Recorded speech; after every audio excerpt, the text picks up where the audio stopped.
Hello everyone. Welcome back to Nightmare Tales. I know many of you use these videos to fall asleep, so before you drift off, I'd love it if you could leave a comment letting me know where you're listening from around the world. Also, don't forget to like and subscribe if you're enjoying this video story. When I first noticed it while walking home late one evening. The street lights cast my shadow onto the pavement and something about it felt off. At first, I thought it was just a trick of the light, or my tired eyes playing tricks on me, but then, as I moved my arm to adjust my bag, my shadow hesitated for a fraction of a second before following. My heart skipped a beat and I stopped walking, staring at the dark shape on the ground. I lifted my foot slightly then set it back down, watching closely again. There was a slight delay, barely noticeable, but undeniably there. A chill ran down my spine as I turned my head, glancing around to see if anyone else was nearby. The street was empty, except for a few parked cars and the occasional flicker of a porch light. I swallowed hard, telling myself it was just my imagination or some strange effect of the street lights. Taking a deep breath, I forced myself to keep walking, trying to ignore the unease growing in my chest. I focused on my steps, refusing to glance down at the pavement.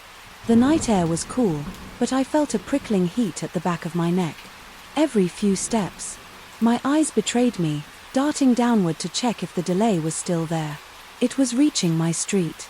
I quickened my pace, eager to get inside and shake off the strange feeling. The front door creaked as I pushed it open and I let out a breath.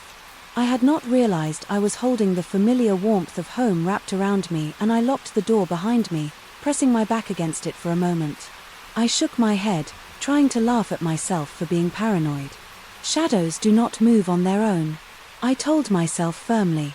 I flicked on the hallway light and made my way to the kitchen, grabbing a glass of water to calm my nerves. As I drank, I caught sight of my reflection in the window. My breath hitched, as my reflection did not match my movements exactly. It was subtle, almost imperceptible, but I knew what I saw. My grip tightened on the glass, my pulse pounding in my ears. Slowly I turned my head from side to side, testing it again. There it was, the reflection. Lagged for the briefest moment before catching up, my stomach twisted as I backed away from the window, forcing myself to look at the floor. Instead, I had to be overtired. That was the only logical explanation.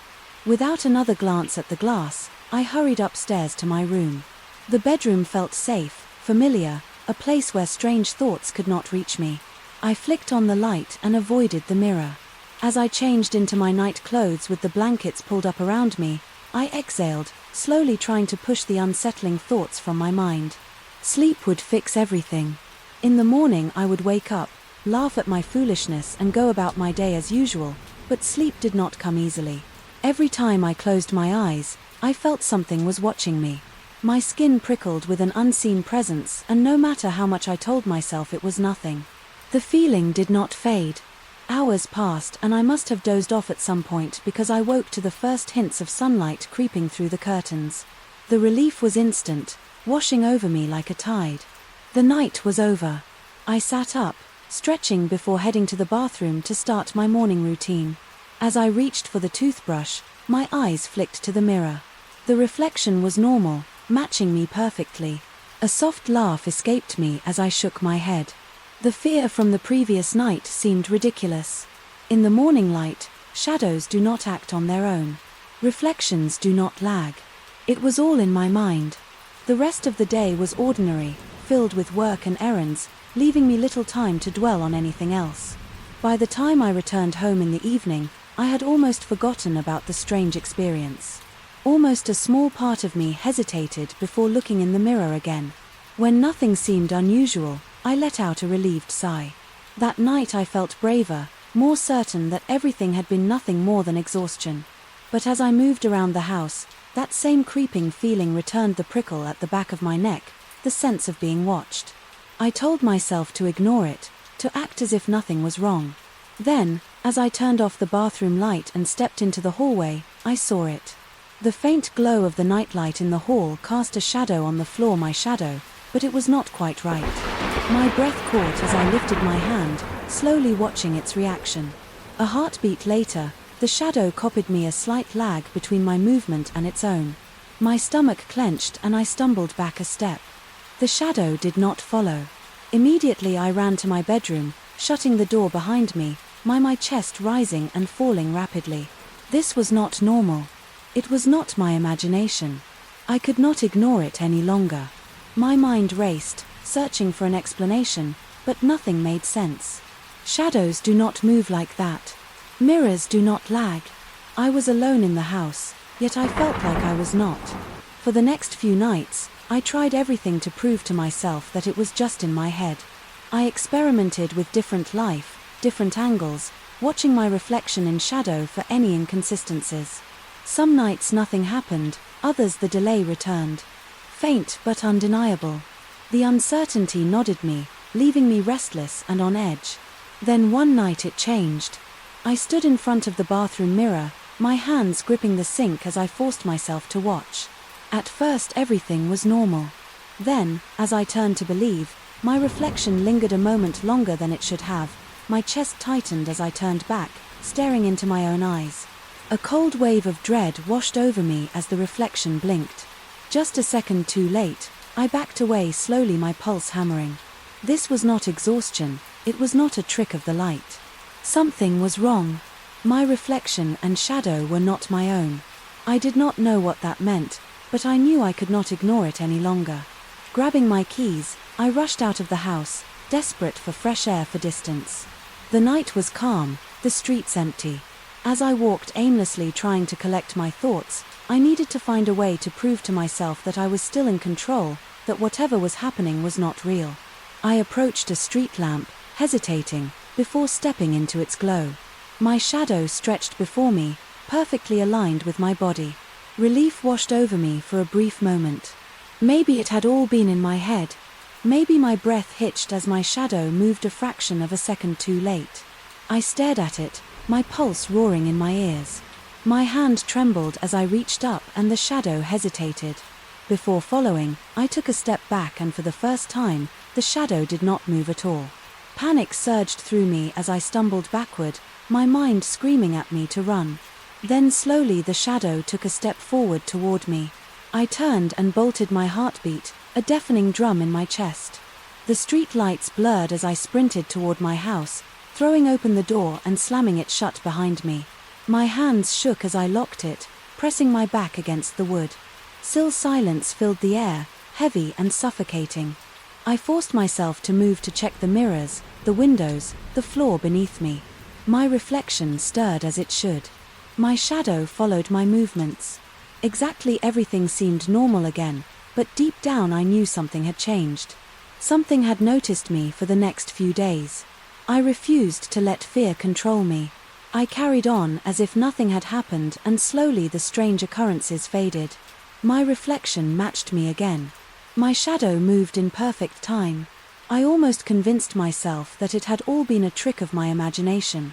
Then, one evening, as I walked home, I caught sight of my shadow under the street lights. It followed me exactly step for step, arm for arm, but as I turned the corner toward my house, I saw it for the briefest moment. My shadow smiled. Story 2. I set my drink on the counter and turned away for just a moment. When I looked back, it was gone. At first I thought I had misplaced it, but I clearly remembered putting it down right there. I glanced around the kitchen, checking the table in the sink, but it was nowhere to be found. A strange feeling crept up my spine as I stood there, staring at the empty space where my drink had been. I called out to see if anyone else was home, but there was no response. The house was silent except for the faint hum of the refrigerator. I walked over to the living room wondering if I had absent-mindedly carried it there, but the coffee table was empty. I even checked the bathroom, though it made no sense for me to have taken it in there. The more I searched, the more uneasy I felt. I retraced my steps carefully, trying to recall if I had gotten distracted by something. The drink had been fresh, barely touched, and I had placed it down for just a second. There was no logical explanation for it to be gone. I opened the cabinets, even though I knew I would not have put it inside. Nothing about this made sense, and my frustration started to grow. I checked the trash bin, thinking maybe I had tossed it out without realizing it, but it was empty. The counter was clean, with no sign of a spill or a knocked-over cup. I pressed my hands against the cool surface, staring at the spot where it had been. The house still felt eerily quiet, as if I was the only person left in the world. I swallowed hard and tried to shake off the uneasy feeling. I forced myself to take a deep breath and think rationally. Maybe I had been too tired and simply forgot where I put it. I walked back toward the kitchen, determined to start my search again from the beginning. As I turned the corner, something caught my eye near the back door. My drink was sitting there on the small table right next to the window. I stopped in my tracks, staring at it in disbelief. I had not put it there. I knew that. For a fact, my heart pounded as I slowly stepped forward, half expecting something to happen. I reached out and touched the cup, feeling its familiar shape in my hands. The liquid inside was still cold, as if it had just been placed there. A chill ran down my spine as I glanced around the room. The back door was locked and nothing else seemed out of place. I tried to convince myself that I had moved it without remembering, but the thought felt forced. I was certain I had left it on the counter, yet here it was across the room. I gripped the cup tightly. Unsure of what to do next, I walked back to the counter and set the drink down again. This time I kept my eyes on it as I took a step back. The house remained silent and nothing moved. I waited for a full minute, then another, but the cup stayed where it was. I let out a shaky breath, feeling ridiculous for letting something so small unsettle me. Just as I reached for it again, a noise came from behind me. It was soft, almost like a breath, but close enough to send a shiver through my body. I spun around, my pulse hammering in my ears. The room was empty, yet I felt the undeniable presence of something unseen. My throat tightened as I backed away from the counter. I grabbed my phone, needing some kind of distraction. Maybe I had been alone in the house for too long, letting my imagination run wild. I scrolled through my messages, trying to shake off the unease. The screen flickered for a second, making my stomach twist. I tapped the screen again, but everything looked normal. I turned back to my drink. Determined to push the strange feeling aside, I picked it up and took a slow sip, feeling the cool liquid soothe my dry throat. I told myself it had to be a simple mistake. Maybe stress had made me forget placing it near the window.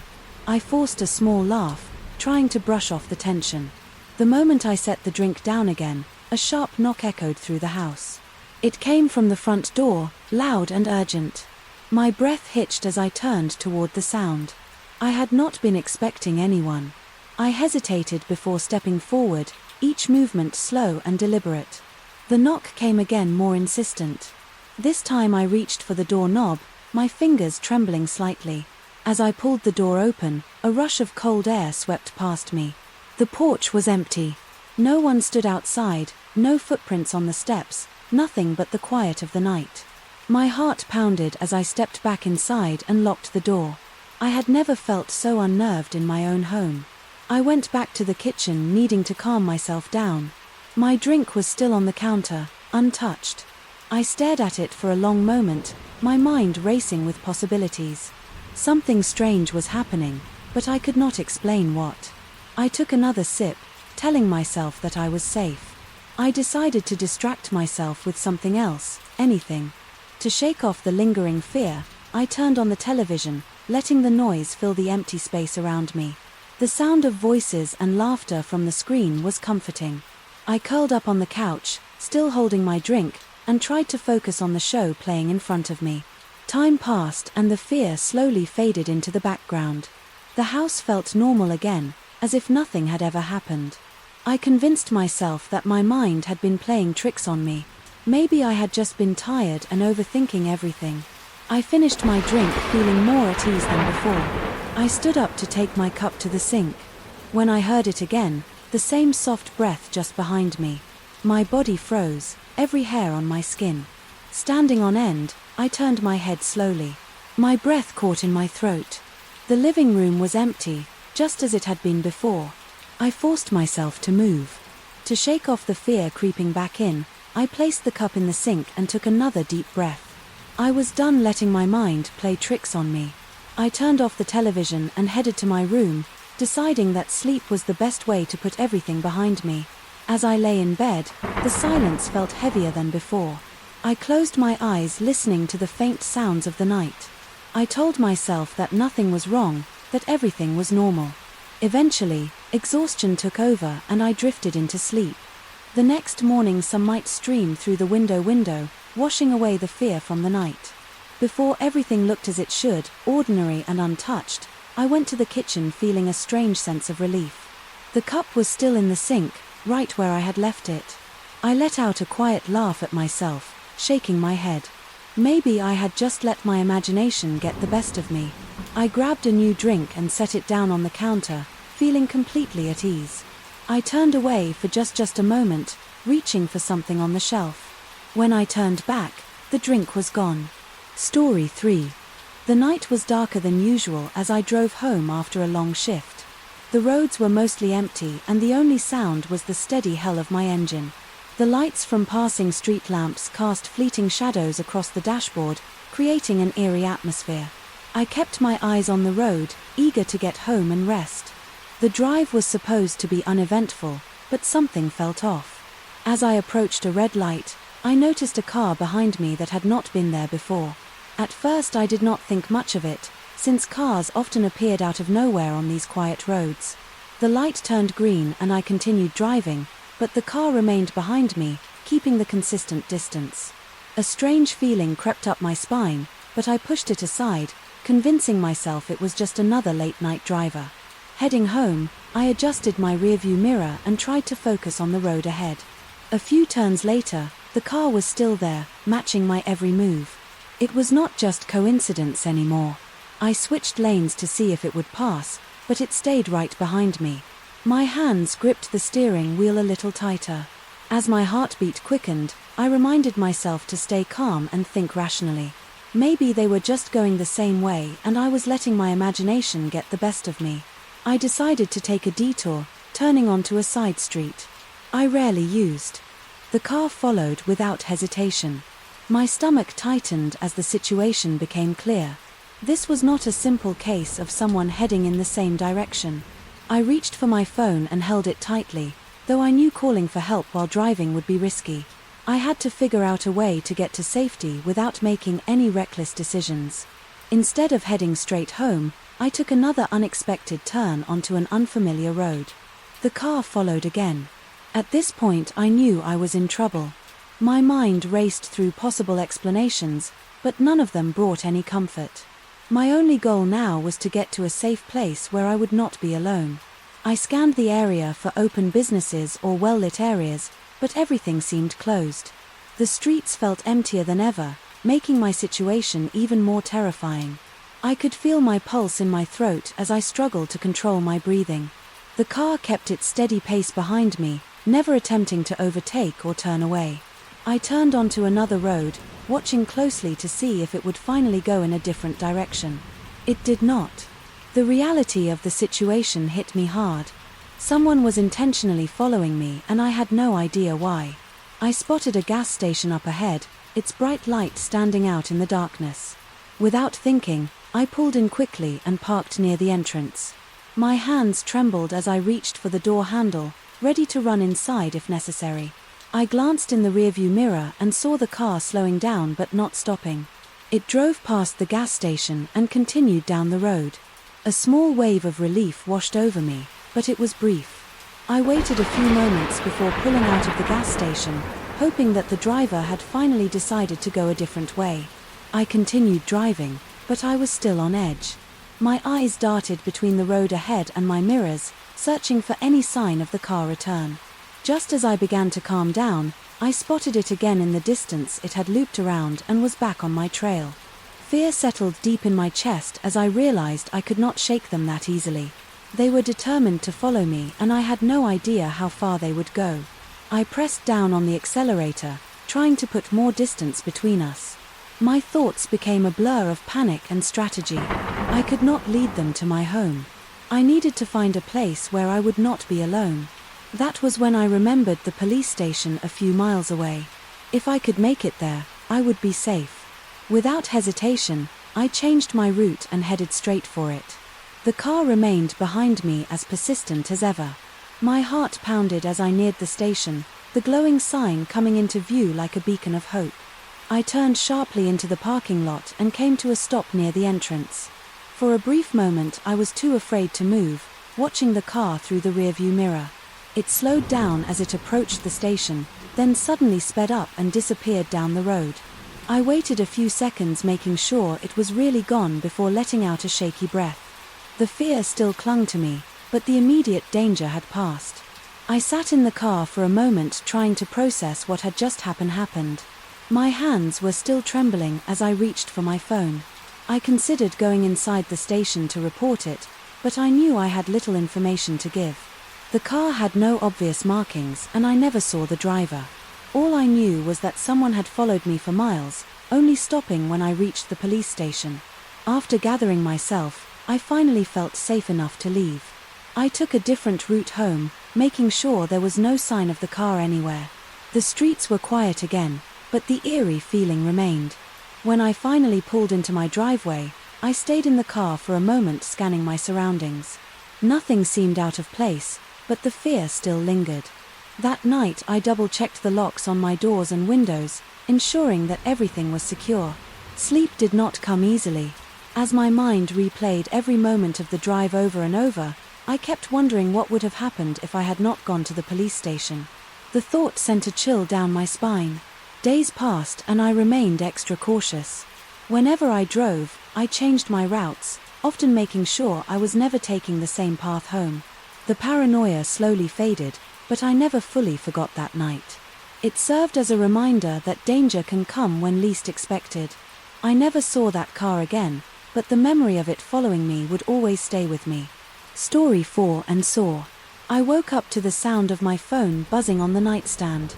It was still early and I reached for it with half-open eyes. A notification from an unknown group chat caught my attention. I did not recognize the numbers, but curiosity got the better of me as I scrolled up. My stomach tightened at what I saw. They were discussing details about my daily routine as if they had been observing me for a long time. They mentioned what time I usually wake up when I leave for work and even the exact moment I return home. My mind raced as I tried to process how strangers knew so much about me. My first instinct was to leave the group, but something made me stay. I needed to know what else they were saying. One message stood out among our rest. It described what I was wearing the previous day down to the smallest detail. I felt a chill run down my spine as I realized this was not a coincidence. Someone had been watching me closely. I scanned the messages again, hoping to find some clue about who they were. Instead, the conversation continued with more unsettled and details about my life. They talked about my favorite places to eat and how often, and I went to the grocery store. One of them even mentioned seeing me at the park last weekend. My breathing became uneven as I tried to think of a logical explanation. Maybe it was a prank from someone I knew, but as I checked the numbers again, none of them were familiar. There was no reason for strangers to know so much about me. I hesitated before typing a message in the chat. "Who are you?" My hands trembled as I pressed send. The typing indicator appeared immediately, making my heart pound. A reply came through within seconds. "Do not worry about that." The words felt like a threat rather than reassurance. I clenched my jaw and took a deep breath, trying to calm my nerves. This was not normal, nor I decided to scroll further to see if they had mentioned anything about my family or workplace. To my horror, there were messages about my schedule at work and even the route I took to get there. They knew the time I usually left home, and when I returned, my fingers felt cold as I realized the extent of their knowledge. Someone had been tracking my movements for a while. My mind raced with possibilities. Could my phone have been hacked? Had someone followed me without me noticing? I quickly checked my surroundings, feeling a new sense of paranoia. The windows were closed and the curtains were drawn, but I suddenly felt exposed. I needed to do something before this escalated further. I took a screenshot of the messages, thinking I might need them as evidence later. My first thought was to block the numbers and forget this ever happened, but that would not solve anything. If someone had been watching me, they would not stop just because I left the chat. I needed to find out who they were and why they were doing this. My thoughts were interrupted by another message. "You seem nervous today." My blood ran cold as I realized they were watching me at that very moment. I quickly got up and checked every window and door, making sure everything was locked. The feeling of being observed made my skin crawl. I grabbed my phone and dialed the police, but the call did not go through. My service was still working, but something was stopping the call from connecting. I took a deep breath and decided to leave my apartment for a while. Staying inside felt suffocating and I needed to clear my head. As I stepped out, I looked around, scanning every face on the street. Nobody seemed out of place, but I knew someone out there was watching me. The messages in the chat had proven that much.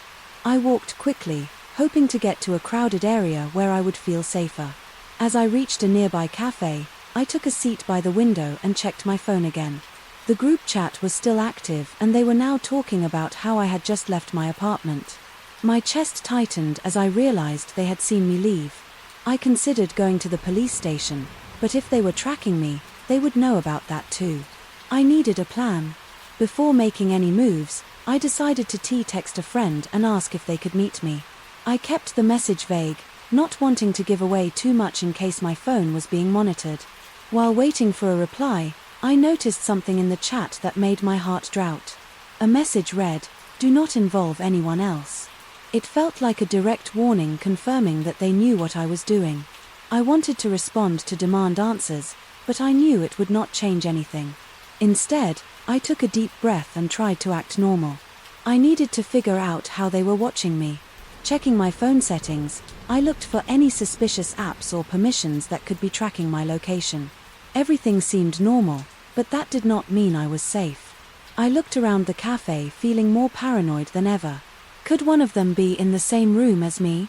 I studied the people around me, but nobody seemed to be paying attention.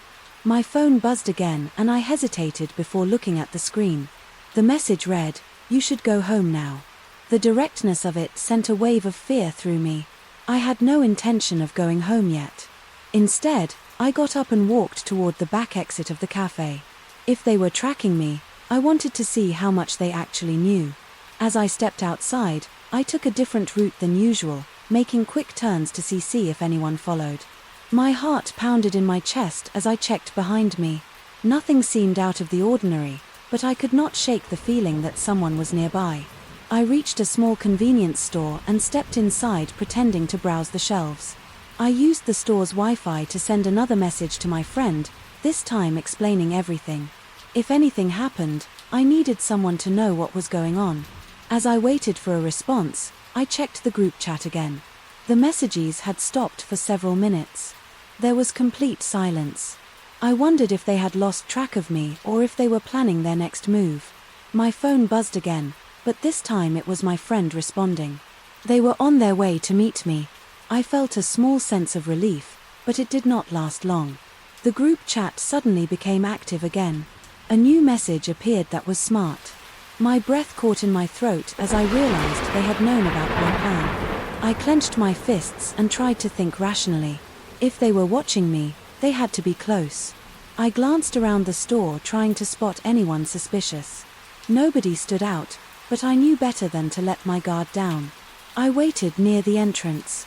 My body tense with anticipation. Minutes felt like hours until I finally saw my friend walking toward me. I quickly stepped outside and met them, feeling a sense of security. For the first time that day, without wasting time, I explained everything. My friend listened carefully, their expression turning serious. Together we went to the police station to report what had happened. This time my call went through and I was able to show them the messages. The officers took it seriously and assured me they would investigate. They advised me to change my phone number and be extra cautious. It was not the immediate solution I wanted, but it was a start. Over the next few days I remained on high alert. I changed my routine slightly, taking different routes and avoiding predictable schedules.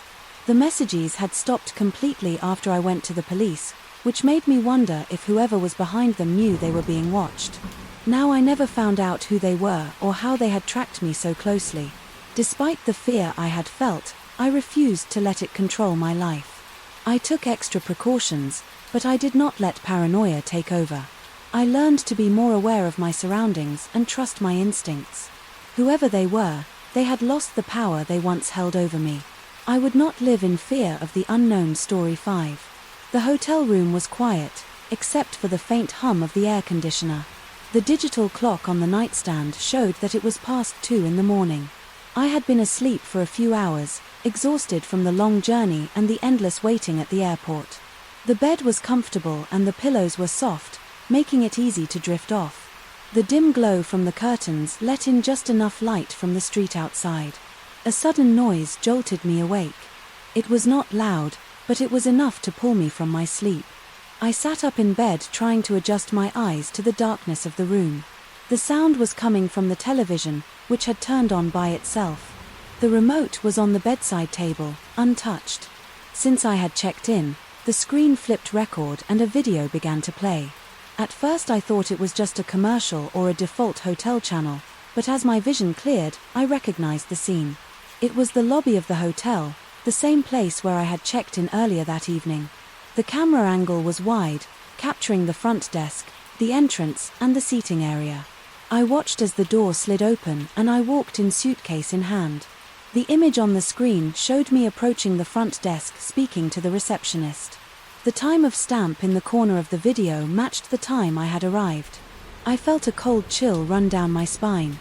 There was no reason for this footage to be playing on my television. In the middle of the night, I reached for the remote and pressed the power button. The screen went black and the room was silent. Once more, my heart was pounding in my chest and my hands were slightly shaking. I tried to convince myself that it was just a glitch, that maybe the hotel had some kind of security feature that displayed checking footage, but something about it felt wrong. Lying back down, I pulled the blankets up to my chin and stared at the ceiling. The room felt different now, as if someone was watching me. Every small sound seemed louder. Every shadow seemed darker. I closed my eyes, willing myself to fall back asleep, but the unease stayed with me. Just as I was starting to drift off, the television turned on again. The sound of my own voice filled the room. I shot up in bed, eyes locked on the screen. The footage had changed this time. It showed me walking down the hallway to my room, dragging my suitcase behind me. I watched myself scan the keycard, push the door open and step inside. My breath caught in my throat. The video continued, showing the door closing behind me. Then the camera angle shifted. It was no longer the hotel security feed. It was inside my room. The screen showed me standing by the bed, setting my suitcase down. My hands went cold as I realized what I was looking at. Someone had recorded me from inside this very room. I grabbed the remote and turned the television on-off again. My chest was tight, my skin prickling with fear. I jumped out of bed, flicking on the lights, scanning the room for any sign of a camera. The walls were bare, except for a framed painting. The only furniture was the bed, a small table and a chair. Near the window, I checked the bathroom, yanking back the shower curtain. Nothing. I opened the closet, pushing aside the extra pillows and blankets and empty, but the feeling of being watched was stronger than ever. I wanted to leave, but where would I go?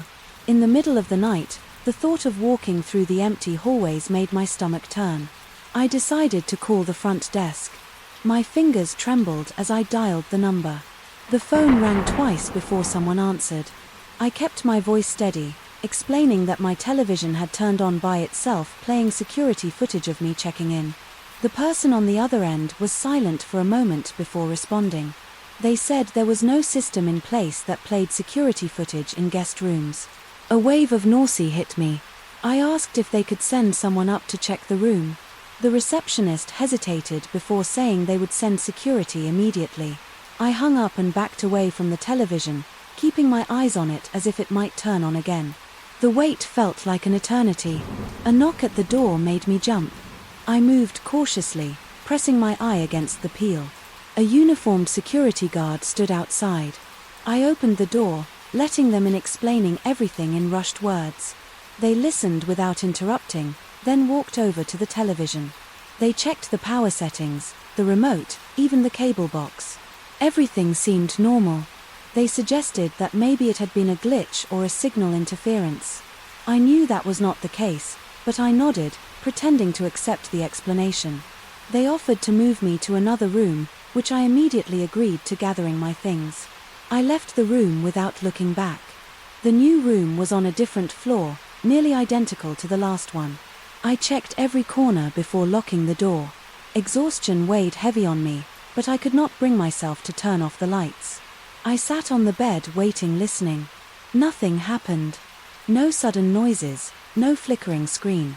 Hours passed and the tension in my chest slowly eased. When the sun finally rose, I packed my bags and checked out. I did not say anything more to the staff. There was no point. It would never believe me. As I walked through the lobby, I glanced at the front desk. The receptionist from the night before was there smiling at guests. As they checked in, I turned away and headed for the exit, eager to leave. The automatic door slid open and I stepped outside, breathing in the fresh morning air. I told myself it was over, that I was safe, but as I walked toward my car, the screen near the entrance caught my eye. It was displaying security footage of the lobby, just like the video that had played in my room. I tried to ignore it, but something made me stop. The footage showed the moment I had checked in, just like before, but as I looked closer, my stomach dropped. There was something different. This time, in the reflection of the glass doors behind me, a figure stood watching from the shadows. They had been there the whole time. Story said I did not remember giving my name when I placed the order. I was sure of it. I had simply called the restaurant, asked for a meal and provided my address. No names, no unnecessary details. Yet when I took the bag from the delivery driver and glanced at the receipt, my name was there printed clearly at the top. My stomach tightened as I stared at it. The driver was already getting back on his bike. Unaware of my hesitation, I thought about calling out to him, asking if he'd written my name himself. But what good would that do? It was on the receipt, printed like it was part of the system. I stepped inside, locking the door behind me as I set the bag on the kitchen counter. The food smelled good, but I suddenly had no appetite. I pulled out my phone and checked my call log. There was the number for the restaurant, the call duration, barely a minute, no app order, no online form, just a phone call. My fingers hesitated over the dial button before I forced myself to press it. The line ran twice before. Someone picked up the same voice from earlier, greeted me. I swallowed hard and kept my tone casual. I asked if they had taken my name when I placed the order. There was a pause. Then a confused chuckle. No, the man said they did not usually ask for names over the phone, just addresses. My grip on the phone tightened as I glanced at the receipt. Again my name stood out against the white paper, unmistakable. I thanked the man and hung up. My heartbeat felt too loud in the quiet room. I picked up the receipt again, running my fingers over the paper as if feeling the ink would somehow provide an answer. It looked ordinary, just a standard thermal prenote. But the fact remained. I had not given my name. My eyes darted to the bag of food. An uneasiness curled in my stomach, making me hesitant to open it. What if there was something inside that should not be there? A note, a message. Slowly I reached for the container and lifted the lid. The food looked normal, just like I had ordered. Nothing unusual, no markings, no messages. I shook my head, trying to push the paranoia away. Maybe there had been a mistake in the system. Maybe my name was saved from a previous order, though I was sure I had never given it before. I grabbed a fork and forced myself to take a bite. The food tasted fine, exactly as expected, but I could not shake the feeling that something was off. As I ate, I kept glancing at the receipt, the printed letters of my name seeming more ominous with each passing minute. A small part of me considered throwing the food away, but that felt ridiculous. It was just takeout, just a mistake, nothing more. But later that night, as I was cleaning up, I heard a knock at my door.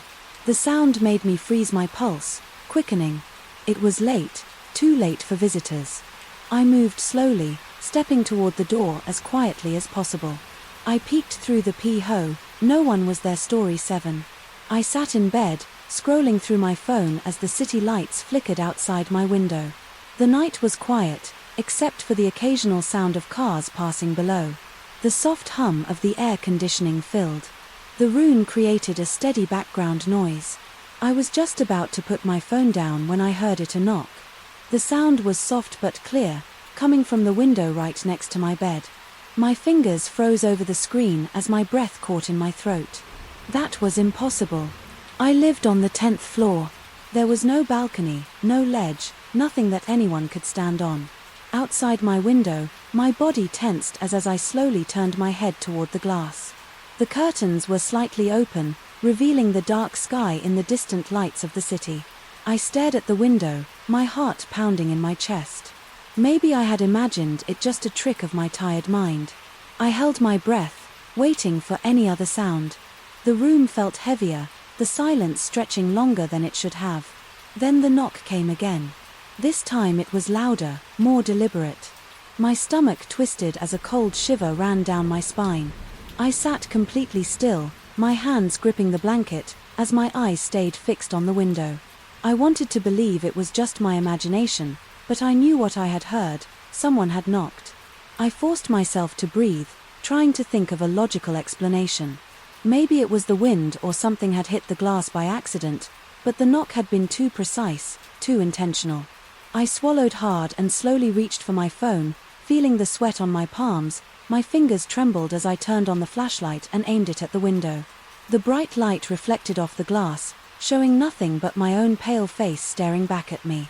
I scanned the window carefully, searching for any sign of movement. The city below remained the same, distant, and, unaware of the fear creeping through me, I let out a shaky breath, convincing myself that it had to be nothing. Just as I was about to turn off the flashlight, I noticed something strange. There was a faint smudge on the glass right at the spot where the knock had come from. My heart pounded as I leaned in closer, trying to make sense of it. It almost looked like a handprint, but not quite white. The shape was distorted, uneven, as if something had pressed against the glass and dragged away. I pulled back quickly, my skin crawling. There was no way someone could have reached my window. No ledge or structure for anyone to stand on. The thought made my stomach turn. I turned off the flashlight and pulled the curtain shut, blocking out the window completely. My hands shook as I backed away. My legs are steady beneath me. I climbed into bed and pulled the blanket over myself, trying to slow my racing heart. I told myself that it did not matter. Whatever it was, I did not need to see it. I shut my eyes tightly, willing myself to forget about the sound, the smudge, and the impossible presence outside my window. Minutes passed, then an hour, but sleep refused to come. Every creak of the building, every distant noise from outside made me flinch. I kept my eyes shut, pretending I was somewhere else. I just needed to make it until morning. The night could not last forever. Then I heard it again. This time it was not a knock. It was a slow, deliberate scrape against the glass. My breath hitched as every muscle and my body locked in place.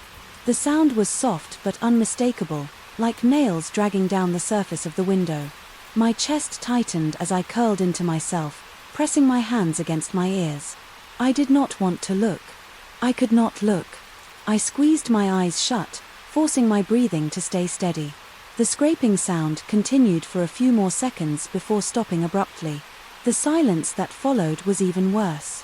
I could feel something there, just beyond the curtain waiting. I do not know how long I lay there paralyzed with fear. Eventually, exhaustion went over, pulling me into uneasy sleep. When I woke up, sunlight streamed through the edges of the curtain, filling the room with warmth. I slowly sat up, my body still tense from the night, before I hesitated before stepping toward the window, my heart hammering in my chest. With a deep breath, I pulled the curtains open. The window was just as it had been, no marks, no smudges, nothing out of the ordinary. The city below looked bright and normal, as if nothing strange had ever happened.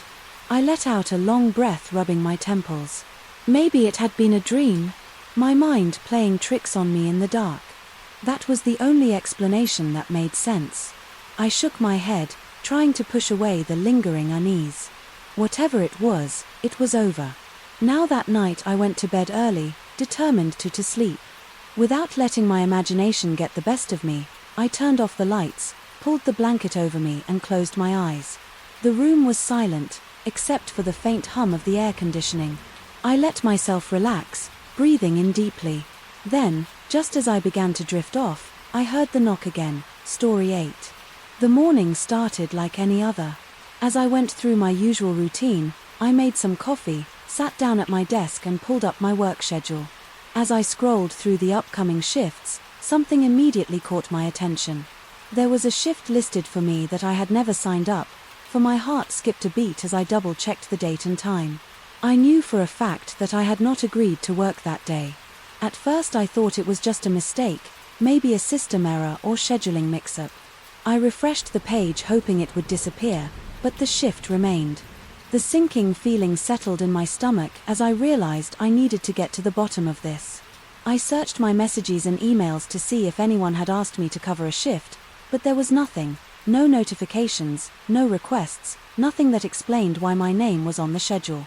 I decided to reach out to my manager, thinking they could clear things up. I sent a quick message asking about the shift and waited for a response. Minutes passed, then an hour, but I heard nothing back. The silence only made me more uneasy.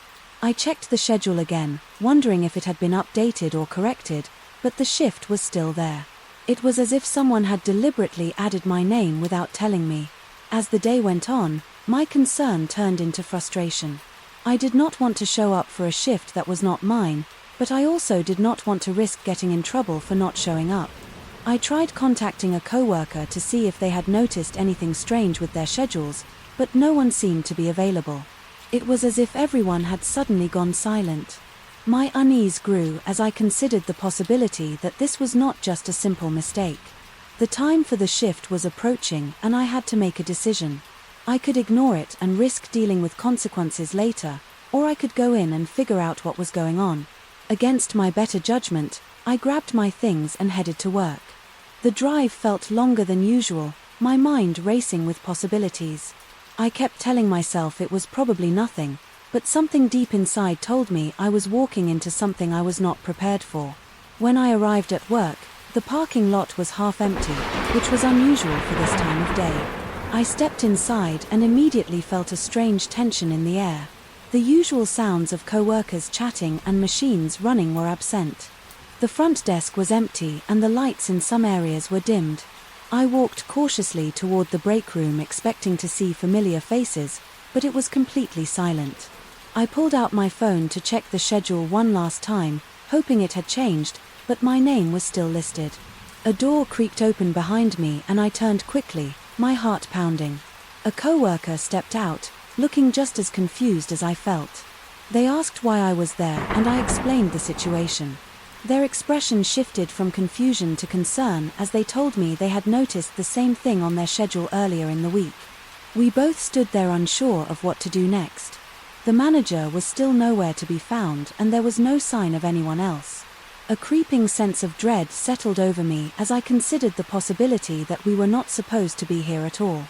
My coworker suggested checking the office to see if there were any notes or updates, so we cautiously made our way down the hall.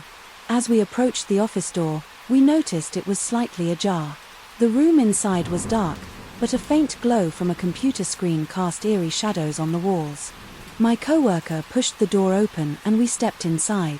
The desk was cluttered with papers, but something else immediately caught my attention. The computer screen displayed the schedule, but it was not the one we had seen earlier. There were multiple shifts assigned to random employees, all for days they had not signed up for. Some names had been crossed out, while others had been highlighted in red. A chill ran down my spine as I realized my name was one of the highlighted ones. My coworker pointed at the screen, their voice barely above a whisper, asking what it all meant. I had no answer before we could make sense of it. We heard footsteps approaching. My coworker quickly turned off the screen and we stepped back into the shadows.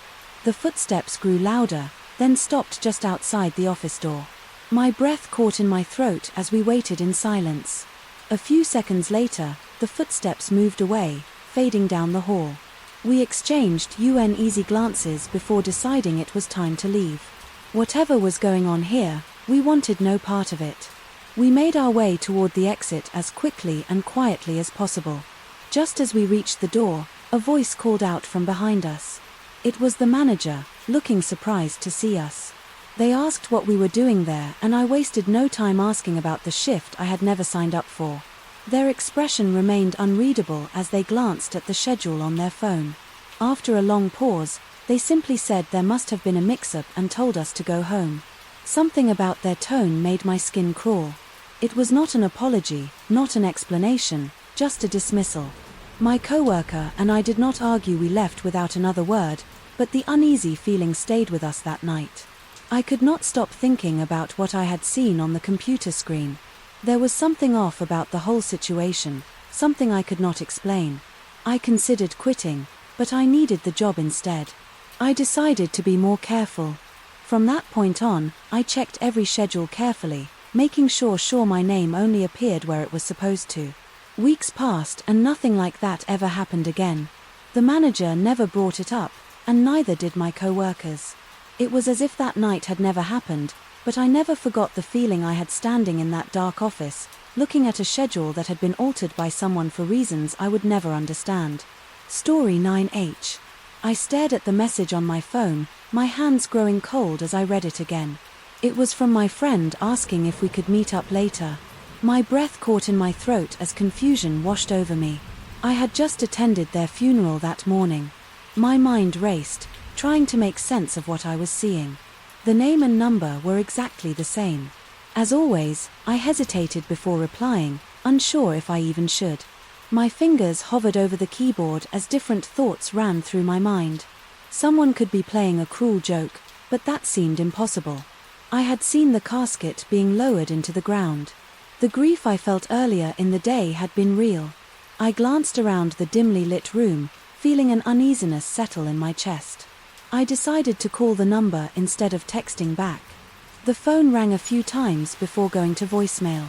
My heart pounded as I listened to the automated voice instructing me to leave a message. I hung up without saying anything, unsure of what to do next. A part of me wanted to believe it was just a mistake. Maybe someone else had my friend's phone now, but that did not explain why they were texting me like nothing had happened. Minutes passed and another message appeared on my screen. "Why are you not answering?" My stomach twisted at the casual tone of the message. It felt too normal, too familiar, as if nothing had changed. I took a deep breath and finally responded. "This is not funny. Who is this?" I pressed send and stared at my phone waiting. The reply came almost immediately. "It is me. What is wrong?" A shiver ran down my spine as I read the words. I wanted to believe it was just a misunderstanding, but I could not ignore the reality of the situation. My friend was gone. I had watched their family break down in tears at the funeral. I had seen their name engraved on the headstone. There was no possible way they could be texting me right now. My pulse quickened as I considered blocking the number. Instead, I decided to test something. I typed a question that only my friend would know. The answer to, "What was the last thing we talked about?" I held my breath as I waited for a response. The reply came within seconds about meeting up. Soon my hands trembled as I realized it was true. We had made plans to meet before everything happened. My friend had been excited about it, but that conversation had taken place days ago. I felt sick as I tried to process everything. I wanted to believe there was some rational explanation, but nothing made sense. I decided to call one of our mutual friends to ask if they had received any messages. As I dialed the number, my phone vibrated with another text. "Do not tell anyone." My chest tightened as fear crept into my thoughts. It was as if whoever was texting me knew what I was about to do. Ignoring the warning, I called anyway. My friend picked up after a few rings, their voice groggy from sleep.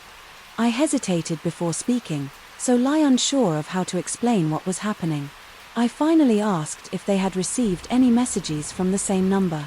There was a long pause before they answered no. Why? I struggled to find the right words, my mind spinning with possibilities. I told them everything, my voice shaking as I spoke. At first they thought I was joking, but the panic in my tone convinced them otherwise. They told me to block the number and not to reply. Fly anymore. I wanted to listen, but something inside me refused to let it go. I needed to understand what was happening before I could respond. Another text appeared. Stop talking about me. I felt a cold sweat on my skin as I read the message. I had not even hung up the call yet. My friend on the other end of the line asked if I was okay, but I barely heard them. I ended the call without another word and sat frozen in place. I tried to steady my breathing, but my thoughts were running wild. How could this be happening? I checked the time and realized it was already past midnight. I decided to delete the messages and block the number. No matter what the explanation was, I did not want to be a part of it anymore. Just as I was about to press the block button, another text came through. Do not ignore me.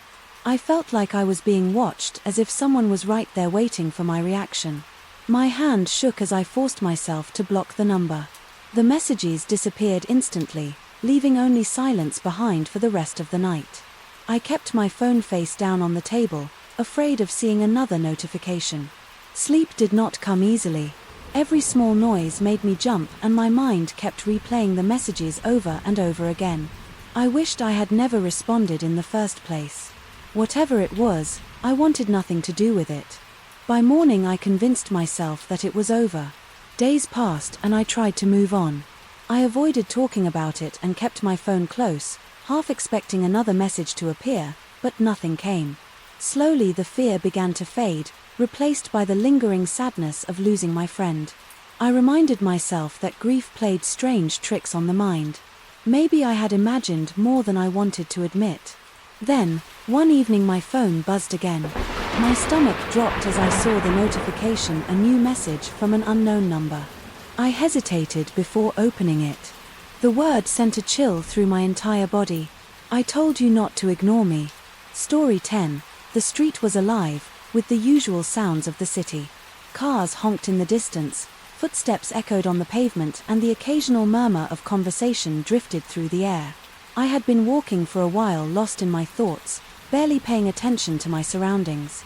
The cool evening breeze carried the scent of street food mixing with the faint smell of rain from earlier in the day. Neon signs flickered above, casting colorful reflections on the wet pavement.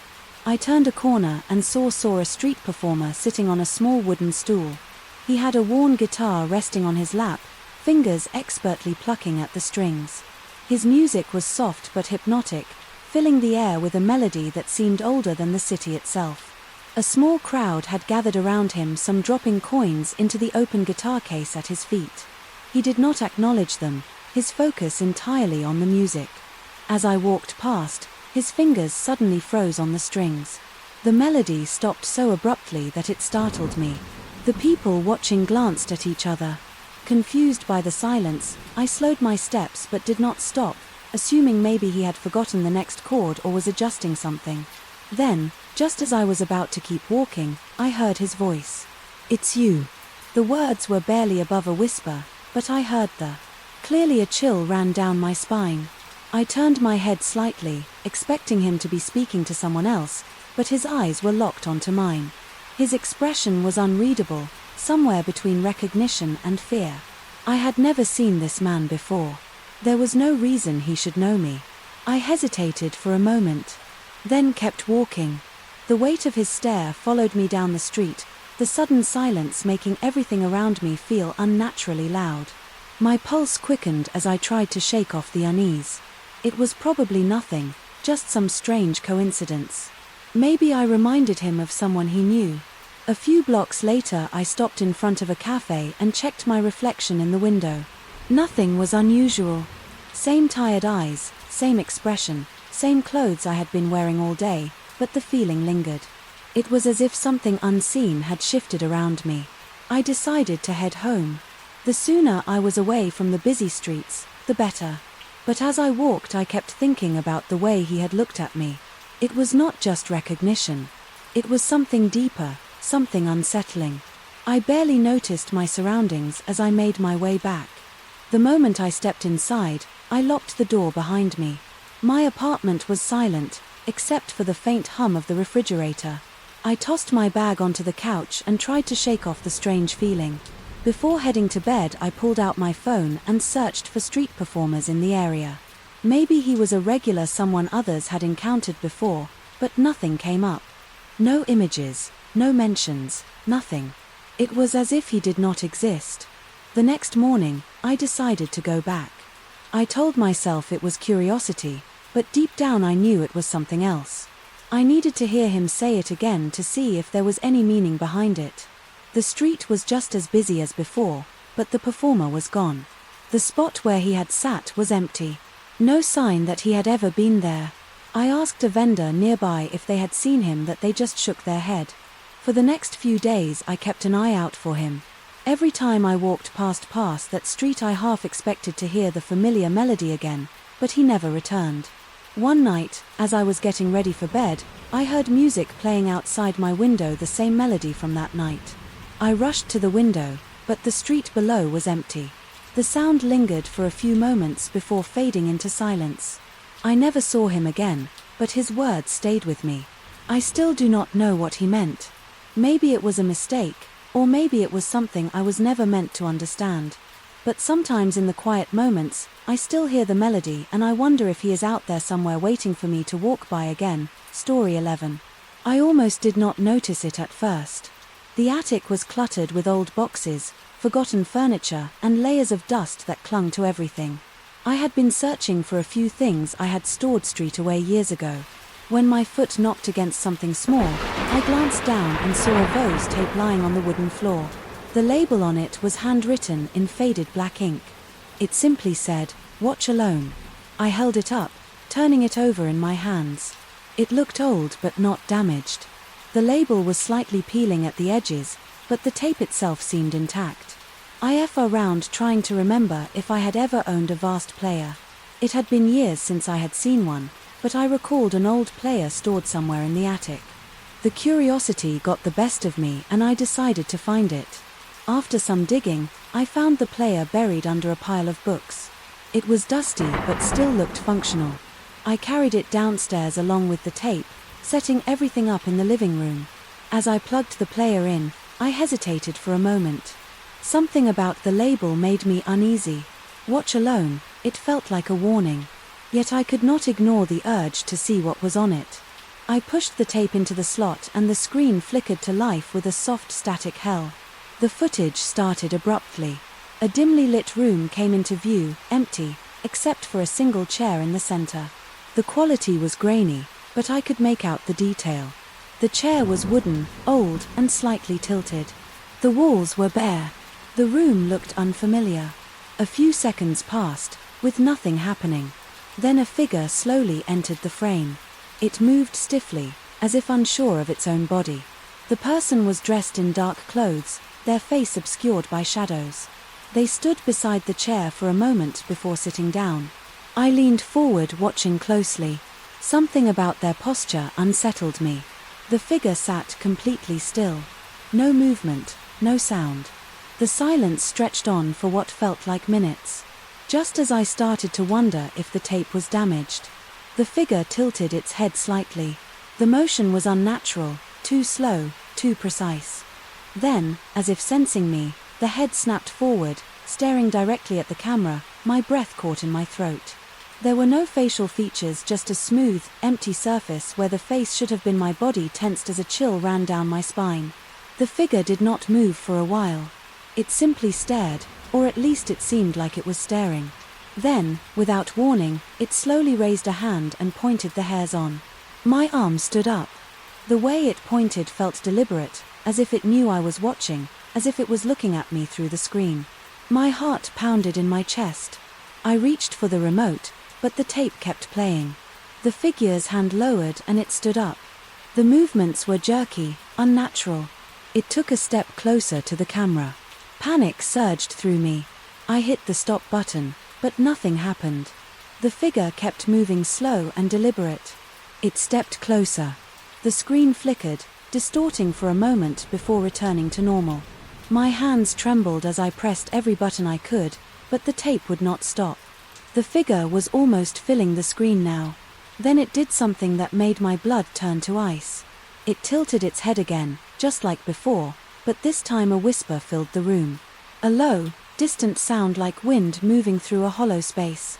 I could not make out any words, but it felt like it was speaking directly to me. I tried to turn off the television, but the screen remained on. The figure reached out toward the camera and then the screen went black. Silence filled the room. My own heavy breathing was the only sound I could hear. The tape had stopped. The player suddenly ejected the cassette on its own. I stared at it. Unable to move, I grabbed the tape and took it outside. Without hesitation, I tossed it into the garbage bin. I did not want it in my house. I did not want to know where it came from. The thought of it still made my skin crawl. As I turned back to go inside, I hesitated. A strange feeling crept over me, like I was being watched. I glanced around, scanning the darkness, nothing, just a quiet night. But as I stepped inside and locked the door, I could not shake the feeling that I was no longer alone. Story 12. I walked down the dimly lit street, the cool night air brushing against my skin. The city was quieter at this hour, with only a few distant voices, and the occasional car passing by. My footsteps echoed against the pavement. As I made my way home, the glow of the street lights cast long shadows stretching across the sidewalk and into the alleyways between the buildings. As I passed by one of the alleys, I heard it, a voice low and familiar, calling my childhood nickname. I froze mid-step, my breath catching in my throat. It had been years since anyone had called me that. The sound sent a shiver through my spine, unlocking memories I had not thought about in a long time. My heart pounded as I turned my head toward the alley. The darkness inside the narrow passage was thick, swallowing most of the details.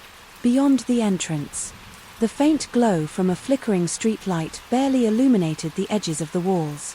I stood there staring into the shadows, my mind racing with questions. No one I knew should be here, no one alive. At least. I swallowed hard, forcing myself to breathe. Maybe I had imagined it. The way the wind moved through the building sometimes created strange sounds. I took a step forward, ready to leave, but then I heard it again. Clearer, this time closer. The voice called my nickname, with a tone that sent chills through my body. It was not just familiar, it was impossible. A lump formed in my throat as I turned to face the alley completely. The logical part of my mind told me to walk away, but something kept me rooted in place. The voice had belonged to someone from my past, someone who should not be here. I clenched my fists, trying to steady my breathing. If this was a trick, it was a cruel one. I took a hesitant step closer, peering into the darkness. The alley was empty, just a long stretch of damp concrete walls and scattered debris. A single flickering light hung above a rusted metal door further down, casting weak shadows. I scanned every inch of the space, searching for movement, for any sign that someone was there. The silence pressed against my ears, heavy and unnatural. My muscles tensed as I turned my head slightly, listening for anything else. Nothing, no footsteps, no rustling, no breath. I should have felt relieved, but instead the unease in my chest deepened. If there was no one there then who had spoken, I stepped back, my pulse quickening.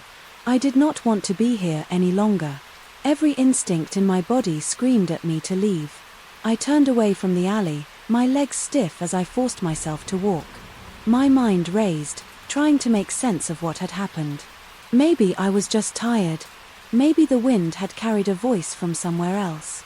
Then, just as I stepped past the alley, the voice came again, louder and right behind me, my childhood nickname, spoken in the same tone I remembered from years ago. My entire body stiffened as my breath caught in my throat. The voice had been too close, as if someone had whispered directly into my ear.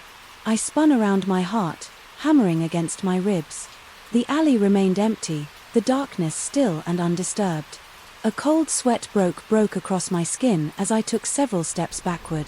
My hands trembled as I pulled my phone from my pocket, gripping it tightly. I wanted to call someone, anyone, just to hear another voice. I turned on the flashlight, pointing it toward the alley.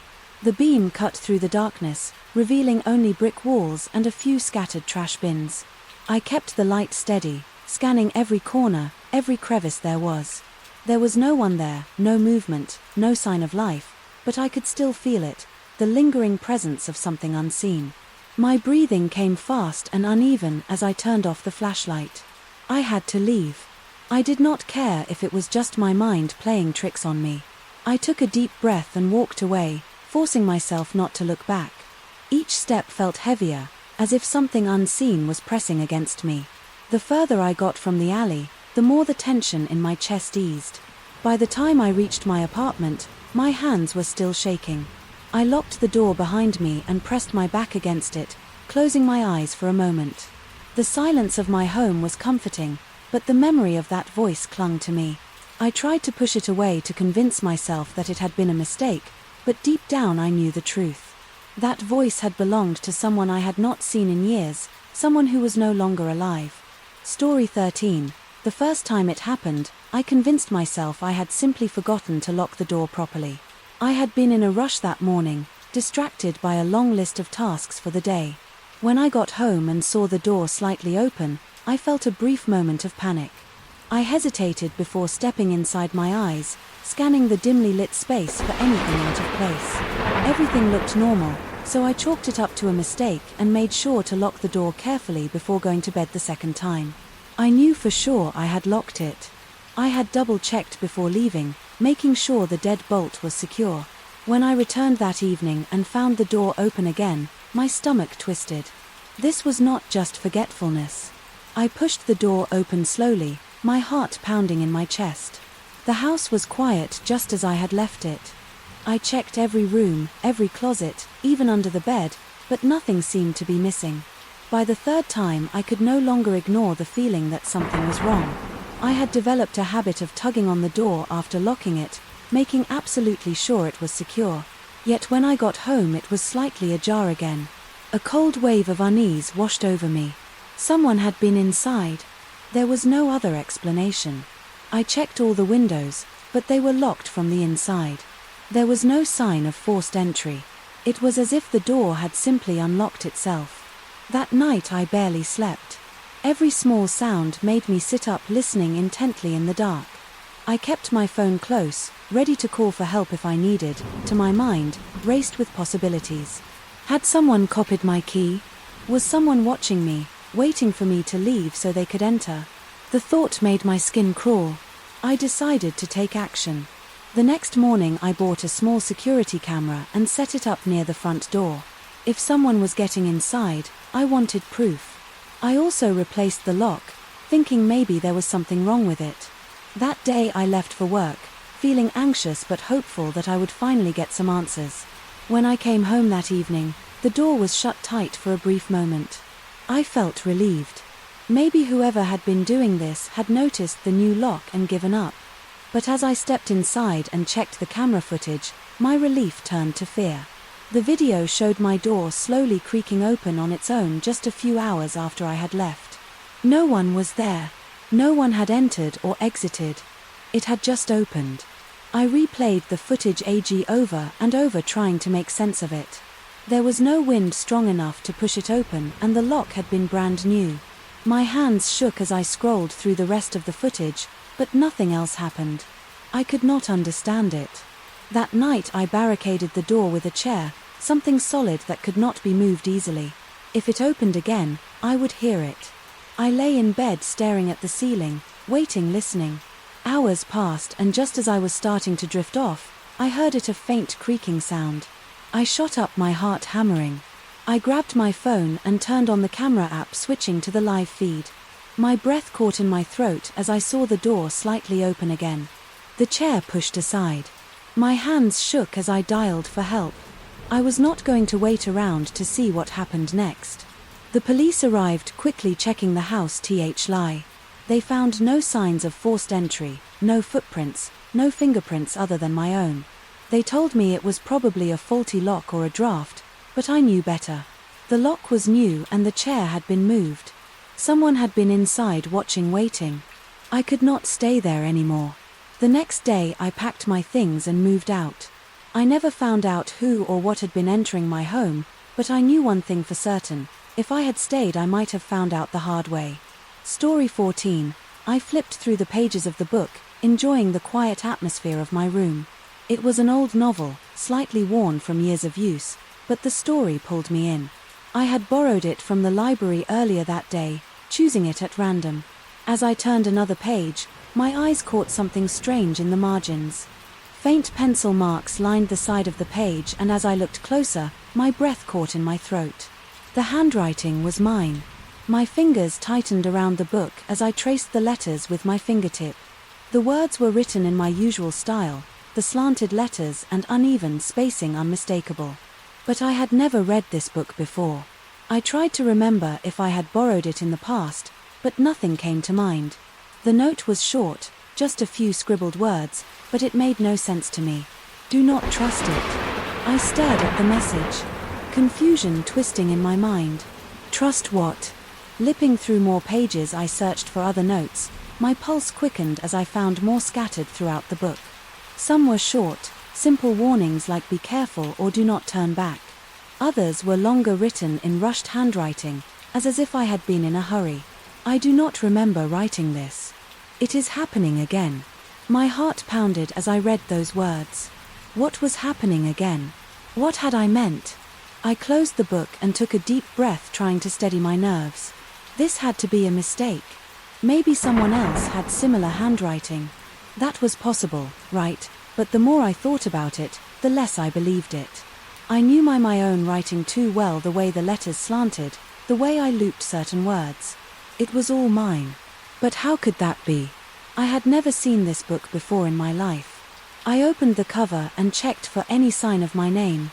If I had borrowed it before, maybe there was a record, but the library sticker on the front had only the usual details: title, author, barcode, nothing that connected it to me. I flipped back to the notes. Read them again with growing ones. One of them stood out from the rest. Get out now.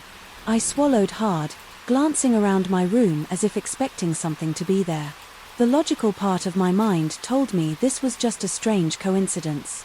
Maybe I had borrowed the book long ago and simply forgotten, but that explanation felt hollow. If I had read it before, why did nothing seem familiar except for the notes? I decided to check with the library if I had borrowed this book before there had to be a record. Grabbing my bag, I slipped the book inside and left the house, ignoring the uneasy feeling growing in my chest. The library was quiet. When I arrived, the usual scent of paper and dust filling the air. I approached the front desk and asked the librarian if they could check my borrowing history.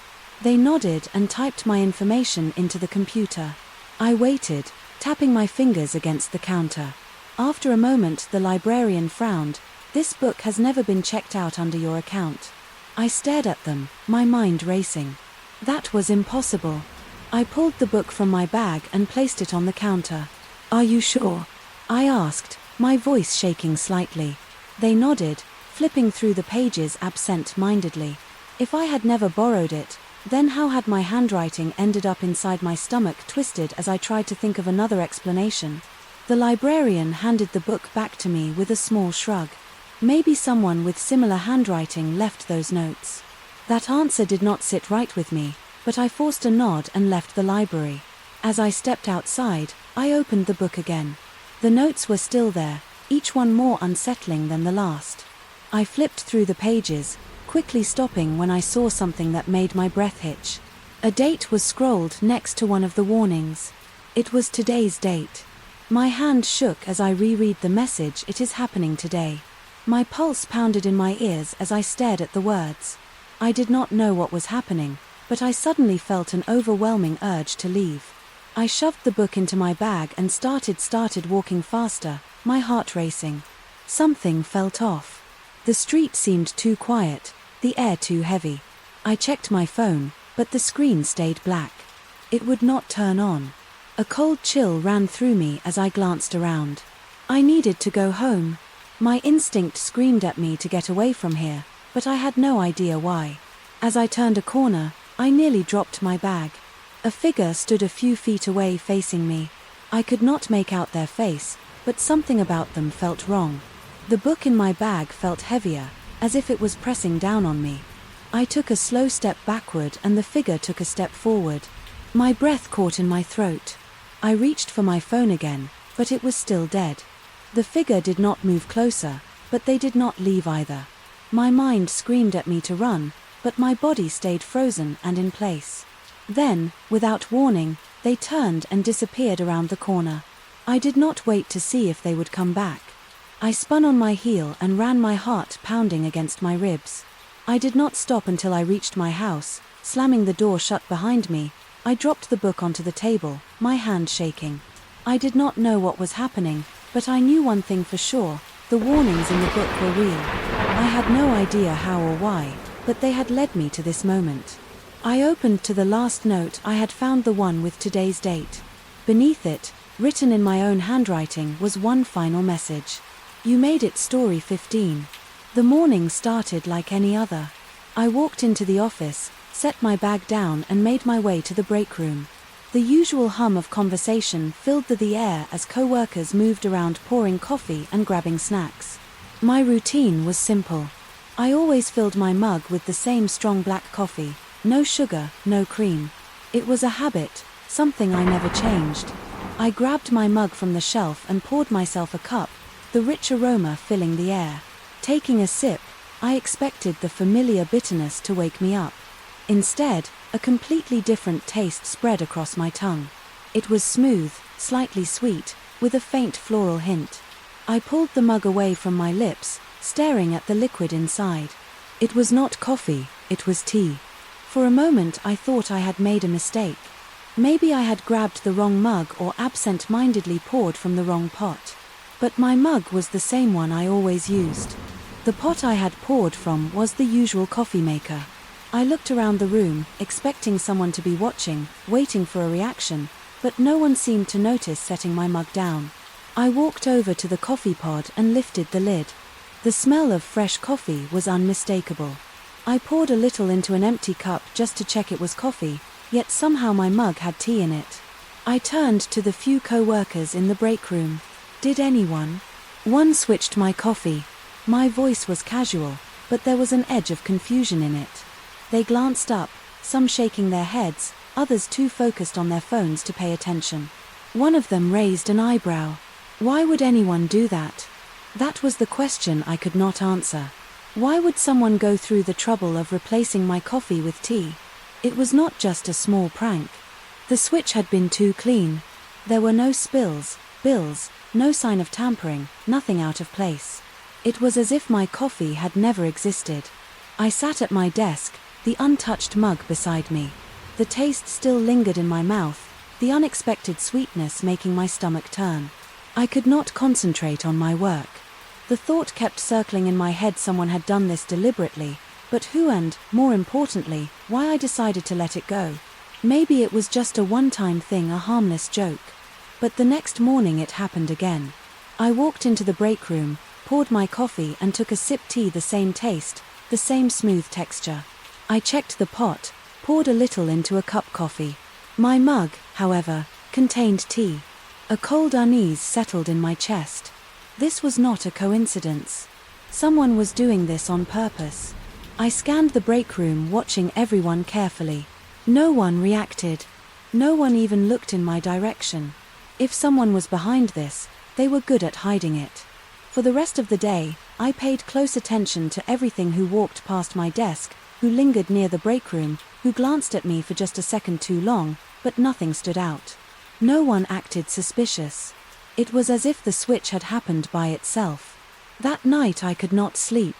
My mind kept running through the possibilities: a coworker messing with me, someone trying to send a message.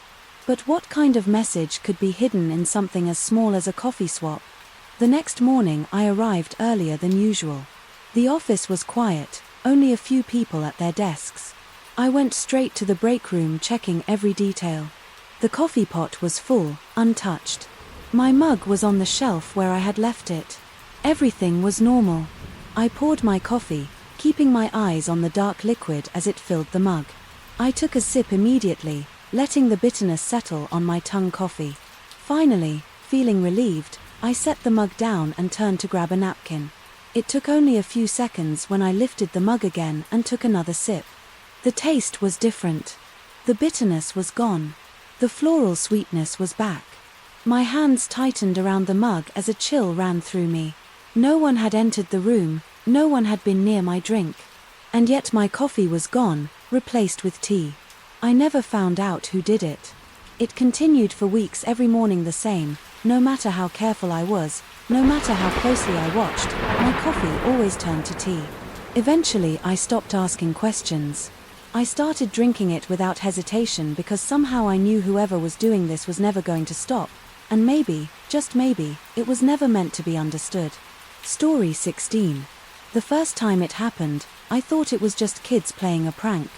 The doorbell rang once sharp and clear, at exactly midnight. I got up half asleep and checked through the PO. No one was there. The street was empty, the porch light casting long shadows across the pavement. I sighed, locked the door again and went back to bed, brushing it off as nothing. The next night it happened again midnight. The same single chim. This time I was already awake expecting it. I moved quickly to the door, pulling it open without hesitation. Nothing. The cold night air rushed in, making my skin prickle. I stepped outside, glancing left and right. The street was still no signs of movement. I waited a few moments before shutting the door, a strange unease settling in my stomach. By the third night I was getting frustrated. I decided to stay near the door, watching through the peephole. As the clock neared midnight, my fingers hovered over the handle, ready to swing it open. The moment the bell rang, the seconds ticked. By then, right on time, the sound echoed through the house. I yanked the door open. Instantly, no one. But this time something felt different. The air seemed heavier, the silence deeper. I stepped onto the porch, scanning the area with narrowed eyes. I was about to turn back inside when I noticed something on the ground, a single footprint on the concrete step, just one. It was slightly smudged, like someone had stood there briefly before vanishing. My pulse quickened. I knelt down, touching the mark lightly. It was damp, as if fresh, but there was no sign of where it came from. No trail leading to or away from it, just that single print. I stood up quickly, suddenly, feeling exposed. I locked the door behind me, my mind racing with explanations. The next day I installed a security camera. If someone was messing with me, I was going to catch them. I spent the evening watching the feet on my phone, making sure everything was working. As midnight approached, I felt tense, my eyes fixed on the screen. The doorbell rang right on schedule. I checked the footage immediately, my breath caught in my throat. The camera had captured everything: the porch, the street, the empty space in front of the door. But there was no one there. No movement, no sign of anything approaching. The doorbell had rung and it own a chill crept over me. I replayed the clip several times, searching for something I might have missed. Nothing.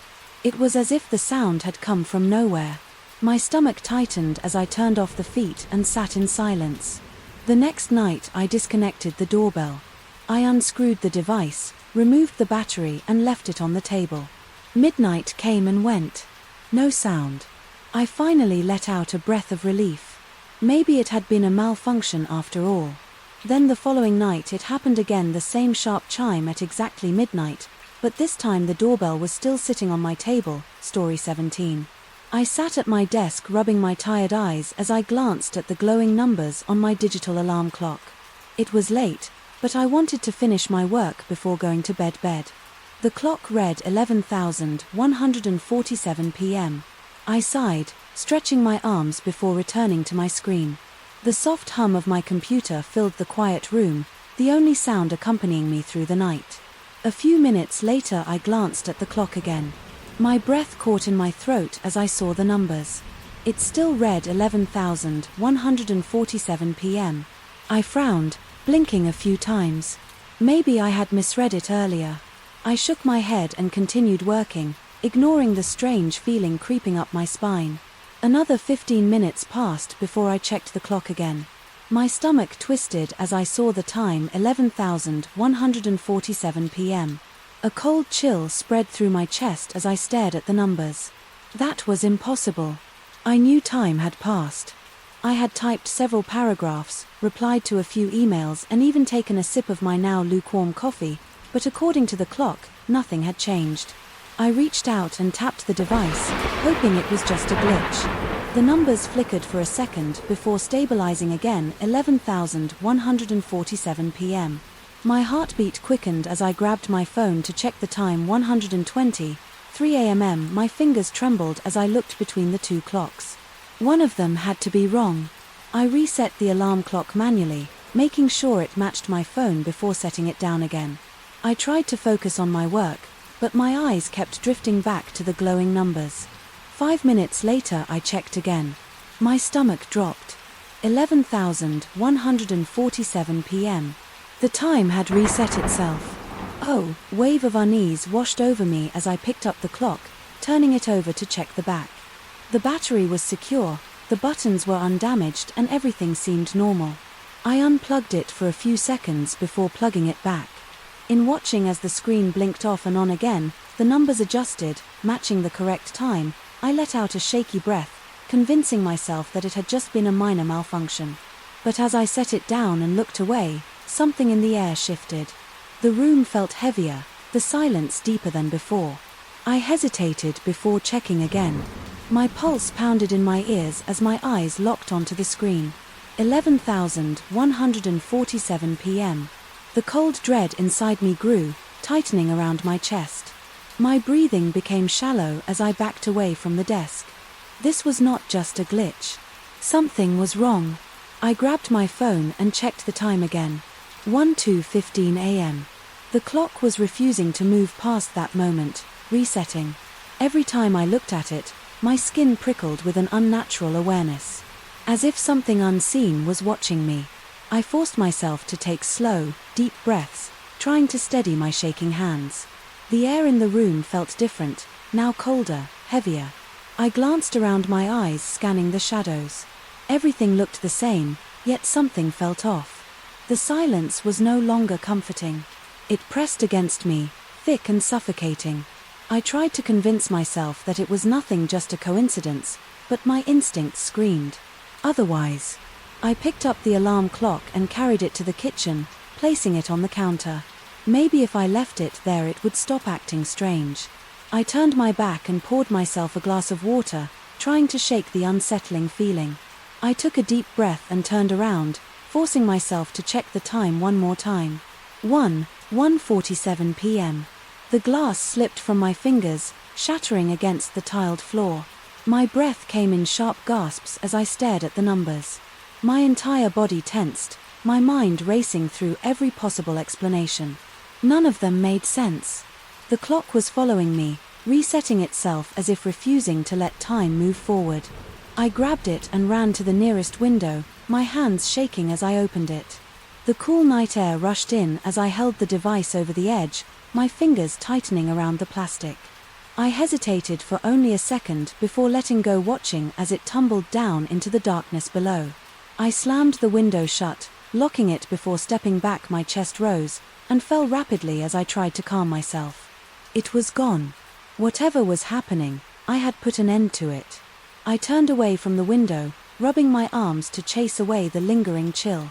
Then the glow of a familiar light caught my eye. My blood ran cold as I turned toward my desk.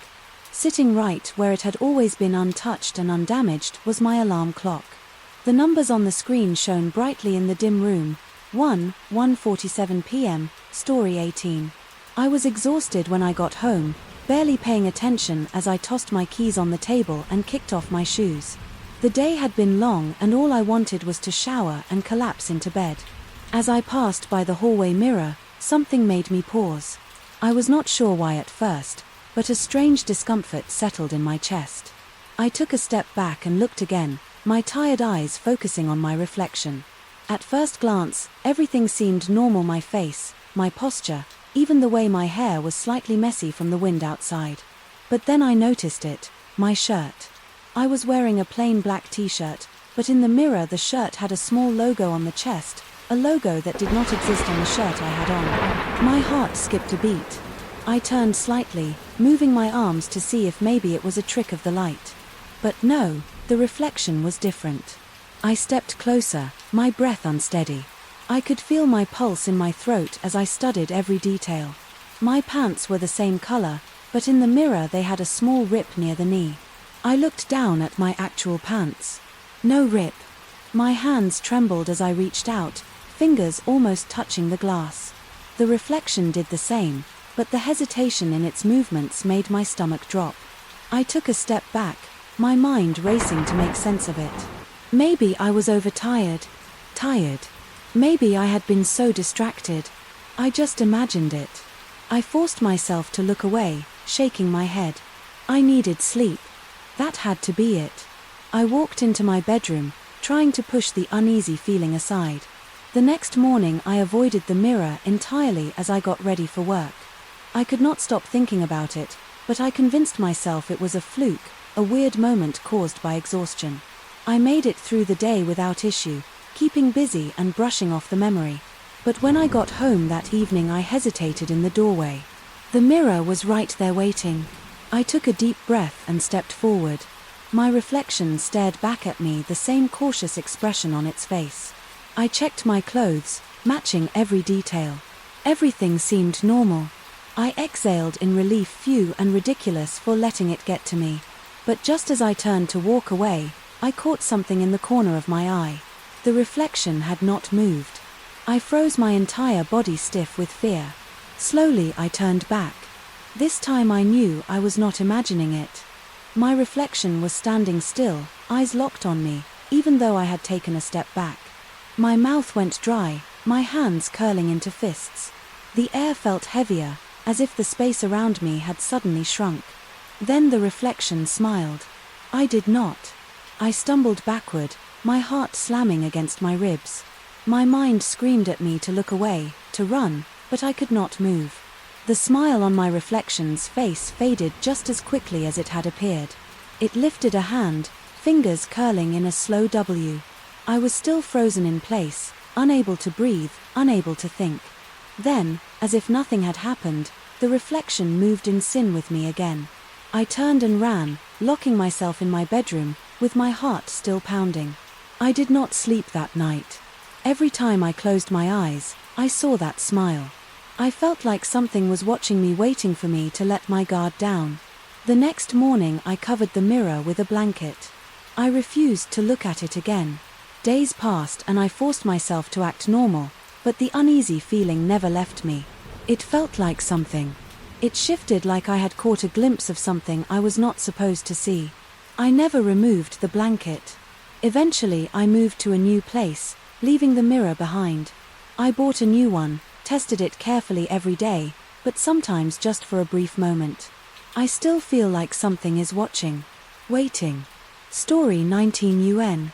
I placed my items on the counter, waiting as the cashier scanned them one by one. The store was quiet, the kind of place that felt almost abandoned, with only a few flickering lights overhead. I had never been here before, but something about it felt strangely familiar.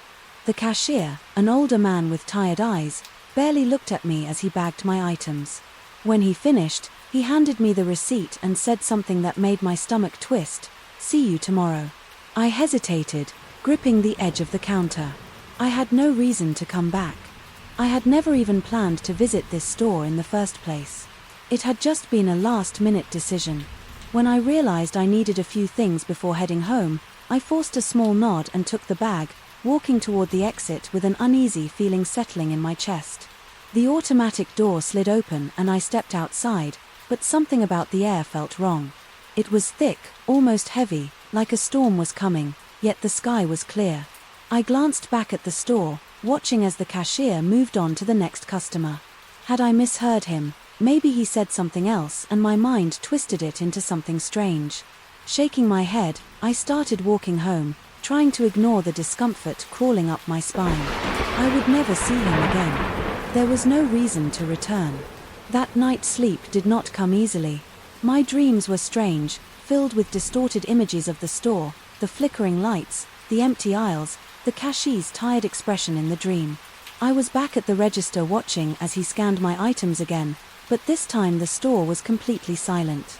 No background noise, no hum of a refrigerator, not even the sound of my own breathing, just silence. And then he spoke, "See you tomorrow." I jolted awake, my chest rising and falling rapidly. It was just a dream. I pushed the covers off and sat up, rubbing my face, but something felt off. The room was too dark, the air too. Still I checked my phone. It was dead. I could have sworn. I charged it before bed. I got up and went to the kitchen for some water, but as I passed the front door, a chill ran down my spine. A small piece of paper had been slipped underneath. I hesitated before picking it up. The paper was thick, thin, almost fragile, with only 3 words written in neat, careful handwriting. "See you tomorrow." My breath caught in my throat. My hands trembled as I turned it over, but the back was blank. I did not understand who had left this. My mind immediately went to the cashier, but that was impossible. He had no idea where I lived. I locked every door and window, double-checking each one before forcing myself back to bed. I would forget about it in the morning. It was just a prank, nothing more. But when I woke up, my phone was still dead and my front door was unlocked. I knew I had locked it. I felt the blood drain from my face as I slowly pushed it open, scanning the empty hallway outside. There was nothing there, no footprints, no signs of a break-in, but the paper was gone. My stomach twisted as I tried to make sense of it. I needed to go out to clear my head, but as soon as I stepped outside, my body froze. I was standing in front of the store again. My pulse pounded in my ears as I looked around, but everything seemed normal. People passed by, cars moved along the road, but I had no memory of walking here. I had not even meant to leave the house, yet my hands clenched at my sides as I turned ready to go home. But before I could take a step, the automatic door slid open. The store was exactly as I remembered: the dim lights, the quiet atmosphere, the faint hum of an old air conditioner struggling to work. The cashier stood behind the counter watching me with the same tired eyes. He did not look surprised to see me. If anything, he looked like he had been expecting me. My legs felt heavy as I stepped forward. Unable to stop myself, I did not pick up any items I did not need to. When I reached the counter, he slid a receipt toward me. No items, no prices, just a single sentence printed on the paper. "You were here yesterday." My breath caught as I slowly looked up at him. His expression did not change. I wanted to ask what was happening, why I was here, but my throat felt too tight. The air seemed to grow heavier, pressing down on me. I turned and rushed toward the exit, pushing through the doors and stepping back outside, but as soon as I did, my body went cold. I was standing in front of the store again. My breath came in short gasps as I spun around. It was the same street, the same passing cars, the same people walking by. I had never left. I backed away slowly, my heart hammering against my ribs. I needed to get home. I needed to break whatever was happening, forcing my legs to move. I ran in the opposite direction, refusing to look back. I ran until my lungs burned, until my legs ached, until my house finally came into view. I burst through the door, slamming it shut behind me. My hand shook as I locked it, breathing hard, but as I turned around, my stomach dropped. A single receipt sat on my kitchen table. The same words were printed in black ink. "You were here yesterday." My eyes darted to the window. The store was right across the street. It had never been there before. Story 20. The phone rang. Just as I was about to sit down, the screen showed an unknown number. I hesitated for a second before answering, bringing the phone to my ear. At first there was only silence, the kind that stretched just long enough to feel unnatural. I was about to hang up when a voice finally spoke. It was flat, emotionless, and mechanical. It said my address, just that, my full address. Spoken clearly. Then silence. A second later it repeated the address again. Then again, my grip on the phone tightened. I glanced toward the front door, suddenly feeling exposed. The voice continued the same steady tone, repeating my address over and over. "Who is this?" My voice came out sharper than I intended, but the repetition did not stop. It did not speed up or slow down, just kept going at the same pace. My heart pounded in my chest. I stood up and checked the locks on the door, making sure they were secure. I looked out the window, scanning the street, but nothing seemed unusual. I pulled the phone away from my ear and stared at the screen. The call was still active. My number of missed calls was normal. No messages, nothing strange. I put the phone back to my ear. The voice was still repeating my address. It had not paused once. My fingers hovered over the screen, ready to hang up, but something kept me from doing it. Instead, I pressed the speaker button and set the phone down on the table. The voice filled the room, steady and relentless. I stepped back, watching the phone like it was something dangerous. My address echoed in the space around me, each repetition making my stomach tighten. I grabbed another phone and dialed the number back. The call did not go through. No rain, no voicemail, just a deadline. The voice on my phone kept going. I ended the call. The sudden silence felt heavier than the voice had. I stood there waiting, expecting the phone to ring again, but nothing happened. I checked the call log. The number was there, but it looked strange. Too long, too many digits. I tried looking it up, but no results came back. I sat down, gripping the edge of the table. My thoughts raced through every possibility: a prank, some kind of automated scam. But how did they know my address, my full address, down to the smallest detail? Sleep did not come easy that night. Every sound made me sit up, every shadow made my skin crawl. I kept my phone next to me, half expecting it to ring again, but the night passed in silence. The next morning I checked my call log again. The number was gone, not just blocked or deleted, completely erased. It was as if the call had never happened. I told myself it was nothing, just some strange glitch, a mistake. But even now, when my phone rings unexpectedly, I hesitate before answering, because deep down I know, if I ever hear that voice again, I will not wait, I will not listen, I will hang up. I'm story 21. Losing my ID was a hassle, but I was not too worried at first. It must have fallen out somewhere, maybe at the store. On the way home I checked my pockets, my bag and every surface in my house. Nothing. After searching for an hour, I gave up and decided to get a replacement. It would be a small inconvenience, but at least I could take care of it quickly. The next morning I went to the government office where they handled identification cards. The place was busy, filled with people waiting in long lines. I took a deep breath and joined the queue, trying to be patient. After about 30 minutes, I finally reached the counter. The clerk, a middle-aged man with tired eyes, glanced up at me as I handed him my information. "I need a replacement ID." I said I lost mine yesterday. The man frowned, typing on his computer. His fingers moved across the keyboard before he stopped. Suddenly his eyebrows knit together as he looked at the screen. "Are you sure?" he asked. Yeah, I lost it yesterday. I just need a new one." He gave me a strange look before shaking his head. "That's odd. You were here this morning. You already replaced your ID." A cold feeling spread through my chest. "What?" I asked, laughing nervously. "That's not possible. I just got here." The clerk turned the screen slightly, showing me the record. My name was there, my details and a timestamp from earlier that morning. According to their system, I had come in right after the office opened. The Idaho had already been issued. I stared at the screen, my heart beginning to race. "That's a mistake," I said, my voice tight. "I was at home this morning. I just woke up a couple of hours ago." The man studied me, his face unreadable. "Well, someone came in with your information," he said, "and they had the necessary documents.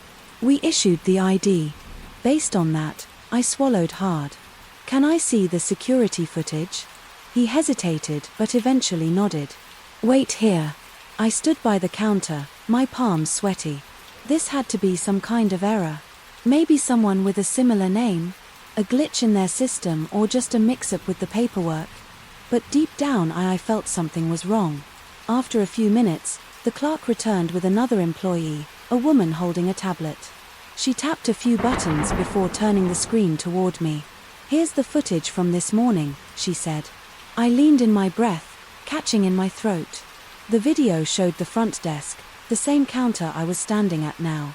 A figure approached, handing over documents. My heart nearly stopped. The person on the screen looked exactly like me. They were wearing a jacket similar to mine, their posture familiar. Their face was clear, identical to mine in every way. They spoke with the clerk, nodding and gesturing the same way I did. They even had my mannerisms. The way I adjusted my sleeve when I was nervous, I felt my stomach twist. "That's not me," I whispered. The clerk exchanged a glance with the other employee. "Well, it certainly looks like you," he said carefully, "but it's not." I insisted, my voice unsteady. "I was at home. I don't know who that is." The woman with the tablet tapped the screen again. It provided all the correct information. She said photo identification documents, even signatures that matched your old records. My head was spin. What happens now? I asked. The man hesitated.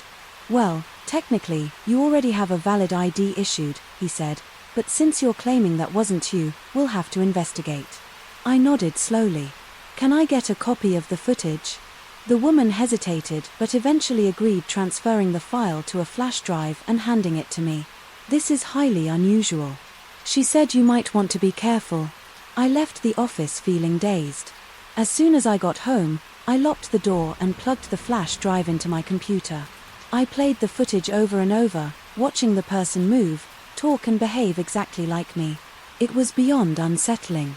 I tried to think. Logically, someone had stolen my identity. That was the only reasonable explanation. But how had they looked exactly like me, had access to my personal documents, knew how I moved and spoke? A sudden thought made my blood run cold. If they had my ID, they could use it for anything. Bank accounts, travel, even pretending to be me in situations I was not aware of. I needed to act fast. I called the government office again, demanding they void the ID issued. That morning, the woman on the phone hesitated before agreeing to flag it for fraud, but her words stuck with me. If this person really is an imposter, they're very convincing. Be careful. That night I barely slept. Every sound outside made me tense. Every shadow felt like it was moving. I kept thinking about that footage, about the way the person mirrored me perfectly. The next morning I decided to check my bank account.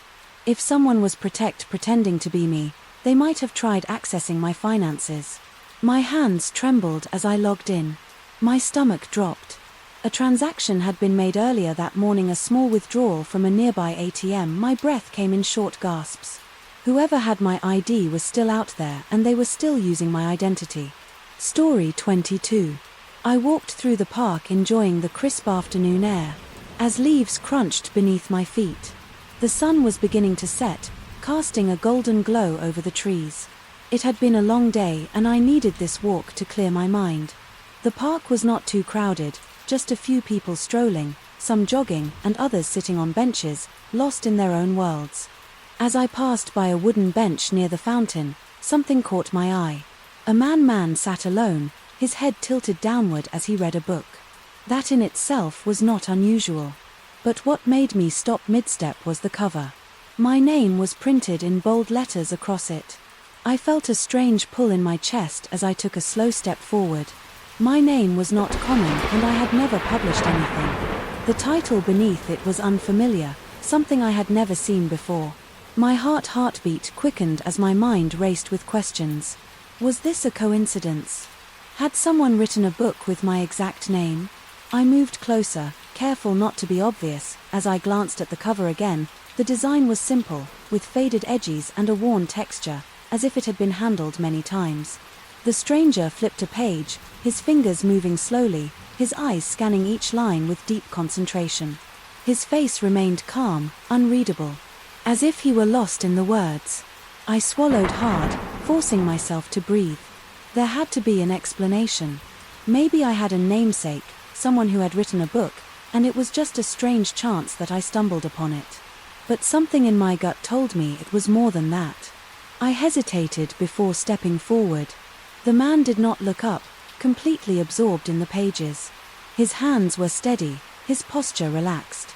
He was older, with graying hair and a neatly trimmed beard. His clothes were simple, a dark jacket over a plain shirt. Nothing unusual about him. Summoning my courage, I cleared my throat. "Excuse me." The man lifted his gaze slowly, his expression unreadable. His eyes locked onto mine, calm and steady, as if he had been expecting me. He did not speak, just waited. I pointed at the book. "Where did you get that?" He glanced down at the cover, his fingers resting lightly on the edge of the page. "This."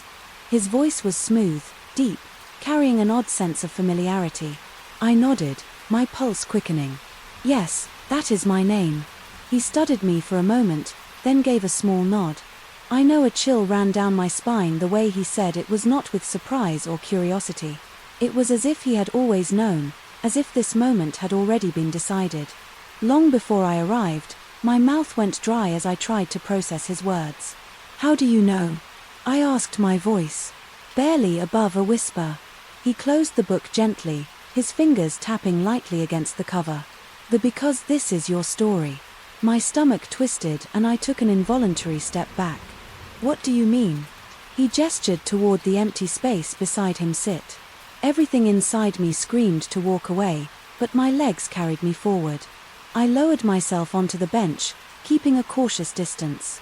My eyes flickered to the book, now resting in his lap, my name staring back at me. He exhaled slowly, as if choosing his words carefully. "This book holds everything about you, every moment, every choice, every path you have taken." My breath hitched. "That is not possible." He smiled, but there was no humor in it. "It is already written." I shook my head. "Who wrote it?" His gaze remained steady. "You did." A shiver ran through me and I clenched my hands into fists. "I never wrote a book." He tilted his head slightly. "Not with your hands, but with your life." My thoughts spun as I tried to make sense of what he was saying. It was ridiculous, impossible. Yet the weight of his words settled over me.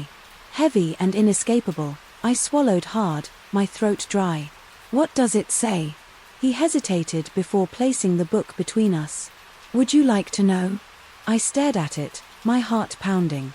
A part of me wanted to reach out to open the pages and see what was inside, but another part, the one gripped by fear, held me back.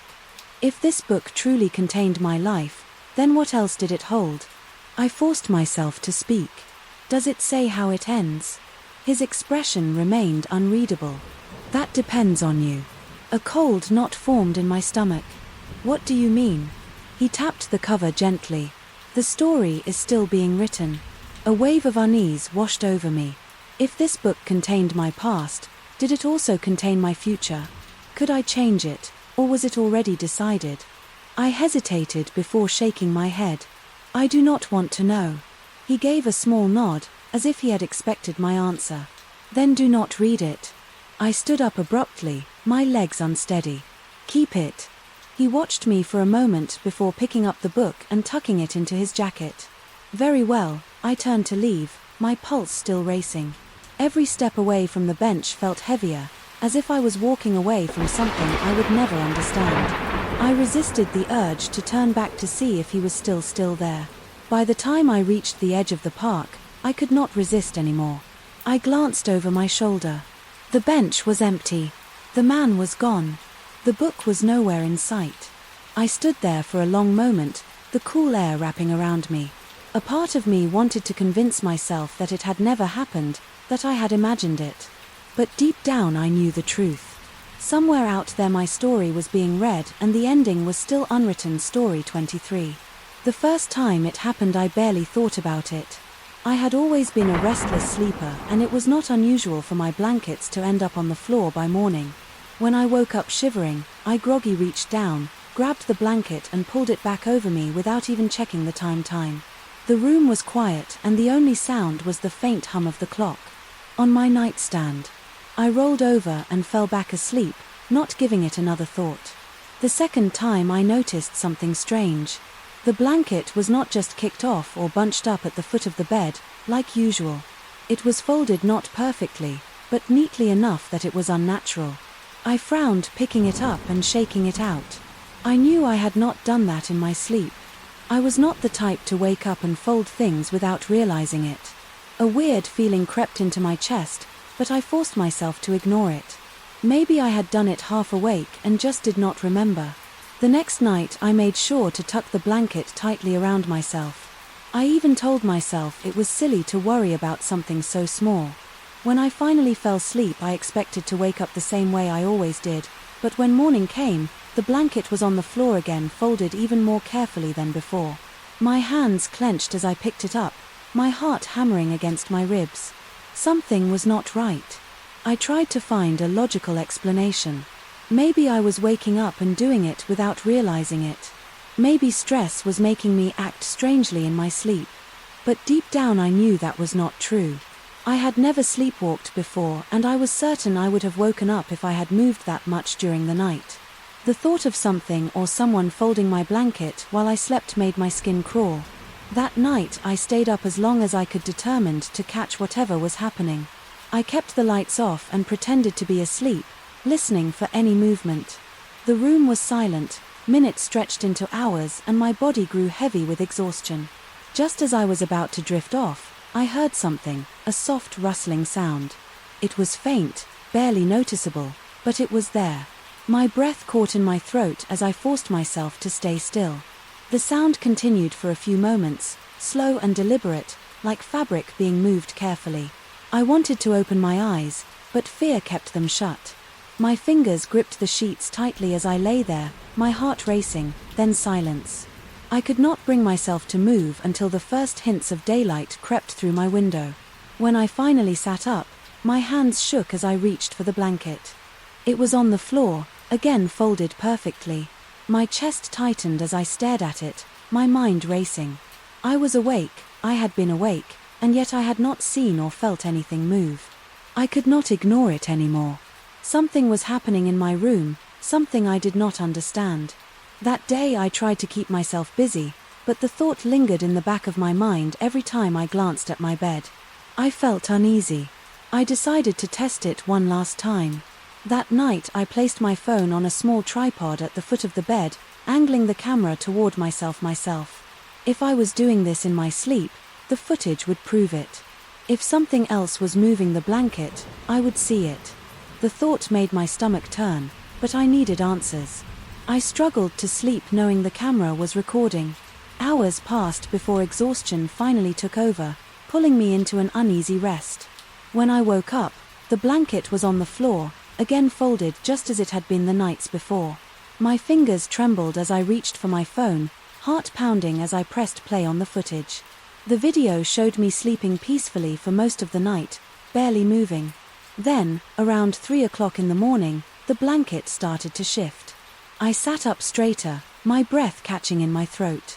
The blanket did not slide off like it would if I had kicked it off. It lifted slowly, carefully, as if unseen hands were pulling it away from my body. My pulse pounded in my ears as I watched the fabric move on its own, folding itself neatly. Before settling on the floor, the video ended without any sign of what or who had done it. I stared at the screen, my hands cold and unsteady. There was no explanation for this, no logical reason why a blanket would move by itself. I felt like the walls of my room were closing in on me, like I was no longer alone in my own home. I did not sleep there. That night, I packed a bag and left, staying with a friend without explaining why I could not bring myself to tell anyone what had happened. Who would believe me? A few days later I returned during the day to gather more of my things. The room felt different, heavier, as if something had noticed my absence. I refused to stay any longer than necessary. I moved out that week, leaving everything behind, except for my essentials. I never looked back to this day. I do not know what was in that room. I do not want to know, but every now and then I wake up in the middle of the night half expecting to find my blankets neatly folded on the floor waiting. Story 24. I walked into the cafe, the familiar scent of coffee and warm pastries wrapping around me like a comfort I did not realize I needed. It was one of those quiet places where people came to work, read, or escaped the outside world for a while. I had been coming here for weeks, always choosing the same seat by the window where I could watch people pass by. It was my little routine, something stable in my otherwise chaotic days. I ordered my usual drink and found my spot, setting my bag down before pulling out my notebook. The hum of conversation and the soft clinking of cups created a peaceful background noise. I took a deep breath, letting myself relax for the first time that day. As I sipped my coffee, I focused on the page in front of me, trying to gather my thoughts. Then I felt it, so one slid into the chair beside me. The movement was slow, deliberate, as if they had been waiting for the right moment. I did not look up right away, assuming it was just another customer searching for a seat. The cafe was busier than usual and I had seen strangers share tables before, but then they leaned in closer. I could feel their presence, the weight of their stare pressing against me. "You do not belong here." The voice was low, almost a whisper, but every word cut through the noise around me. It chill ran down my spine as I slowly turned my head. The person sitting beside me was unfamiliar. Their face was expressionless. Eyes locked onto mine as if waiting for a reaction. My throat felt dry as I struggled to find something to say, but nothing came out. I forced myself to look away, pretending to be unfazed. Maybe it was a joke, someone messing with me, but my hands trembled slightly as I gripped my cup tighter.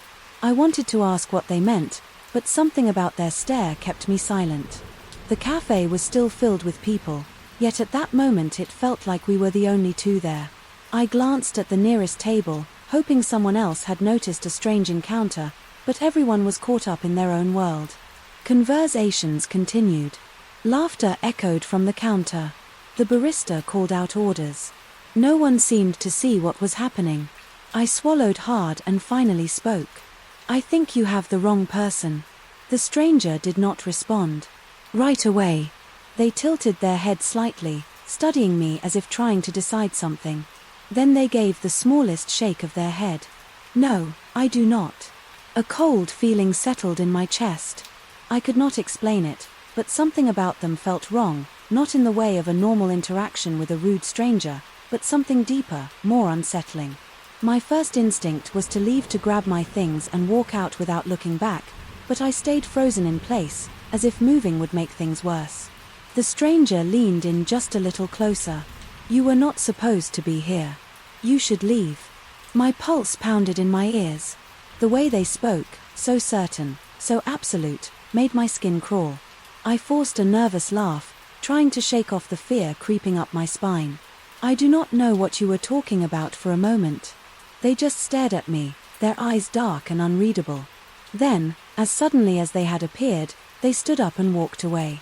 They did not take anything with them, no coffee, no bag, nothing to suggest they had ever been a customer. They just left, slipping out the door and disappearing into the street. I exhaled slowly, only now realizing I had been holding my breath. My hands were still shaking as I grabbed my phone, but there were no messages, no missed calls, just an empty screen. Staring back at me, I turned to look around the cafe again, half expecting someone to acknowledge what had happened, but nothing had changed. I told myself it was just some strange encounter, a person trying to scare me for no reason. Maybe they were confused, mistook me for someone else. But as I tried to go back to my notebook, I noticed something on the table. Where the stranger had been sitting was a napkin. It had not been there before. I reached for it with hesitant fingers, my stomach twisting as I unfolded it. It was blank, no message, no markings, just a plain empty napkin.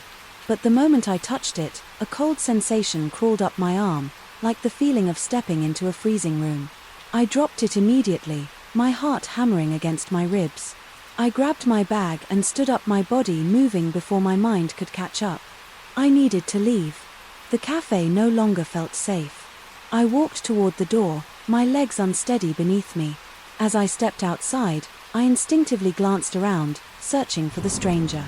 They were nowhere to be seen. I took a deep breath, trying to calm my nerves. It was just a weird encounter. That was all. I would forget about it soon enough. But as I started walking, something made me stop across the street. Reflected in the darkened window of a closed shop was my own reflection. But I was not alone. The stranger stood just behind me, watching. Story 25. My evening routine was simple. I finished my work, checked my emails and scrolled through my phone before setting my alarm for the next day.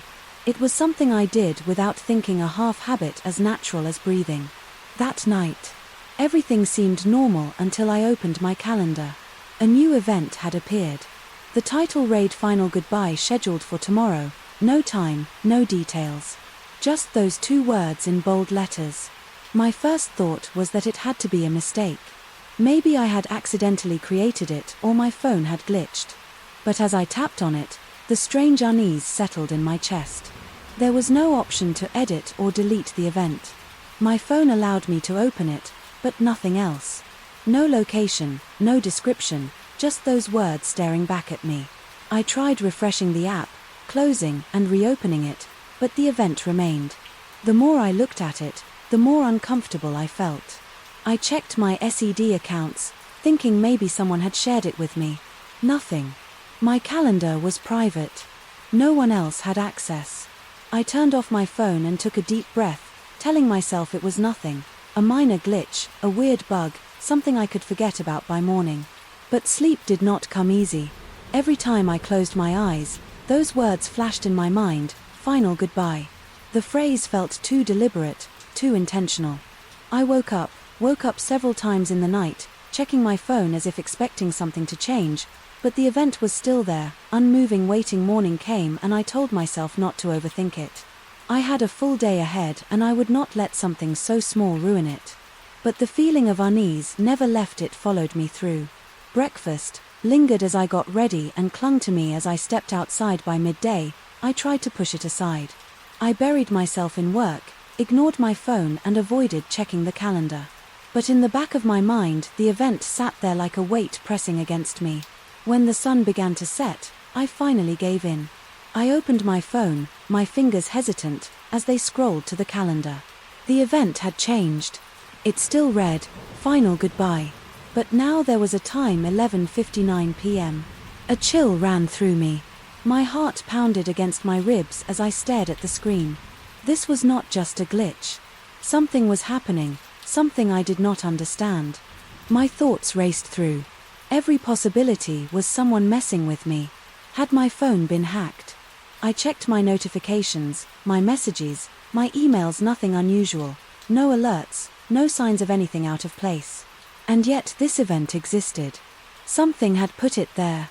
I wanted to delete it, to erase it from my phone and pretend it never happened. But, just like before, there was no option to remove it. The event was locked permanent. A deep sense of dread settled over me. I tried to rationalize it, but no explanation made sense.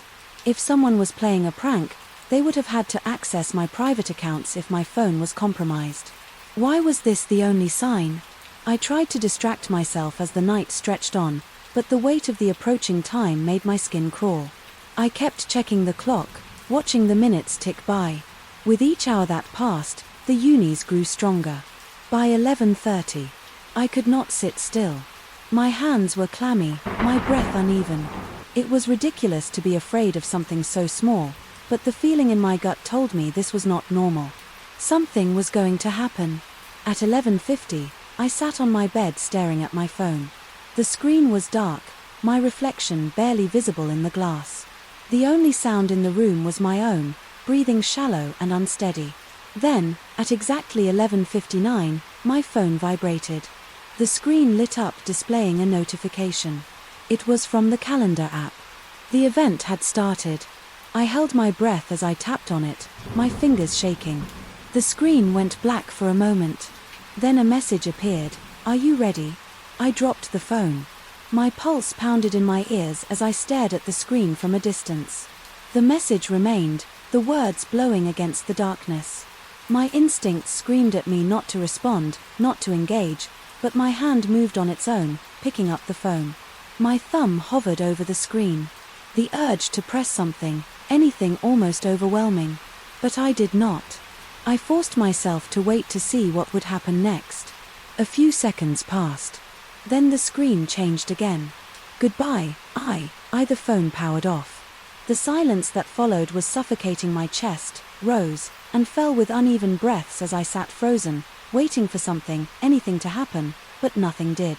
The room remained still, the air thick with tension. I tried turning my phone back on, but it did not respond. No matter what I did, the screen stayed black. It was as if the device had simply ceased to exist. I barely slept that night. Every shadow felt heavier, every creak in the walls louder. But the hours passed and morning came. The sun rose, light filled the room and my phone sat lifeless on the nightstand. When I plugged it in, the screen finally flickered back to life. Everything seemed normal. My messages, my emails, my apps all untouched. But when I checked the calendar, the event was gone. No trace of it remained. I still do not know what happened that night. I do not know if it was a warning, a mistake, or something else entirely. But ever since then I check my calendar carefully every evening, because if it ever happens again, if another event appears without explanation, I will not wait. I will not let it reach me. Midnight, Story 26. I was going through my emails late at night, deleting the usual spam and work-related messages. When I saw something strange, there was an email with no sender, no subject, just an attachment titled, "Listen carefully." My finger hovered over the mouse. My first instinct was to delete it. It had to be some kind of phishing scam or a virus, but curiosity held me back. I glanced at the time. It was past midnight and I was already tired. But something about the email unsettled me. I clicked on it expecting an error or a warning, but nothing happened. There was no text in the email, no clue as to who sent it or why, just the attachment. Common sense told me to ignore it, but I hesitated. What if it was important? What if someone I knew sent it but their information got erased? Somehow, after a few moments of debating with myself, I decided to scan it for viruses. The results came back clean, no threats detected. That made me even more uneasy. I took a deep breath and opened the file. It was an audio recording just a few minutes long. I put on my headphones, adjusted the volume and pressed play. At first there was nothing, just silence. I waited, straining to hear anything in the background. Then a faint, static noise crackled through the speakers. It was subtle, at first barely noticeable. Then a whisper, low, distorted, almost too quiet to understand. I leaned in, increasing the volume slightly. The whisper grew clearer. "Listen carefully," the voice said. The words sent a shiver down my spine. The voice was calm, slow, deliberate. There was something familiar about it, something that made my stomach tighten. Then the whisper continued. It started saying things. I recognized my name, my address, my workplace details. Only I would know. My hands began to shake as I listened. "I see you," the voice said. "I know what you were doing." I pulled the headphones off, my heart pounding. My eyes darted around the room as if expecting someone to be there watching me. My apartment was silent, except for the hum of my computer. I took a deep breath, trying to stay calm. This had to be a prank. Maybe someone hacked into my information, recorded a message and sent it to me just to mess with me. That was the only logical explanation. But deep down I knew something was off. I hesitated before playing the recording again. This time I listened more carefully, focusing on the background noise. There was something else behind the whisper, something faint but distinct. I could hear breathing, slow, measured breathing, as if someone was right next to the microphone. Then I heard another sound, a distant, creaking noise like a door opening. My stomach twisted. The sound was familiar. It sounded exactly like my front door. I froze, my breath catching in my throat. I had locked the door earlier. I was sure of it, but the audio? How could it have that exact sound? Slowly I turned my head toward the door. It was shut, locked. Nothing seemed out of place, but the unease inside me only grew stronger. I checked the email again, looking for any clue about who sent it, but there was nothing. No sender, no trace of where it came from.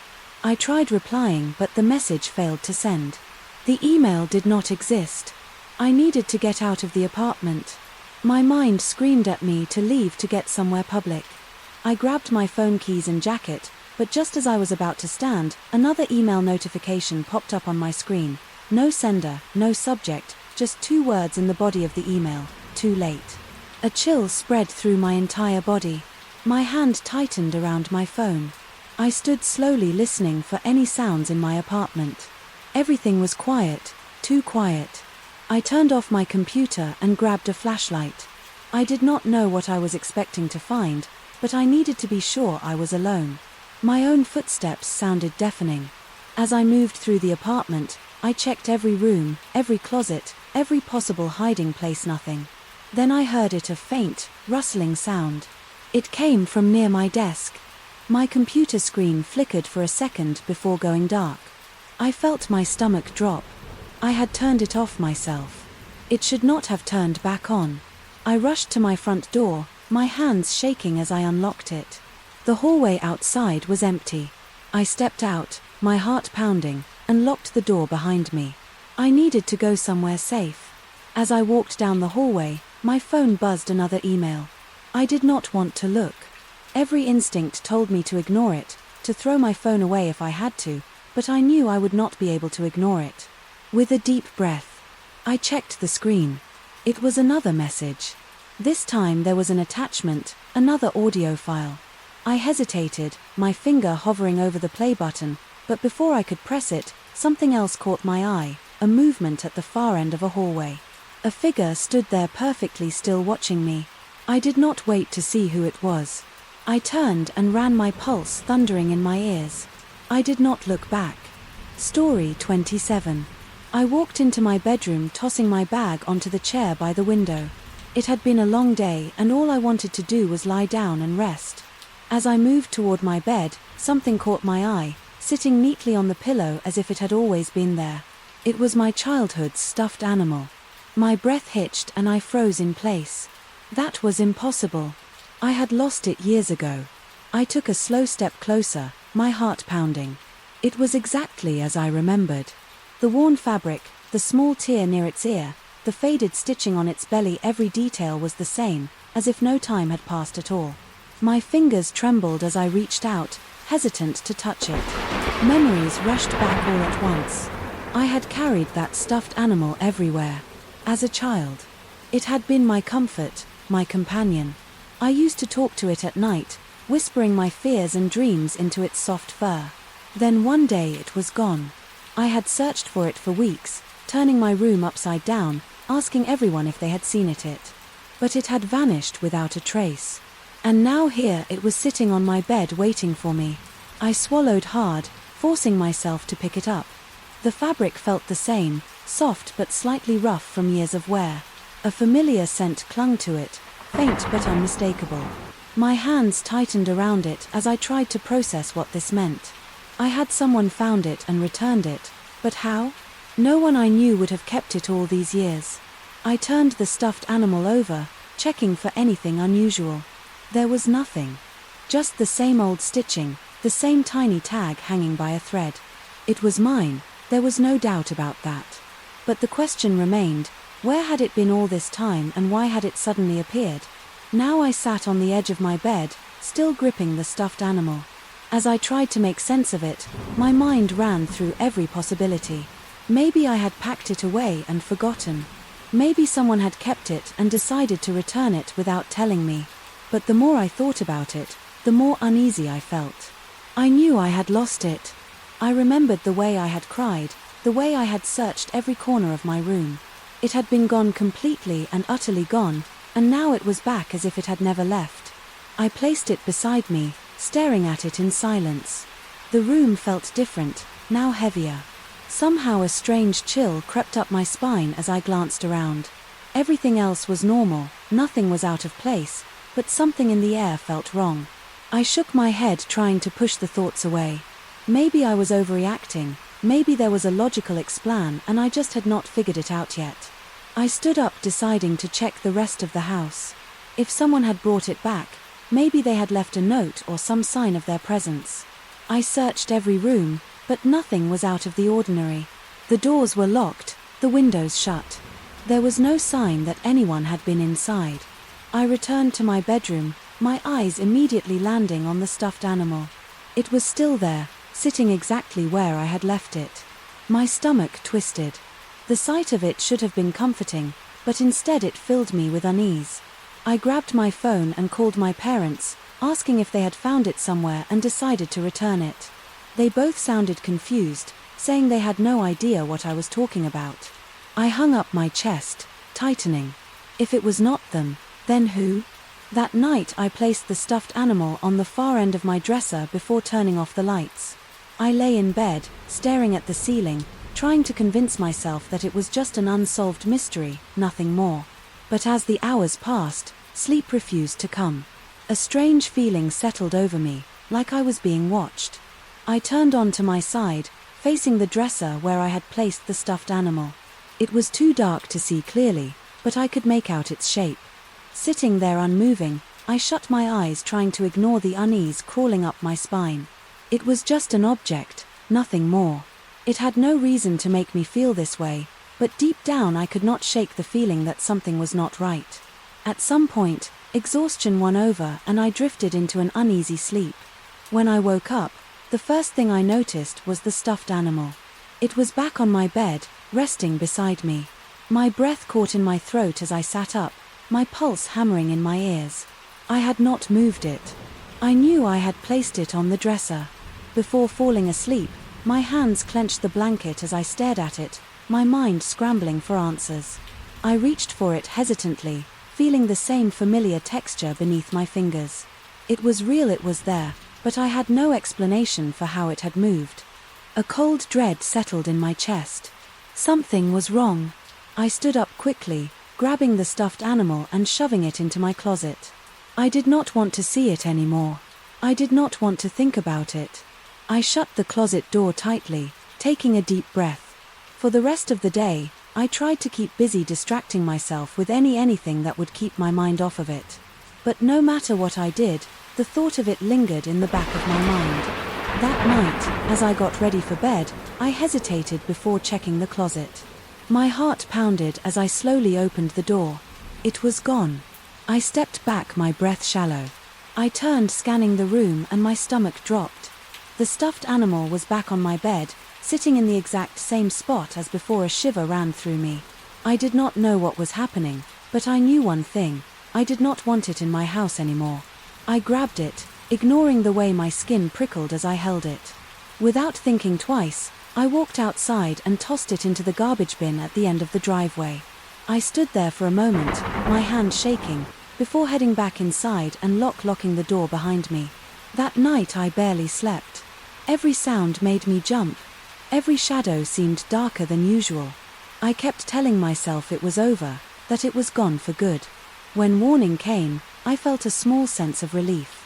I got up and checked the garbage bin just to be sure it was empty. The collection truck had already come. I let out a shaky breath, convincing myself that whatever had happened, it was over. Now the stuffed animal was gone. When I returned to my room, I stopped dead in my tracks, sitting on my bed. Right where it had been before was the stuffed animal. Story 28. The first morning I noticed them.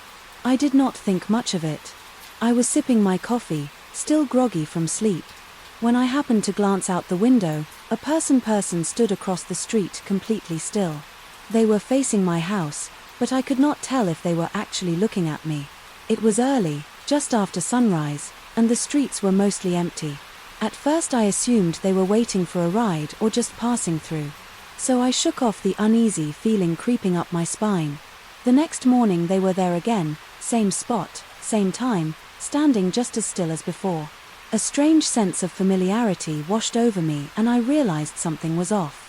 I squinted, trying to make out their features, but the morning light cast long shadows, making it difficult to see. My stomach tightened as I stepped away from the window, trying to brush off the growing discomfort. By the third morning, the unease had settled deep in my chest. They had returned just as before, standing in the exact same spot. I stood behind the curtain watching them, my coffee forgotten in my hands. They never moved, never looked around, never checked a phone or shifted their weight like someone waiting for something. They just stood there facing my house. I told myself it was nothing, that I was overthinking, but the feeling of being watched was impossible to ignore. I decided to test it. The next morning, instead of watching from my usual spot, I sat in a different room with the view of the street. Sure enough, at the same time they arrived, my breath caught in my throat as I watched from the shadows.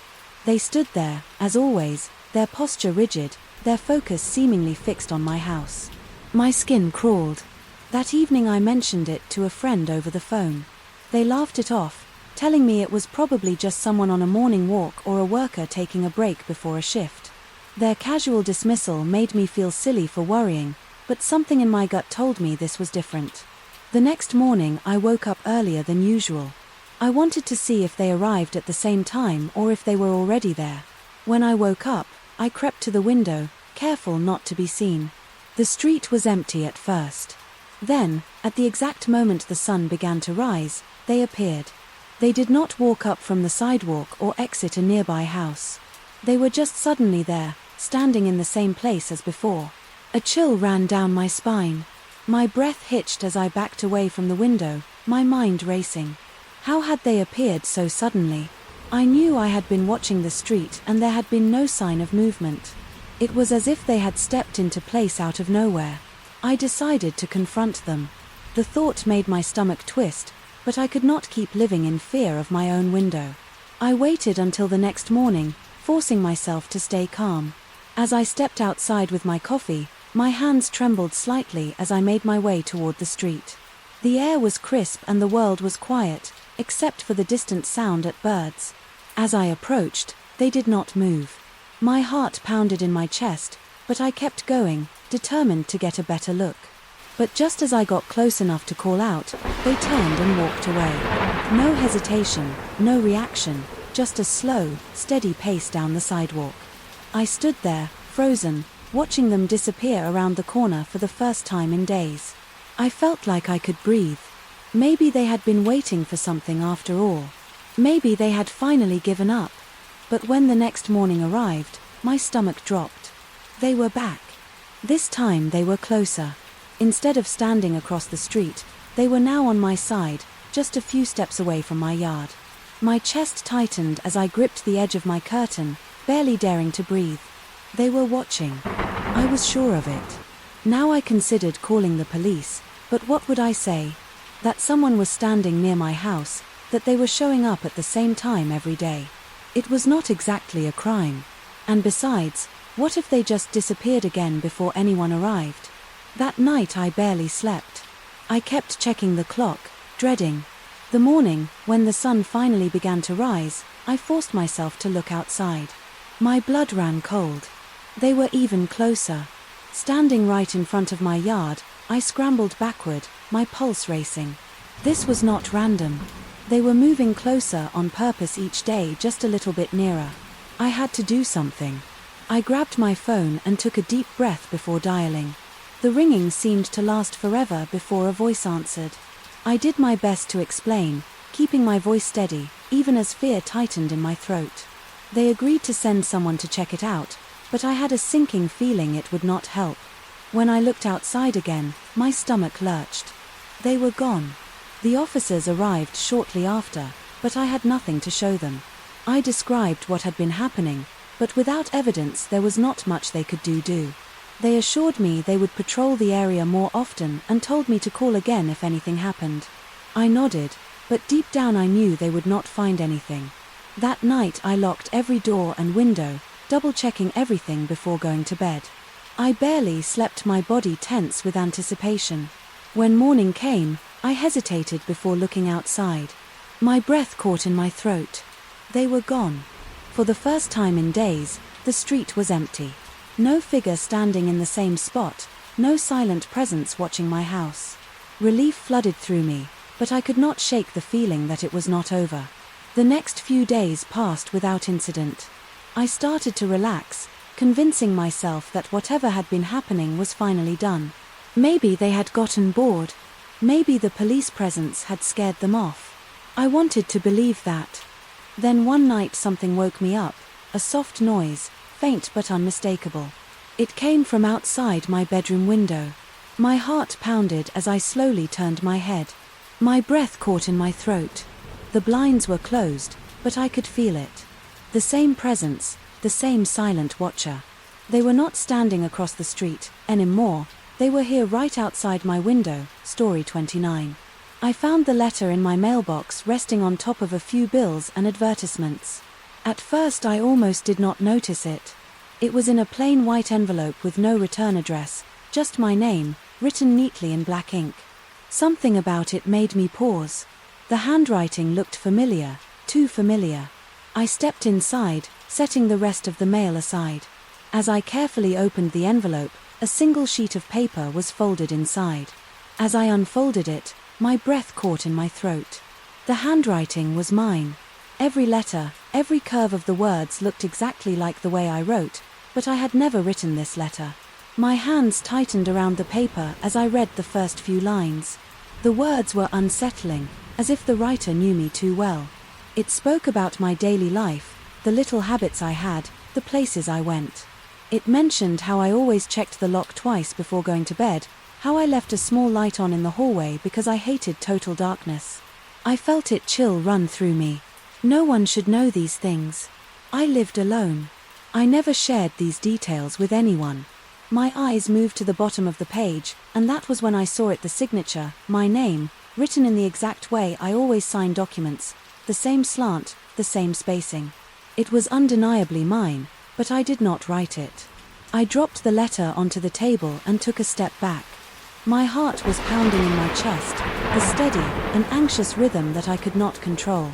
I tried to think rationally. Maybe this was some kind of prank. Maybe someone had copied my handwriting as a joke. But who would do that and why? I picked up my phone, hesitating before dialing. Who was I supposed to call the police? What would I even tell them? That I received a letter that looked like I had written it. There was no real crime. Just Hones creeping through me like a shadow. I could not escape. I forced myself to take slow, deep breaths. I needed to clear my mind. Maybe there was an explanation. Maybe I had written it and forgotten, but that did not make sense. I would remember something like this. I read through the letter again, searching for anything that stood out. That was when I noticed the last sentence. See you soon. The word sent a shiver down my spine. It felt like a warning or a promise. I checked the envelope again, looking for a postmark, anything that could tell me where it had come from. But there was nothing. No stamp, no sign that it had been mailed. That meant someone had put it in my mailbox by hand. I walked to the front door and looked outside the street. Street was empty. There was no sign of anyone watching, no one lingering nearby. But I could not shake the feeling that someone had been here, someone who knew too much about me. I shut the door, locking it immediately.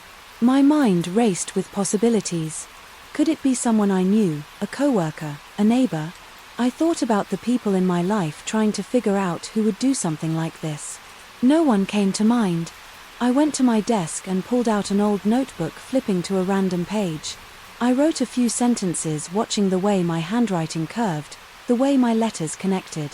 Then I compared it to the letter. It was identical, no difference, no hesitation in the strokes.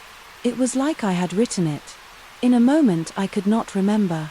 I told myself to calm down, there had to be an explanation, but the more I thought about it, the less sense it made. If someone had forged my handwriting, they had done it perfectly, too perfectly, as if they had been practicing for a long time.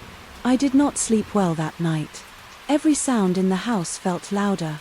Every shadow seemed to stretch longer than it should. I kept checking the locks, glancing at the windows, expecting to see someone standing outside, but there was nothing, just silence. The next morning I convinced myself that I was overreacting. I tucked the letter away in a drawer, telling myself to forget about it, but as the days passed, I could not shake the unease it left behind. I found myself checking my surroundings more often, feeling like I was being watched, even when I was alone. Then, a week later, another letter arrived. This time it was on my desk inside my house, story 30. The jacket was nothing special, just a simple second-hand find from a small thrift shop tucked away in a quiet part of town. It fit well enough, the fabric warm but comfortable, and the price was too good to pass up. I had not planned on buying anything that day, but something about it caught my eye. Maybe it was the way it hung on the rack, slightly apart from the others, or maybe it was just impulse. Either way, I took it home without a second thought. That night I decided to wear it. It smelled faintly of old fabric and dust, but nothing. A quick wash would not fix. As I slipped it on, my hands naturally found their way into the pockets. That was when I felt it. A small crumpled piece of paper pushed deep into the lining. My fingers curled around it, pulling it free. It was old. The edges slightly yellowed. The crease is deep, as if it had been folded and unfolded many times.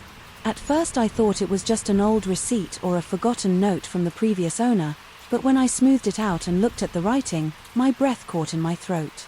It was my birthday, not just the day and month, but the full date. Year included, written in uneven, almost shaky handwriting. The numbness stared back at me. I felt a chill creep up my spine. My first instinct was that it had to be a coincidence. Maybe the numbers meant something else. Maybe it was not even a date. But the more I looked at it, the less I could convince myself. I turned the paper over hoping for more clues, but it was blank. On the other side, no name, no explanation, nothing, just my birthday. Sitting there in faded ink. My heart pounded as I tried to think. Logically, there were millions of people in the world. Someone else could have had the same birthday. Maybe the jacket had belonged to them. Maybe it was just random. But deep down something about it felt wrong. I checked the pockets again, searching for anything else, but they were empty. No wallet, no tags, no forgotten items. Just that single piece of paper. I sat down staring at it, my mind racing with possibilities. Had someone written this before, after I bought the jacket? Had it been in there for years, waiting for me to find it? The inn stayed with me all night. I barely slept, the paper sitting on my nightstand like a quiet presence. I could not ignore more. The next morning I decided to go back to the thrift shop. Maybe they had information on who donated the jacket.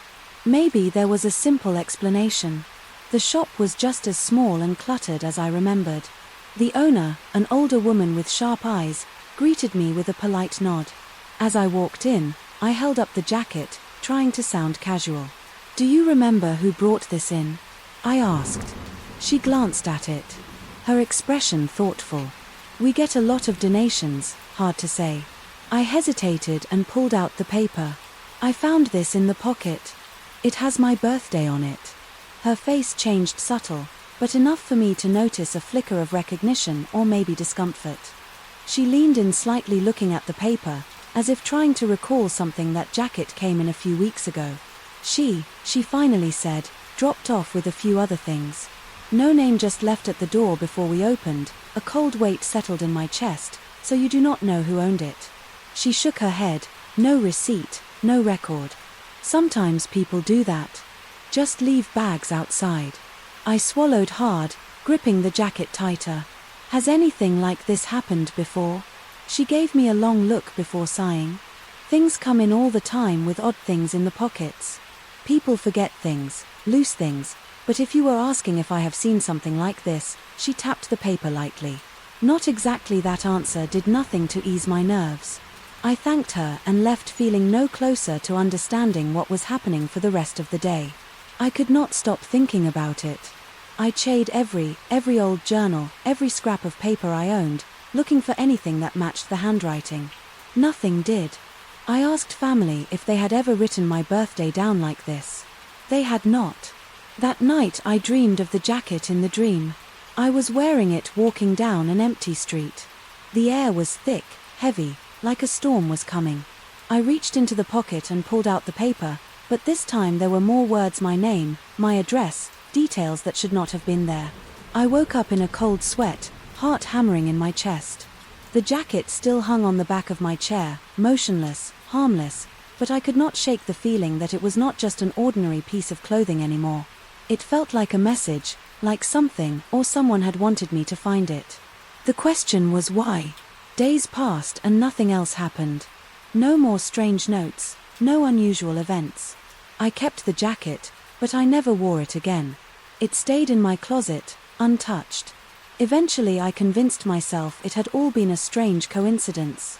The paper was just a weird fluke, nothing more.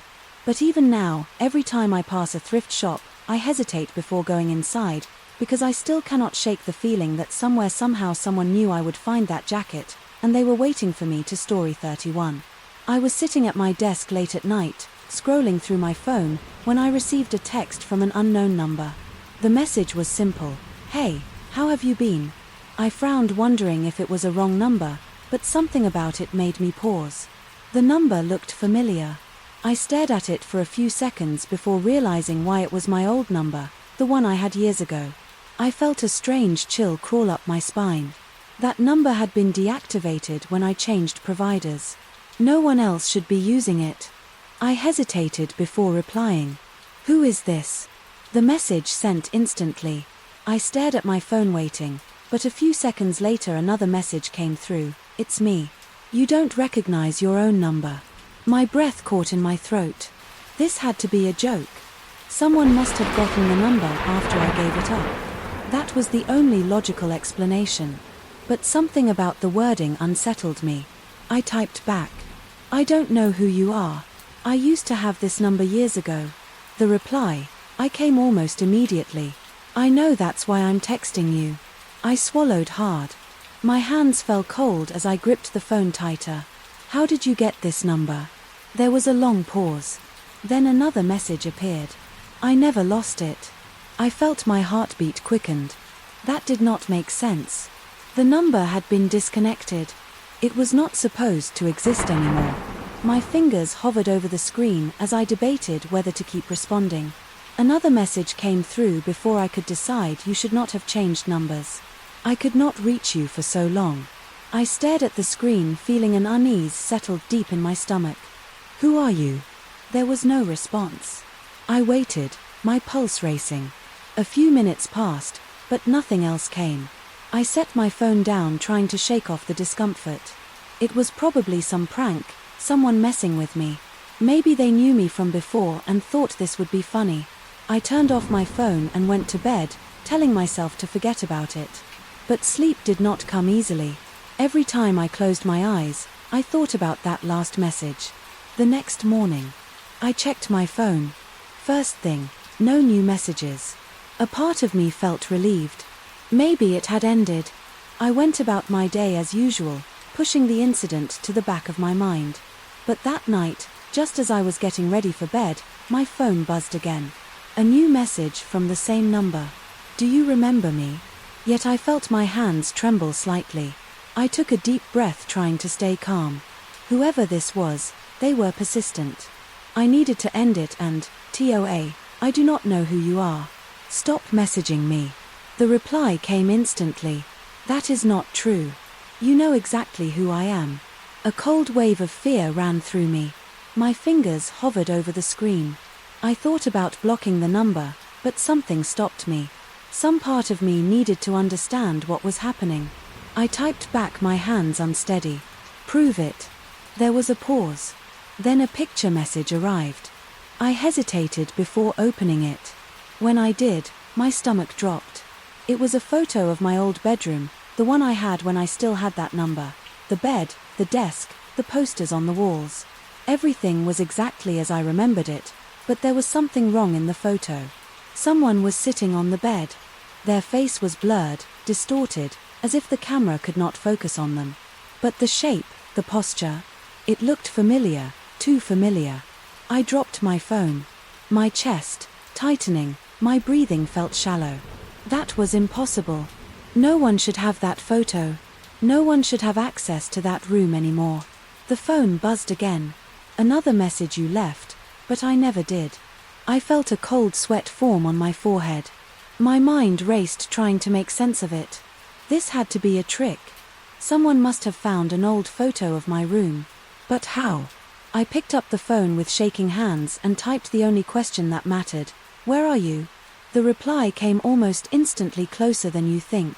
I jumped up, my heart pounding. I scanned the room, every corner, every shadow, everything looked normal, but I could not shake the feeling that I was not alone. The phone vibrated again. A final message: see you soon. I did not sleep that night. I did not even stay in my apartment. I packed a bag and left, not knowing where I was going, only that I needed to get away. But no matter where I went, I could not shake the feeling that I was still being watched. Story 32. I reached into my bag, searching for my wallet, when my fingers brushed against something small and metallic. Frowning, I pulled it out and stared at the object resting in my palm. It was a key, silver, slightly worn, with no markings to indicate what it belonged to. For a moment I just stood there, trying to remember if I had seen it before. I was sure it was not mine. I checked my pockets, the inside of my bag, looking for any clue as to where it had come from. That was when I noticed the folded piece of paper tucked beside it. I opened it carefully, my heartbeat quickening as I read the short message written in neat, unfamiliar handwriting. Use it soon. A chill ran through me. I glanced around, half expecting someone to be watching me. The store was crowded, people moving in every direction, but no one seemed out of place. I took a slow breath, telling myself there had to be a logical explanation. Maybe someone had dropped it and it had somehow ended up in my bag. Maybe it was a prank, but who would do that? I slipped the key in the note back into my bag and finished paying for my groceries, my mind racing. The moment I stepped outside, I pulled out my phone and texted a few friends asking if they had put something in my bag as a joke. Each response was the same confusion. The walk home felt longer than usual. The weight of the key in my bag pressed against me like a question that refused to be ignored. I could not stop thinking about it. When I got home, I locked the door behind me and placed the key and note on the table. I stared at them for a long time as if they might offer some kind of explanation. Use it soon. What was I supposed to use it for? I turned the key over in my hand. It was small, like something that would fit a locker or a small box rather than a house door. I searched for any markings but found none. I checked my bag again, searching every pocket to make sure there was nothing else. There was nothing, just the key in the note. I thought about throwing it away, whatever this was. I wanted no part of it, but a strange curiosity kept me from doing so. That night, I placed the key on my nightstand and tried to sleep, but my mind would not stop turning. Use it soon. I closed my eyes, forcing myself to ignore it. The next morning the key was not on my nightstand. I sat up abruptly, my heart pounding. I checked the floor, the blankets even under my pillow. It was gone. I rushed to the kitchen and there was sitting in the exact spot I had left it yesterday. My stomach twisted. Had I forgotten and moved it myself, but I knew I had not. Something was not right. I grabbed my phone and searched for any missing key reports in my area. Nothing. No one seemed to be looking for it. I tried to ignore it for the rest of the day, but no matter what I did, my thoughts kept circling back to that note. Use it soon. I had no idea what the key was for, but suddenly I felt an urgency, as if ignoring it was the wrong choice. That evening I decided to take it with me. If there was something I was meant to unlock, maybe I would find it. I walked through town letting instinct guide me. My heart pounded with every step. I did not know what I was looking for, but I knew I had to keep moving. I passed by an old building I barely noticed before it looked abandoned, the kind of place no one paid attention to. I stopped. I did not know why, but something told me this was it. I reached into my pocket, gripping the key tightly. I stepped forward. Story 33. The first time I saw it, I thought it was a mistake. I had been scrolling through an online marketplace checking for second-hand furniture when something caught my eye, a photo of me. It was not a picture I had ever posted online, but it was definitely me. The caption below it read, "Looking for you." The strange chill ran through me as I stared at the screen. My first instinct was that it had to be some kind of scam or prank. Maybe someone had uploaded the wrong image. By accident I clicked on the listing, my hands slightly trembling. There was no description, no contact information, just my photo and those 3 words. I immediately checked the account that had posted it. The profile was empty. No other listings, no name, just a blank user icon. I felt my stomach tighten. This was not a mistake. Someone had done this on purpose. I tried to think logically. Maybe a friend was messing with me, trying to scare me. But as I stared at the image, one settled deep in my chest. Where had they even gotten this picture? It was not one I had taken recently, but it looked familiar. My clothes, my surroundings, this had to be from within the past year. I saved the image and checked my phone's gallery, scrolling through my old pictures, trying to find the original. The more I searched, the more my anxiety grew. I could not find the exact image anywhere. The angle was slightly off, as if it had been taken by someone else. While I was unaware, I closed my laptop and rubbed my temples. Maybe it was just some weird internet prank. I told myself to forget about it, but the feeling of being watched stayed with me the next morning. Curiosity got the best of me and I checked the listing again. It was gone. The account no longer existed, as if it had never been there in the first place. That should have reassured me, but instead it made things worse. If it had been a mistake, why would someone delete it so quickly? If it was a prank, why erase the account entirely? I tried to put it out of my mind, but the paranoia stayed with me. I became more aware of my surroundings, checking over my shoulder more often when walking outside. I even started locking my doors the moment I got home, something I had never been too strict about before. Days passed without incident and I convinced myself I had overreacted. But then it happened again. I was at work when my phone buzzed with a notification from a classified website. I had never signed up for alerts, but when I opened the message, my stomach dropped. It was another ad, another picture of me. This time the caption read, "Still looking." My breath caught in my throat. I clicked the link but, just like before, there was no information. The account had no history, no profile picture, nothing. My hands were shaking as I closed the browser. Someone was watching me. I left work early, the sense of unease now turning into full-blown fear. I felt exposed, like eyes were on me every second. As soon as I got home, I checked every lock and shut all the blinds. I even covered my laptop's camera just in case. That night I barely slept. Every sound made me jolt awake. My mind raced with possibilities. Who could be doing this and why? The next morning I went to the police. I showed them the screenshots explaining everything that had happened. The officer listened carefully but looked skeptical. "There's no direct threat here." He said it could be a prank. Maybe someone you know messing around. I insisted that it felt like more than that, someone had taken those pictures without my knowledge. Someone was watching me. "We'll file a report," the officer finally said, "but without an actual crime. There's not much we can do right now. Now let us know if anything else happens." That was not the reassurance I had hoped for. I left the station feeling more alone than before. No one believed me, or if they did not think it was serious enough to act on. But I knew this was not just some harmless joke. For a few days nothing happened. I almost started to believe that whoever was doing this had stopped. But then, late one evening, my phone buzzed again. This time the notification was different. It was not from a classified site. It was a direct message. "Why are you hiding?" My hands weren't cold. As I stared at the screen, my heartbeat pounded in my ears. The account that sent it was blank. No profile picture, no name. I wanted to ignore it, to pretend I had never seen it, but my fingers moved on their own, typing a response. "Who are you? Who are you?" The message was read instantly, but no reply came. I watched the screen for what felt like forever, before finally locking my phone and tossing it onto my bed. My breathing was unsteady. I did not sleep at all that night. By morning, I had made it a decision. I packed a bag, booked a hotel room and left my house. I needed to get away, even if just for a few days. I did not tell anyone where I was going. That night I checked my messages again. Nothing new, no classified ads, no strange notifications. Maybe this had finally ended. But just as I started to let my guard down, my phone buzzed one more time. I hesitated before looking. "A new message found you." I dropped the phone.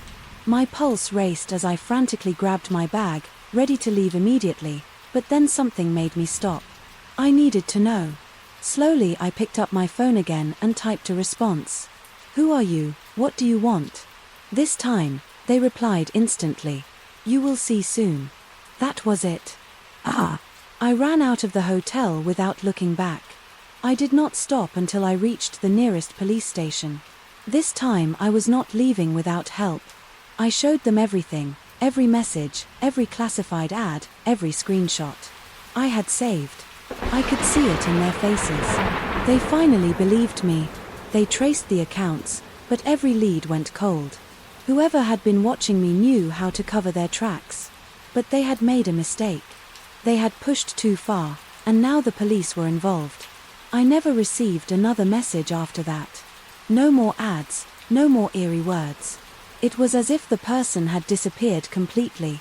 I moved after that, changing my routines, becoming more careful about what I posted online. The fear never fully left me, but I was safe, at least I hoped. I was story 34. I was waiting at the bus stop, shifting my weight from one foot to the other, as the late afternoon sun cast long shadows across the pavement. The bus was running late and I glanced at my phone, checking the time. Two other people stood nearby, either lost in their own thoughts or staring down at their screens. That was when I noticed him. An older man sat at the far end of the bench, hunched forward, with his hands clasped together. His clothes were worn, his face lined with deep wrinkles in his eyes. There was something unsettling about his eyes. They were sharp, focused, as if he had been watching me. Long before I even realized he was there, I shifted uncomfortably, turning my attention back to the road. The bus should have been here by now. You need to leave before it happens again. The man's voice was rough, almost a whisper, but I heard it clearly. I turned to look at him, unsure if he was speaking to me or just talking to himself. His gaze was locked onto mine. "Excuse me," I asked, my voice more uncertain than I intended. "You need to leave," he repeated, "before it happens again." A cold prickle ran down my spine. I wanted to ask what he meant, but something about the way he looked at me made my throat tighten. He was serious. "I think you have the wrong person," I said. Forcing a small, uneasy smile, he shook his head slowly. "No, you were here before and you did not leave in time." My heart started pounding. "I have never been here before." He let out a tired sigh, rubbing a hand over his face as if the conversation was exhausting him. "You do not remember, but you were here and it happened." I took a step back, glancing around at the other people waiting at the stop. No one seemed to notice our conversation. No one seemed to notice him. "What are you talking about?" I asked. Feeling the hairs on the back of my neck rise, the man leaned in, slightly lowering his voice. "Something bad is going to happen. It always does, but you still have time to leave." I swallowed hard. Every instant told me to walk away, but I could not move. "What do you mean?" "It always does." The man hesitated, as if deciding whether he should say more. Then he looked past me down the street, his expression darkening. "It is starting." I turned my head, following his gaze. The street looked the same, the buildings, the cars, the people walking along the sidewalk. Nothing seemed different, but then I felt it a strange pressure in the air, subtle at first, like the heaviness before a storm. The sounds around me seemed slightly off, muffled, distant, as if I were hearing everything through a thick barrier. The people near me continued their routine, but something was wrong. Their movement seemed slower, less natural, like a scene playing on an old skipping film reel. Panic coiled in my stomach. I did not understand what was happening, but I knew I needed to leave. I turned back to the man, but he was already standing. His expression, "Grim, go," he said before it pulls you back in. I took a shaky step backward. "I do not understand." "You do not need to," he cut in. "Just leave now." My heart pounded in my chest. I did not know if I should believe him, but something deep inside me screamed that he was right. I needed to go. I turned away from the bus stop and started walking. My legs felt heavy, as if something unseen was pulling me back, but I pushed forward. The further I got, the more normal the world felt. The sounds became clearer, the pressure in the air lifted, and then, without warning, the bus arrived. As soon as it pulled up, everything seemed to snap back into place. The people moved normally again.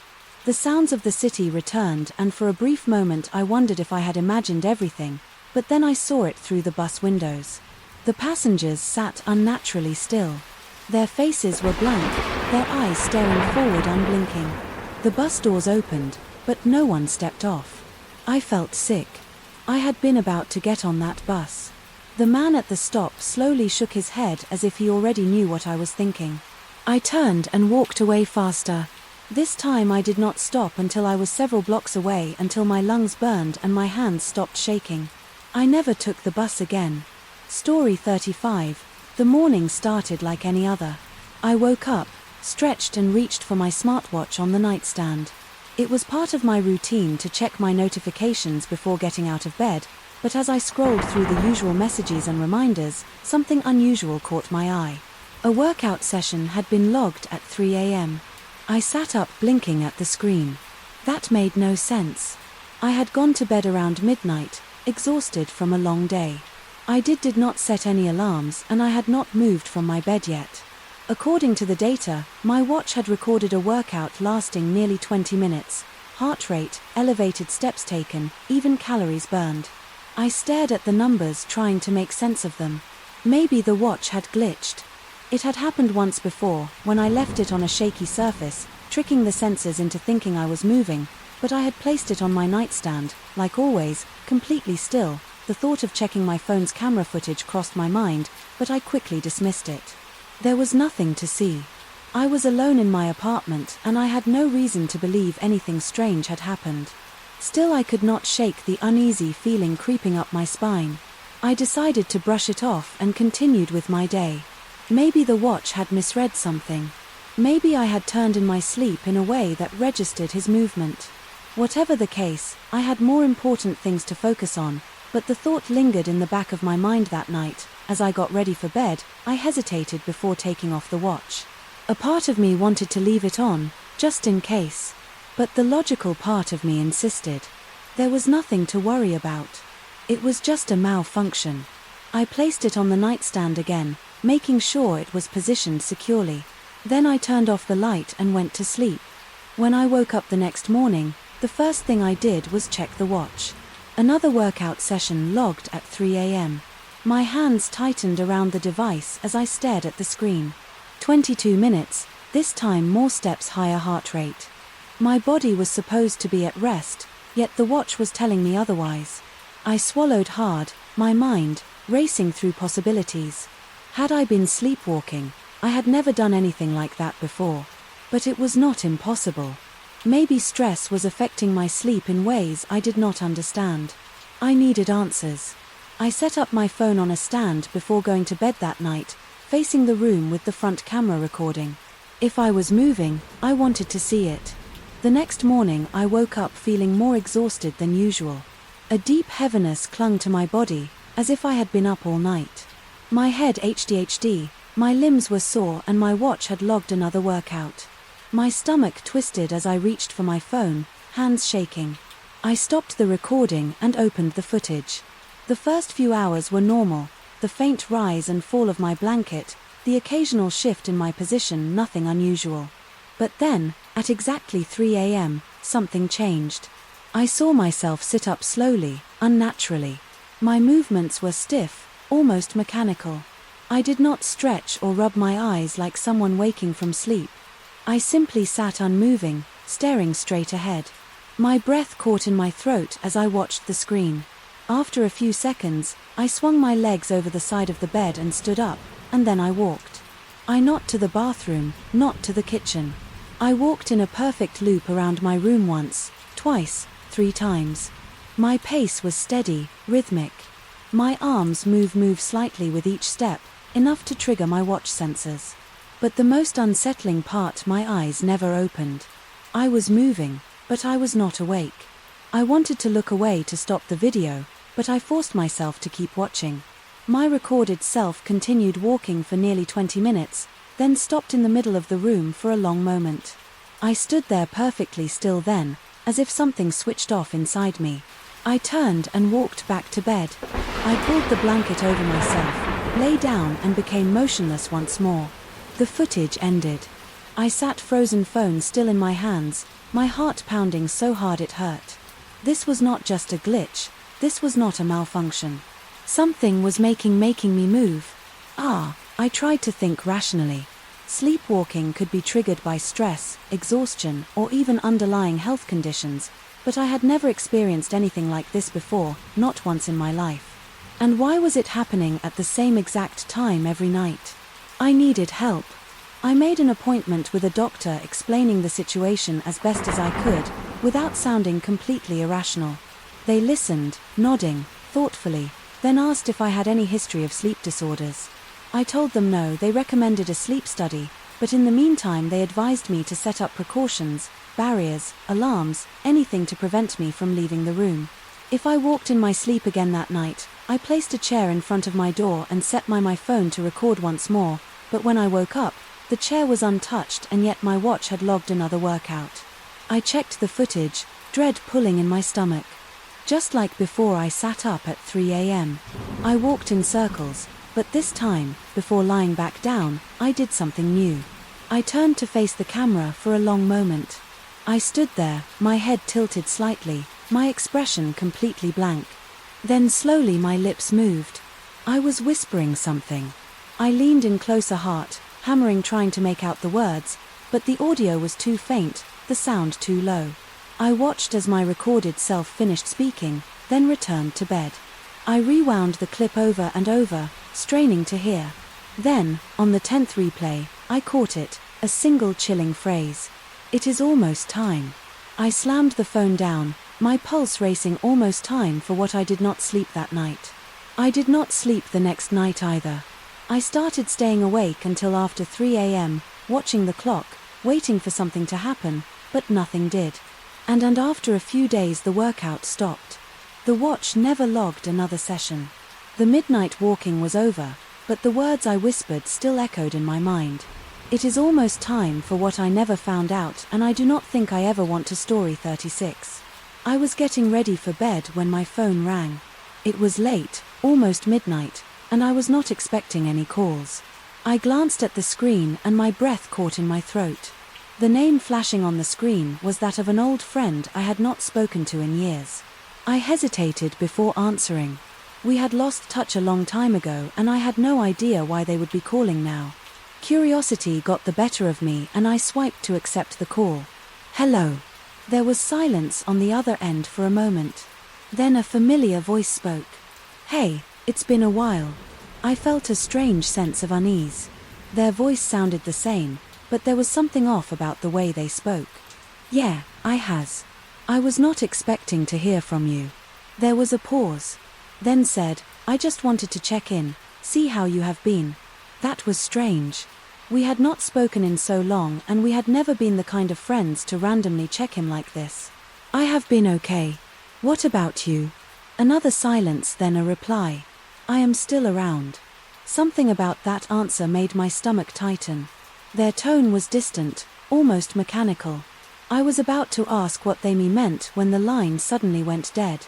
I stared at my phone, confused. That had been one of the strangest conversations I had ever had. I debated calling them back, but something told me not to. Instead, I set my phone down and tried to sleep, but the uneasiness lingered. The next morning the call still weighed on my mind. I decided to send them a message. "Hey, you called me last night. Just wanted to check if everything is okay." A few minutes later I got a reply. "What are you talking about? I did not call you." I felt a chill creep down my spine. I checked my call log again. Their name was right there, showing they had called me at midnight. I took a screenshot and sent it to them. "You called me. Here is the proof." The reply came quickly. "I swear I did not call you. My phone was off last night." I felt my pulse quicken. If they were telling the truth, then it would. "I spoken to." My fingers trembled slightly as I typed. I answered the call. "Who was your voice?" Another reply. "That is impossible." I did not know how to respond. I was sure I had spoken to them, but now doubt was creeping in. Maybe it had been a prank, maybe someone had spoofed their number, but why? The more I thought about it, the less sense it made. Their voice had been too real, too familiar. I decided to let it go for now, but the feeling of unease did not fade. That night I was lying in bed. When my phone rang again, I sat up quickly, heart pounding. The name on the screen was the same as before, my old friend. I hesitated, my thumb hovering over the screen. Every instinct told me not to answer, but I needed to know the truth. Taking a deep breath, I pressed accept. Hello. Silence. I could hear faint static, like someone was breathing on the other end. "Who is this?" I asked, my voice unsteady. A moment passed before a familiar voice spoke. "Why did you ignore me today?" I felt my blood run cold. "What do you mean? You did not believe me. They said you think I am lying." I swallowed hard. My hands were starting to sweat. "Who are you?" The voice on the other end let out a quiet chuckle. "You already know." A deep sense of dread settled over me. This was not my friend, at least not anymore. "I do not know who you are, but stop calling me." There was a long silence. Then, in a slow, deliberate voice, they said, "I am closer than you think." The call cut off. I stared at my phone, my heart hammering against my ribs. I could not stay here. I grabbed my keys and left my apartment, needing to be anywhere else. As I drove through the empty streets, I kept checking my rear-view mirror, half expecting to see something following me. I did not sleep that night. I stayed at a hotel. My phone turned off, but no matter where I went, I could not shake the feeling that someone or something was trying to reach me. Story 37. I sat down at my desk, setting my coffee beside my keyboard, before reaching for the stack of reports I needed to review. It was a routine morning, nothing out of the ordinary, but as I glanced down, I noticed a small yellow sticky note stuck to my monitor. The handwriting was unfamiliar, written in hurried, slanted letters. "You should run." I frowned, picking it up and turning it over, but there was nothing on the back. My eyes scanned the office, looking for any sign of who might have left it. My co-workers were at their desks, typing away, sipping coffee, chatting in hushed tones. No one was looking at me. I read the note again, my fingers tightening around it. It had to be a joke, some kind of prank. Maybe one of my co-workers was messing with me, trying to shake up my morning. But something about the note unsettled me. The handwriting seemed rushed. Almost desperate, I turned to the person sitting closest to me.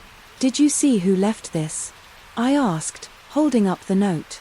They glanced at it, then shook their head. "No, sorry, what is?" "It used a weird message," I said, forcing a laugh as I crumpled it in my hand, probably a joke. I tossed it into the trash, but the unease lingered. For the next hour I tried to focus on my work, but the words kept replaying in my mind. "You should run from what?" At lunch I brought it up casually, with a few co-workers expecting someone to confess to the prank, but no one did. In fact, they all seemed just as confused as I was. "That is creepy," one of them said, shaking their head. "Are you sure it was meant for you?" That thought had not crossed my mind. I considered it for a moment. It was on my desk, attached to my monitor. Who else could it have been for? The rest of the day passed slowly, my nerves on edge. Every time someone walked by my desk, I found myself watching them, wondering if they had left a note. No one acted strangely, and by the time my shift ended, I had almost convinced myself to forget about it. But as I grabbed my bag and stood to leave, something caught my eye, another sticky note. It was on the side of my desk, barely visible, unless I was looking for it. My breath caught as I pulled it free. The same hurried handwriting, the same slanted letters. "It is not a joke, leave now." A shiver ran down my spine. I turned sharply, scanning the office again. People were still at their desks, focused on their screens. No one was paying attention to me. I looked at the note again, my heart pounding. This was not a harmless prank. Without another thought, I grabbed my things and left the office. I did not know where I was going, but I knew one thing: I was not staying there. I stepped outside the cool air, hitting my face. As I took a deep breath, my mind raced. Who was leaving these notes and, more importantly, why? I pulled out my phone, debating whether to call someone. But who would I even call? Security, the police. I had no real evidence that anything was wrong.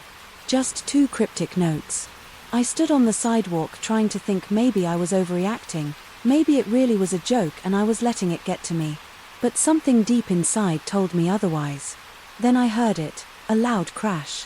I turned around just in time to see the office. Windows shatter, glass rained onto the street, and a deafening explosion ripped through the air. The force of it knocked me backward, my ears ringing as I hit the pavement. People screamed. Smoke billowed from the building, thick and black, swallowing the sky. I gasped for breath, my mind struggling to catch up if I had stayed inside just a few minutes longer. I pushed myself up, my hand shaking. People were running, shouting, calling for help. Sirens wailed in the distance. I looked at the crumpled note in my hand. It is not a joke. Leave now. Someone had known and someone had tried to warn me. And they had saved my life. Story 38. The day had been ordinary until I checked my voicemail. I had just gotten home from work, kicked off my shoes and sat down on the couch when I noticed a missed call on my phone. The number was unknown and there was a voicemail waiting. I pressed play, expecting a spam call or a pocket dial, but what I heard made my stomach twist. It was my own voice. Soft humming drifted through the speaker. The tune unfamiliar yet oddly soothing. It was unmistakably me, the rhythm of my breath, the slight pauses between notes, but I had no memory of ever humming that song. I listened closely, hoping for some kind of explanation. Maybe I had absent-mindedly recorded myself without realizing. But the longer played, the more uneasy I felt. The message lasted just under a minute before cutting off abruptly. No words, no background noise, just my voice humming a song I did not recognize. I checked the call details. It had been left earlier that afternoon while I was at work. My phone had been in my pocket all day. A chill ran through me. I tried to rationalize it.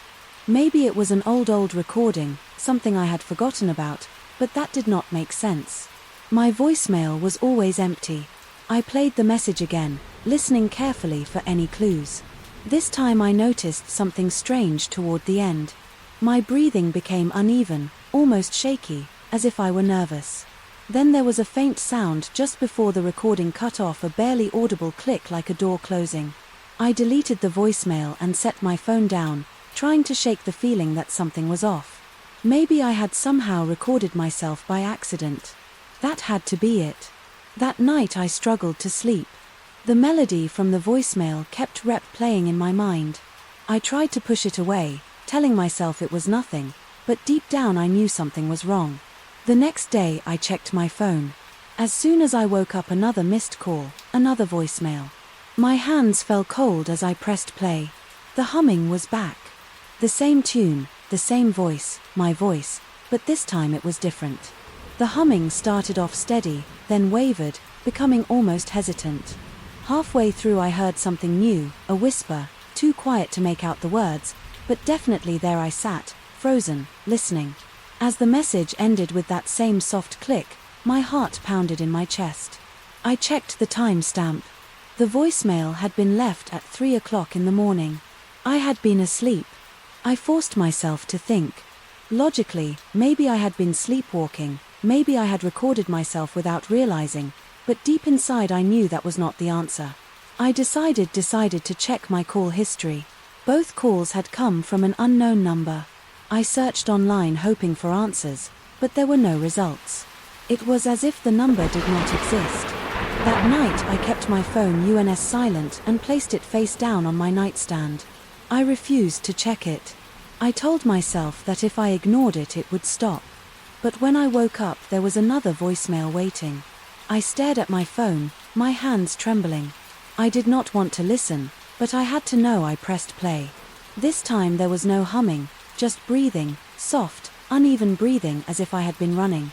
Then a whisper slightly clearer than before. 2 words, help me. The voice was mine. I dropped the phone. My body felt frozen. My breath caught in my throat. I had no memory of ever saying those words, no memory of calling myself. In the middle of the night something was happening. I needed answers, and I spent the day trying to retrace my steps. I checked my apartment for anything unusual. The doors were locked, the windows shut, nothing was out of place, but I could not shake the feeling that something was watching me. That night I set up my old laptop and activated the webcam. If I was somehow doing this to myself in my sleep, I wanted to see it. I placed my phone on the nightstand, turned out the lights and forced myself to sleep. I woke up to the sound of my alarm. My heart pounding as I immediately grabbed my phone.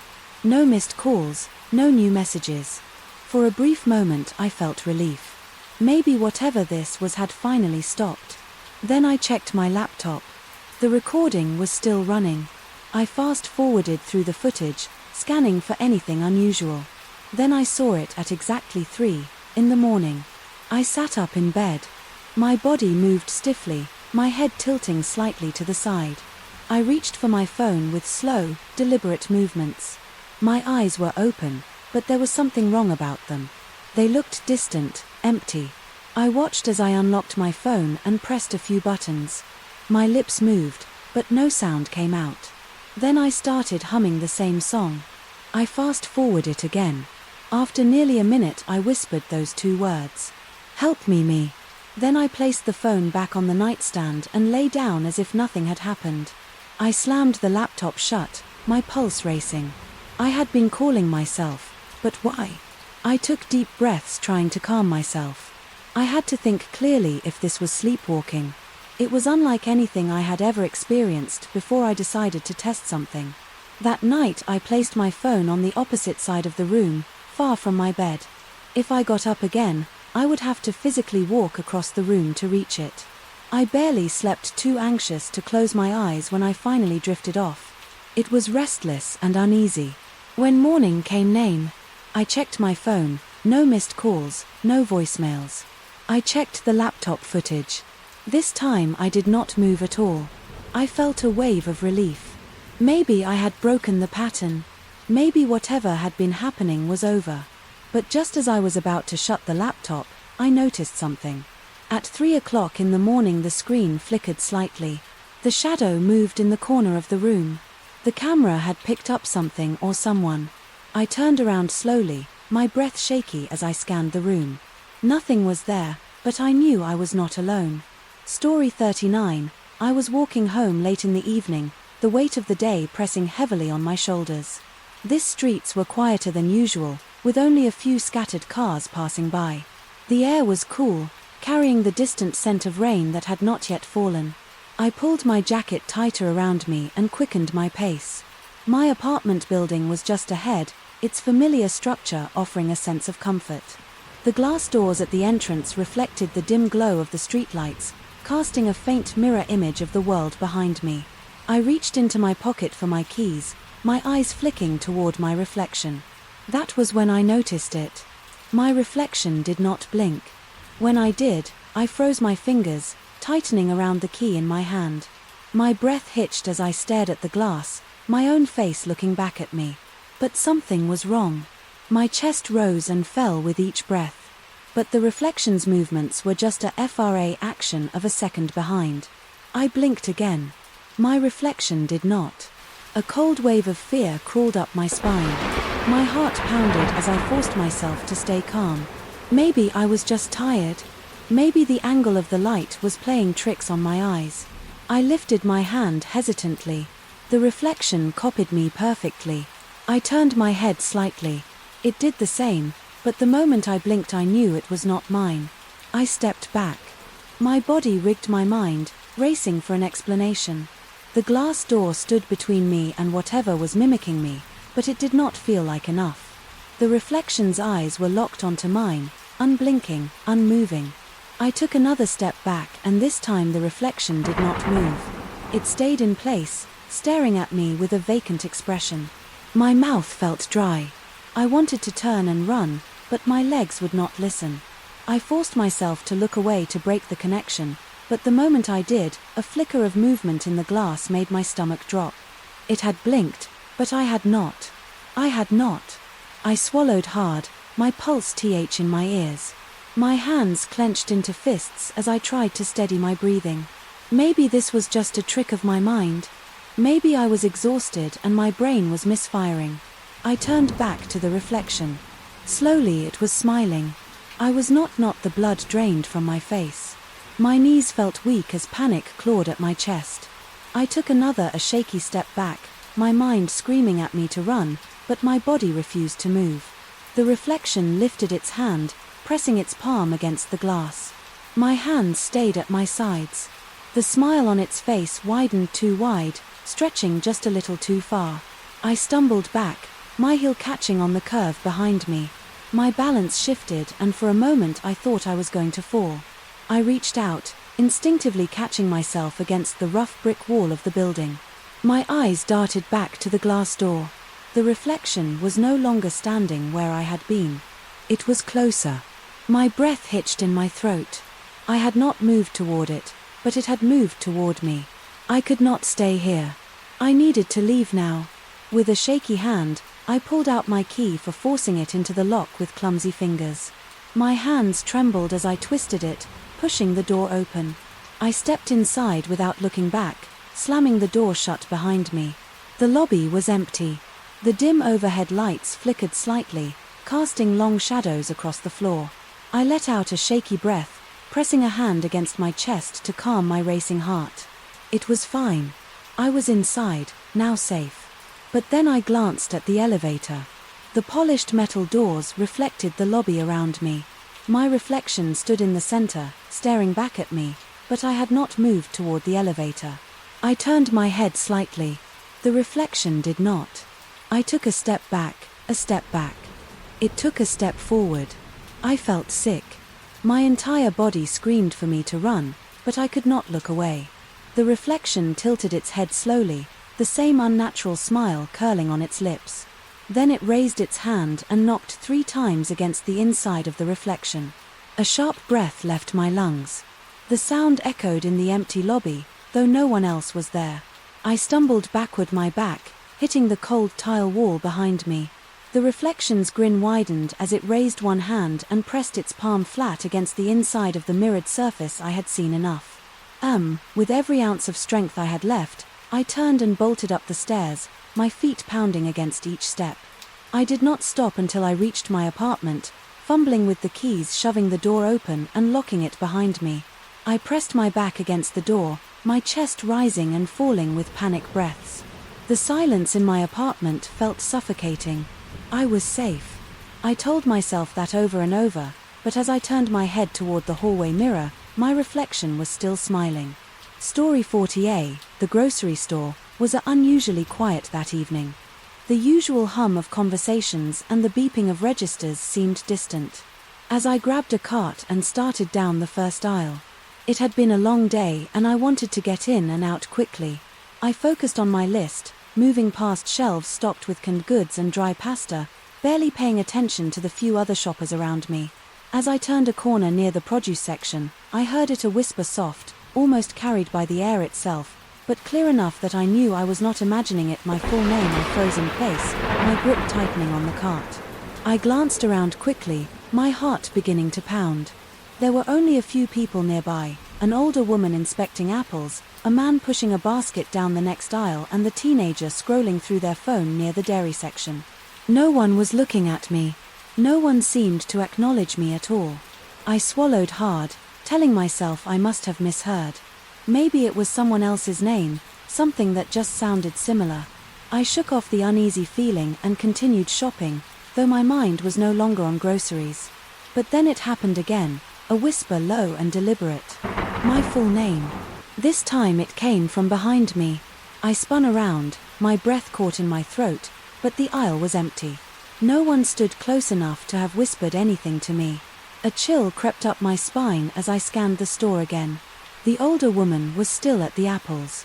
The man had disappeared down another aisle and the teenager was now near the frozen foods. None of them were close enough to have spoken to me in such a quiet, intimate tone. I felt exposed, as if unseen eyes were watching me. My first instinct was to leave, just abandon the cart and get out, but that felt ridiculous. It was just a whisper. I had no proof that anything was actually wrong. Still, my hands were shaking as I pushed forward. Determined to finish as quickly as possible, I rushed through the rest of my list, barely registering what I was putting in the cart.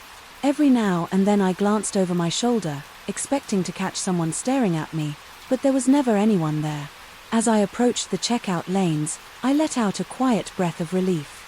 Just a few more minutes and I would be out of there.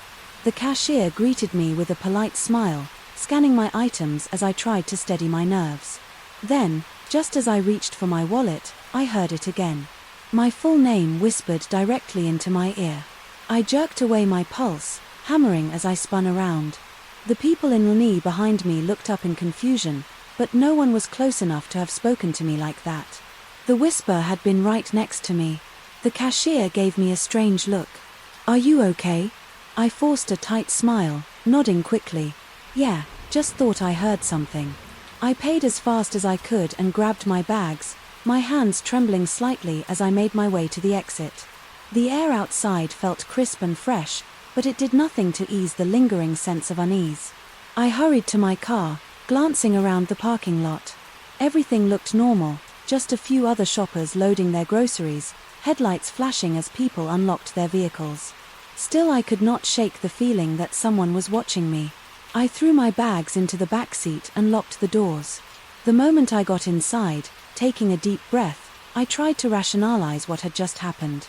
Maybe it had been a prank, Maybe someone had recognized me and thought would be funny to freak me out, but that did not explain how the voice had been so close, so personal, and why they had whispered my full name. I started the car and pulled out of the parking lot, checking my mirrors. More than usual, the streets were mostly empty, the street lights casting long shadows across the pavement. As I approached my apartment, a new thought crept into my mind: what if it had not been a person? I shook my head, trying to dismiss the idea. That was ridiculous. There was always a logical explanation. I was just tired. Maybe my mind was playing tricks on me. Still, when I parked outside my building, I hesitated before getting out. The quiet of the night suddenly felt oppressive, as if something unseen lurked, just beyond the glow of the street lights. I grabbed my bags and hurried inside, locking the door behind me. Once in the safety of my apartment, I tried to calm myself. I put away the groceries, washed my face, and told myself that everything was fine. Just a strange, unexplainable event. But as I got ready for bed, something caught my eye. My phone, lying face up on the nightstand, and had a new notification, a voice memo. My stomach dropped as I reached for the phone with shaky fingers. I had not recorded anything. My hands felt clammy as I tapped the message and brought the phone to my ear. The recording played a breath, then a whisper, my full name. I dropped the phone, my breath coming. In short, shallow gasps. Someone or something had followed me. Home Story 41. I was sitting in my living room, mindlessly scrolling through my phone, when it rang. I glanced at the screen and saw an unknown number. Normally I would have ignored it, but something told me to pick up. Hello. I answered cautiously. A voice on the other end responded, "Hey, I am outside." I frowned. Outside? Where? Outside your place? The voice replied casually, "I am your Uber driver." A cold chill ran down my spine. "I did not order an Uber," I said, slowly, glancing toward my front window. The street outside was dark and empty. There was a pause on the other end. "You sure about that?" the voice asked. My grip tightened on my phone. "Yes, I am sure. I have not used Uber at all today." Another silence. Then the driver let out a small chuckle. "Well, someone did, and they used your name." I felt my stomach twist. "What car are you driving?" "A black sedan." "They said you are in the right place." "Yeah." I did not respond. Instead, I crept toward my window and peeked through the blinds. Sure enough, a black sedan was parked outside. Its engine was running and its headlights cast a harsh glare against the pavement. My heartbeat quickened. Who requested the ride? That is the funny thing. The driver said the request came from your account. I shook my head even though they could not see me. That is not possible. My phone has been with me all night. Well, someone did. The driver said so, you coming or not? I backed away from the window. No, I am not getting in. The line was quiet for a moment. Then the voice on the other end sighed, "All right." They said, "Suit yourself." The call ended. I stood frozen and placed my mind racing. If I had not ordered the Uber, then who had, and how had they used my name? I checked my Uber app. My stomach dropped when I saw a completed ride request made just minutes before the call. The pickup location was my house. The destination was blank. A cold sweat broke out on my forehead. Someone had ordered a ride for me, but why? I refreshed the app, hoping it was some kind of glitch. But the ride history remained. I stared at the screen, my thoughts spiraling. Then my phone buzzed again. Another call from the same number. I hesitated before answering. "What do you want?" I asked, my voice barely above a whisper. A moment of silence. Then the driver spoke. "Just wanted to let you know I am still here." I ran back to the window and pulled the blinds aside. The black sedan was still parked outside, but this time the headlights were off. I felt my breath catch in my throat. "Leave," I said firmly. The driver laughed, a low, unsettling sound. "Maybe later," they said. I hung up and locked my doors. My mind raced with possibilities. Maybe it was a mistake. Maybe someone had entered the wrong address, but that did not explain why my name was on the request. I checked the app again, my hands shaking. The ride status had changed. It no longer said completed. Instead it said ongoing. A new panic settled over me. If the ride was still in progress, then it was in the car. I needed to do something. I pulled up the Uber help center and started a live chat with customer support. I explained the situation as quickly as I could, my fingers moving rapidly over the keyboard. The response came almost instantly. "We have checked your account. No recent rides have been requested or completed." My stomach dropped. I stared at the message, reading it over and over. That was not possible. I was looking right at the right history. The chat agent sent another message. "Can you provide a screenshot of the ride you are seeing?" I switched back to my Uber app, but when I opened my ride history again, the entry was gone. My breath came in short gasps. The request, the ride, the driver's number, everything had disappeared. I tried to calm myself down. Maybe it had been some kind of elaborate prank. Maybe the app had glitched. But as I stood there gripping my phone tightly, I could not shake the feeling that someone had been testing me. I checked outside again. The black sedan was gone. I barely slept that night, replaying the events in my head. Who had called me?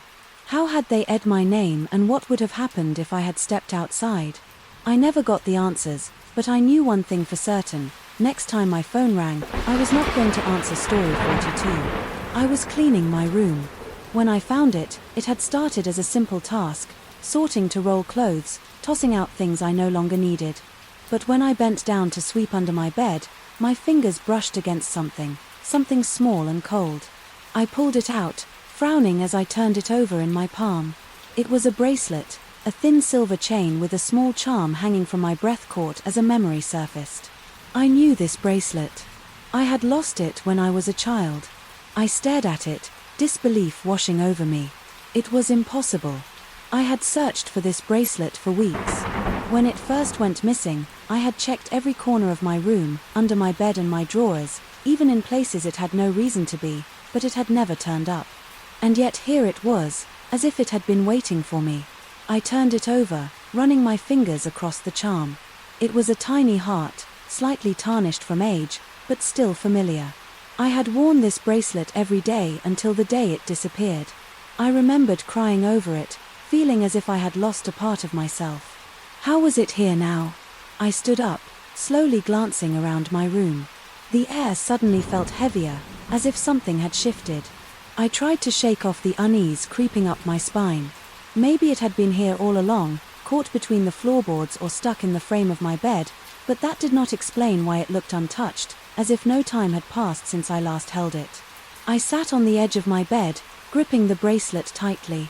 Memories flooded back my childhood, the day I lost it. How devastated I had been. I had almost forgotten about it entirely. Yet now, holding it again, it felt as if no time had passed at all. I decided to put it on, fastening the clasper around my wrist. It was a perfect fit, just like it had always been. But as soon as I did, the strange feeling washed over me, a deep, unsettling familiarity. Something was not right that night. I could not sleep. I kept twisting the bracelet around my wrist, staring at it in the dim light. I should have been happy to have it back, but instead I felt restless, on edge. It was as if the bracelet carried something with it, something I could not quite understand. At some point exhaustion won, and I drifted off into uneasy sleep. I woke up to a sound, a soft metallic clinking. My eyes snapped open. My room bathed in darkness. I lay still, heart pounding. The sound was faint but unmistakable, something moving, shifting. I reached for my phone, turning on the flashlight. My room looked normal. Nothing seemed out of place. Then I looked down at my wrist. The bracelet was gone. I sat up quickly, searching the bed, the blankets, the floor, but it was nowhere to be found. Panic crept into my chest. Had I taken it off in my sleep? Had it fallen? Then I heard it again, a soft clinking sound coming from under my bed. I froze, my fingers tightened around my phone as I slowly leaned forward. I hesitated, then lifted the blanket, shining the light underneath. Something gleamed in the darkness, the bracelet. It was lying there in the exact spot where I had found it earlier. My blood ran cold. I had been wearing it, I knew I had. There was no way. It had simply fallen off and rolled back under the bed. I swallowed hard, forcing myself to reach for it. My fingers closed around the metal, and the moment I touched it, a wave of dizziness hit me. A memory surfaced, one I had not thought about in years. The day I lost the bracelet, I had not simply misplaced it, I had thrown it away. I gasped, the realization hitting me like a shock to my system. It had been a normal day. I had been playing in my room wearing the bracelet, as always, but then I had felt something strange, something wrong. I remembered now the way it had felt too tight around my wrist, the way my skin had tingled when I wore it for too long, the way I had heard soft whispers whenever I was alone. I had been scared. I had not understood why, but I had taken it off and hidden it, and then later I had gotten rid of it. I had not lost the bracelet. I had thrown it away because something about it had terrified me, and now, after all these years, it had come back. My hands trembled as I let go of the bracelet. I did not want it anymore. I did not want to touch it. I grabbed a small box from my desk, placed the bracelet inside and shut it tightly. I did not know what was going on, but I knew one thing: I could not keep it. The next morning I took the box outside. I walked to the nearest river and, without hesitating, tossed it into the water. I watched as it sank beneath the surface, disappearing from sight. A deep sense of relief washed over me. Whatever had brought the bracelet back, whatever had been tied to it was gone now, and this time I knew it would never return. Story 43. The train was nearly full. When I stepped inside, the air, thick with the scent of metal and the fake traces of coffee from tired commuters, I found an empty seat near the window. Relieved to have a moment of quiet as the train lurched forward, I let out a breath and settled in, staring out at the passing cityscape. A few stops later, a man sat down beside me.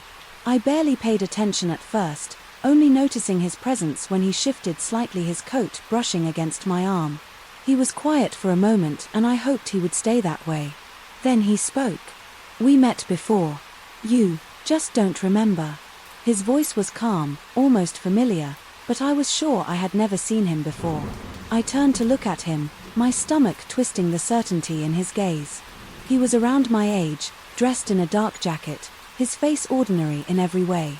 There was nothing striking about him, nothing that should have made me uneasy, except for his words. I forced a polite smile. "I think you have me confused with someone else." He shook his head slightly. "No, I don't." I swallowed, my fingers curling into my lap. "Where do you think we met?" His lips parted as if he was about to answer, but instead he just studied me, his eyes unreadable. "You really don't remember, do you?" I shifted in my seat, glancing at the other passengers. No one else seemed to be paying attention. "I'm sorry," I said carefully. "I think you're mistaken." He gave a small, almost amused smile, then looked away as if the conversation was already over. I turned back toward the window, my body tense. The air between us felt heavy, and no matter how hard I tried to ignore him, I could not shake the feeling that he was still watching me. A few more stops passed, and I counted the minutes until I could leave. When the train slowed again, I stood abruptly, gripping the metal pole as I made my way toward the door. Just before I stepped off, I heard him speak again, his voice barely above a whisper. "You'll remember soon." The doors slid shut behind me, and I walked quickly through the station, trying to shake off the unease clinging to my skin. By the time I reached my apartment, I had convinced myself it was just a strange encounter, nothing more. People said weird things all the time.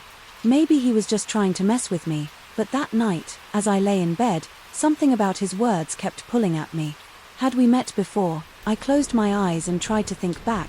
My memory had always been decent, and I was sure I would have remembered a face like his. Yet something about him felt oddly familiar. I pushed the thought aside and eventually drifted into sleep. When I woke up, my phone was vibrating on the nightstand. I reached for it, my heart skipping a beat when I saw an unknown number. I hesitated before answering hello.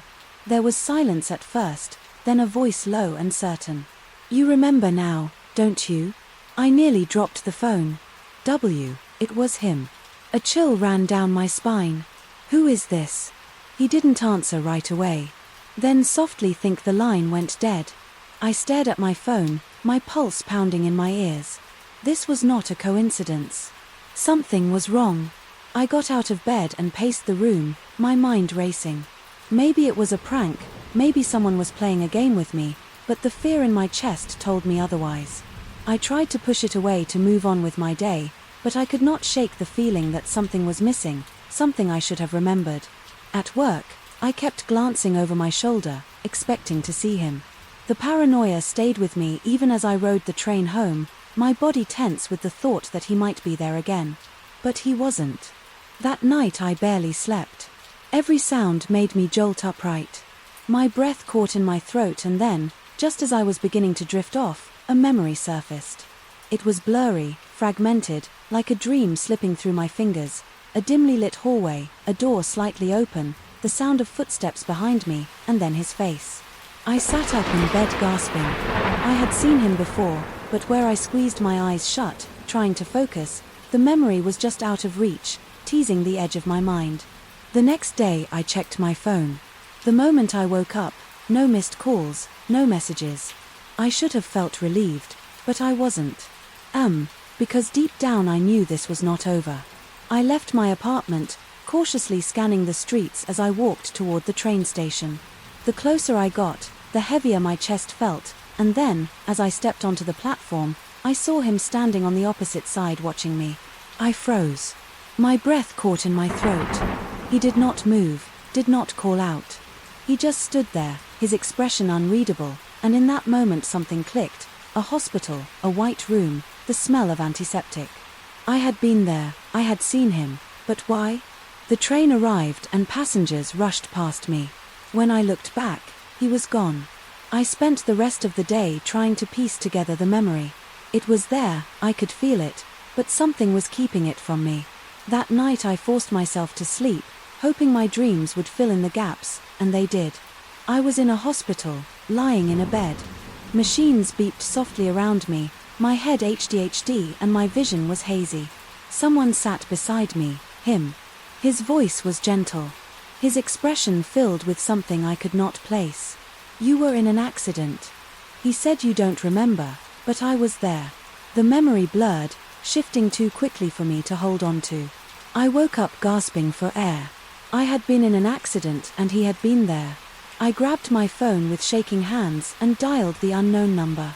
It rang once before he answered. "You remember now?" I swallowed hard. "Who are you?" A pause, then "Someone who saved you." The line went dead. I stared at my phone, my heart racing. The memory was still incomplete, but one thing was clear. I did know him, and for some reason he needed me to remember story 44. I was lying in bed, scrolling through my phone, letting the dim glow of the screen lull me into drowsiness. The room was silent, except for the occasional hum of the fan. It had been a long day, and all I wanted was to clear my mind before finally drifting off to sleep. I absent-mindedly opened my notes app, thinking I might jot down a few reminders for tomorrow. As the list of saved notes loaded, my eyes locked on to something that had not been there before. A new entry sat at the top, time-stamped just a few minutes ago. "Stop looking." My stomach tightened. I had not written that. I sat up, rubbing my eyes, hoping I had imagined it, but when I looked again, the note was still there, sitting ominously at the top of my list. I clicked on it, expecting to see more text, maybe something I had forgotten or wrote WR, but that was it. Just 2 words. I swallowed my heart, beginning to pick up pace. Had someone gotten into my phone? That did not make sense. My passcode was secure and I never left my phone unattended. I checked my recent apps, scrolling through everything I had opened that day. Nothing seemed out of place. There was no way someone else had access. Maybe it was a glitch. Maybe I had opened my phone and my sleep typed something without realizing it. That had to be it. I deleted the note, locked my phone and set it on the nightstand. I needed to sleep, but sleep did not come easily. Every time I closed my eyes, those words flashed in my mind. Stop looking at what? I shifted under the blanket, trying to ignore the link, unease crawling up my spine. The room suddenly felt too quiet, the darkness around me pressing and heavier than before. Eventually, exhaustion won, my breathing evened out and I drifted into an uneasy sleep. I woke up to the sound of my phone vibrating against the nightstand. My eyes blinked open, adjusting to the faint light creeping through the curtains. I reached for my phone, my heart skipping when I saw the screen. Another note. I hesitated before unlocking it, my fingers feeling cold against the screen. The note was simple. You did not listen. A chill crept down my spine. I sat up, my pulse hammering in my ears. I knew for a fact I had not written that. My mind scrambled for an explanation, but nothing made sense. I went straight to my phone settings, checking for any signs of remote access. Nothing. My phone had not been accessed by anyone but me. I checked my cloud storage, wondering if maybe the notes were being sensed from an old device. Still nothing. I deleted the note again, my hands slightly shaking. This was not normal. I forced myself out of bed, trying to shake off the uneasy feeling settling in my chest. I moved through my morning routine, but the words would not leave my mind. I double-checked every app, scrolled through my messages, looked at every possible explanation. There was none. By the time the sun had fully risen, I had almost convinced myself to forget about it. Maybe stress was messing with my mind. Maybe I was overthinking it. Then my phone vibrated again. I slowly turned the screen toward me, dreading what I would find. Stop looking, the exact same words as before. I stood there, my throat dry, my skin prickling. My reflection in the bathroom mirror stared back at me, wide-eyed and uncertain. I did not want to believe this was real. I turned off my phone completely. If it was some kind of prank, then I needed to cut it off. No more notes, no more unexplained messages. The silence in the room felt unnatural. The air was thick, like something was waiting, watching. I tried to go about my day, but I could not shake the feeling of being unserved. Every time I turned a corner, I half expected to see someone standing there. Every shadow seemed darker, stretching toward me. Hours passed. My phone stayed off by evening. I finally felt like I had some control again. Maybe that was all it took. I convinced myself I was overreacting. Then, against my better judgment, I powered my phone back on the screen, lit up, the notifications loaded, and there it was, another note. I gripped my phone tightly, forcing myself to open it. My breath caught in my throat as I read the words, "We warned you." My hands trembled.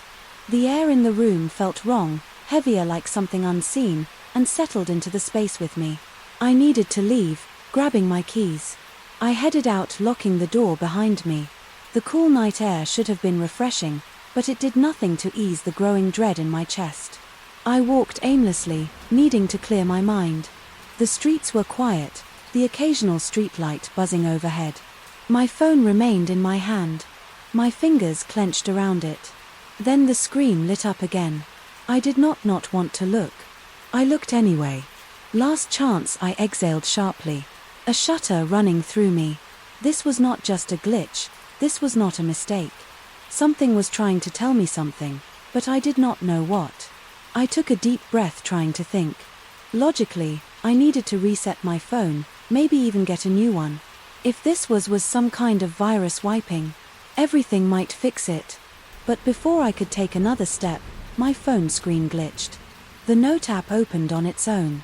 I watched, frozen as words typed out in real time. It is already too late. A chill ran through me, deeper than any fear I had ever felt. The street lights around me flickered. A cold breeze whispered against my ear. I turned, heart hammering, but there was no one there. My phone vibrated again, and this time the screen refused to turn off. The words remained pulsing like they were alive. I ran. I did not know where I was going, but I ran. My footsteps echoed in the empty streets, my breath coming in short gasps. My phone remained clenched in my hand, the screen glowing against the darkness. Then, without warning, it went black. The street lights flickered one last time. Before the entire block was plunged into darkness, I stopped, my body shaking. My breath caught in my throat. The silence was deafening, and then, in the pitch-black void, a voice whispered from behind me. "Stop looking." Story 4:45. The first time the living room light flickered, I barely noticed I was half asleep on the couch, scrolling through my phone with the television playing in the background. A quick flicker, just a split-second dimming. Then it was back to normal, probably just a bad bulb or a momentary power fluctuation. I ignored it. But then, a few minutes later, it happened again. This time it was longer, a rapid series of flickers, almost like a pattern. I sat up fully awake now and watched the light carefully. It stayed on for a few seconds, then flickered again. Short bursts, long pauses. It was deliberate, controlled, not like a random power surge. A strange feeling settled in my chest. I pulled out my phone and opened the flashlight, shining it around the room as if I expected to see something lurking in the corners. But everything looked normal. My apartment was quiet, except for the soft hum of the refrigerator in the kitchen. Maybe it was nothing. Maybe I was just tired. I sighed, shaking my head, and went to turn off the light completely. But just as I reached for the switch, the flickering returned faster, this time more erratic. I stopped, hand hovering over the switch. The pattern was back, short flashes, long pauses, almost like a message. A cold chill crept up my spine.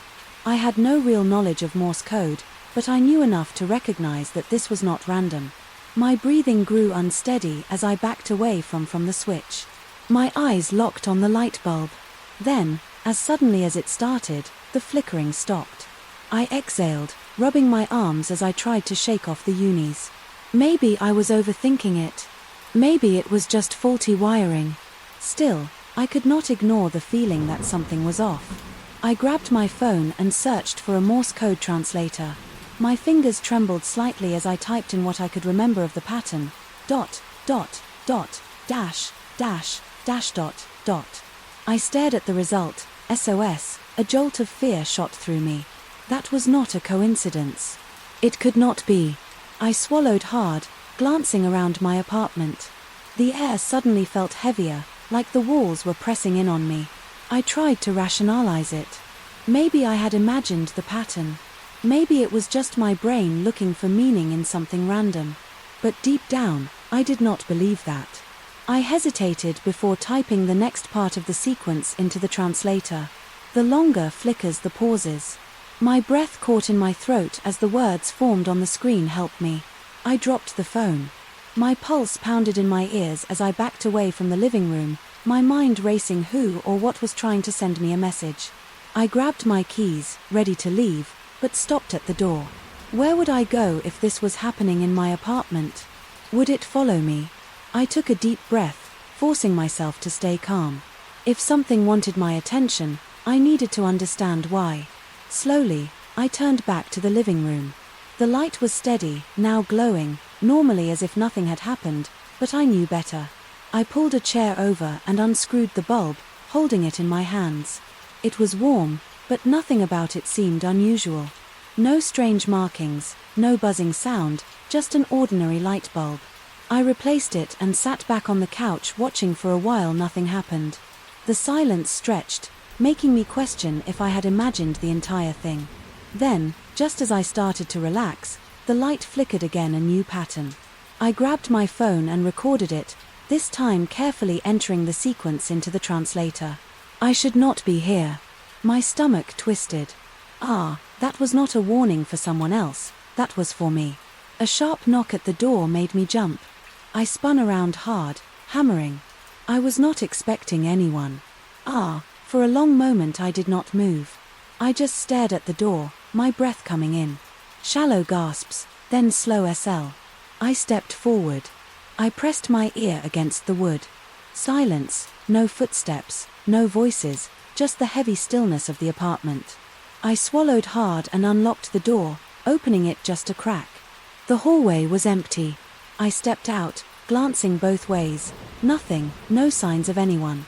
Then, just as I turned to go back inside, I noticed something, a single piece of paper lying on the floor in front of my door.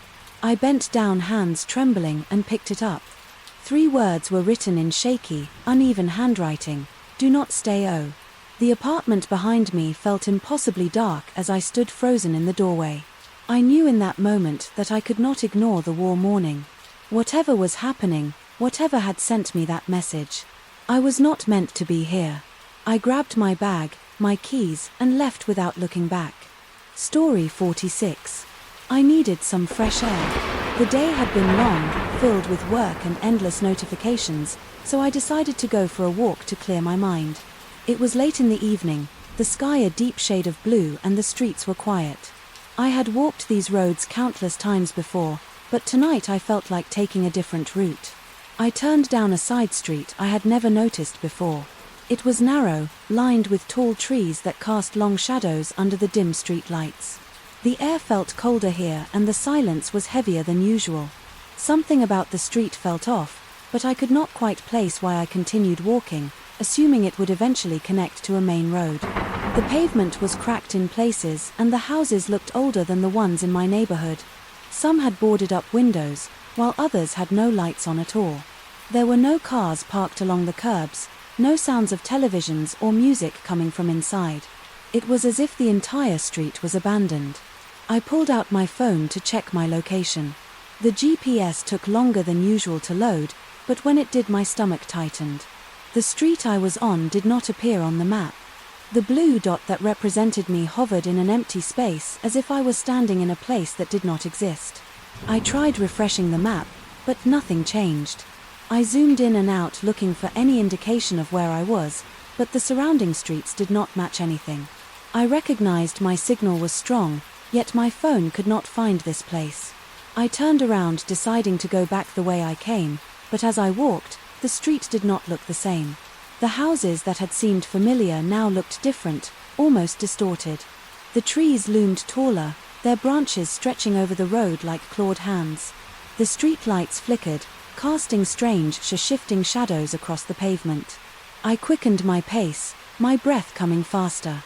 I knew I had only taken one turn, but somehow I could not find my way back. I glanced behind me, half expecting to see someone following, but the road was empty. A sinking feeling settled in my chest. This was not normal. I had walked these streets many times and there was no way I could have missed an entire road before, but now I was trapped on it. I tried knocking on one of the doors, hoping someone could give me directions, but no one answered. The house was silent, the windows dark. I knocked again harder. This time my hand left a print on the dusty surface of the door, as if no one had touched it in years. I stepped back and looked down the street. It stretched farther than I remembered, disappearing into the darkness. The air felt heavier, now pressing down on me like an unseen force. My instinct screamed at me to keep moving. I walked faster, my footsteps echoing too loudly in the silence. I tried calling someone, but my phone would not make a connection. The screen glitched for a moment before going black. I tried turning it back on, but it remained dead. A cold wind swept through the street, carrying a faint whisper. It was so soft I almost thought I imagined it, but then it came again, this time closer. My skin prickled and I forced myself not to look back. I picked up my pace, my heartbeat pounding in my ears. The street seemed to stretch endlessly ahead. No matter how fast I moved, the houses became more distorted, their shapes wrong in ways I could not explain. Windows were too tall, doors too narrow, rooftops slanted at impossible angles. The whisper came again, this time from the house nearest to me. It was not coming from inside. It was coming from the cracks in the walls, from the shadows pooling beneath the porch, from the very air itself. I ran, my legs burned as I pushed forward, desperate to find an end to this street. The street lights flickered wildly, now casting brief flashes of light before plunging everything into darkness. My breath came in ragged gasps and the wind howled through the trees, carrying the whispers with it. Then suddenly I saw at a corner up ahead.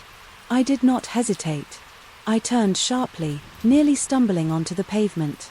My surroundings blurred and for a split second everything felt weightless like I had stepped through something unseen. When I looked up, I was standing on a familiar road, my road. The houses looked normal again. The street light, steady and bright. I spun around expecting to see the eerie street behind me, but it was gone.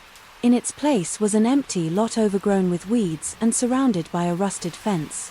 I stared my mind, struggling to make sense of what had happened. I had just been in there. I had walked those cracked pavements, seen those impossibly shaped houses, heard the whispers in the air, but now there was nothing. My phone buzzed in my pocket. I pulled it out and saw that it had restarted. The map app was open, showing my location. I was exactly where I should have been. I took a deep breath, trying to steady myself. I walked the rest of the way home without looking back. That night I searched online for any mention of the street I had been on, but I found nothing. No records, no old maps, no discussions about it. It was as if it had never existed. I do not know what happened that night or how I ended up there, but I do know one thing: I will never take a different route again. Story 47. I came home late, exhausted from the long day. The air was cool, the street quiet, except for the distant hum of traffic. As I approached my door, I reached into my pocket for my keys. My mind already focused on getting inside and collapsing onto my bed, but as I stepped closer, something made me stop. The lock looked different. I squinted in the dim light, my heart beating a little faster. The metal around the keyhole was scratched, deep marks running across its surface. Some of the scratches were fresh, jagged edges catching the light. A cold chill ran down my spine. Someone had tried to force their way in. I glanced over my shoulder, suddenly feeling exposed. The hallway was empty, the apartment building eerily silent. I turned back to the door, my grip tightening on my keys. Had they succeeded, I hesitated before slowly testing the doorknob. It was locked. I exhaled, trying to steady my nerves.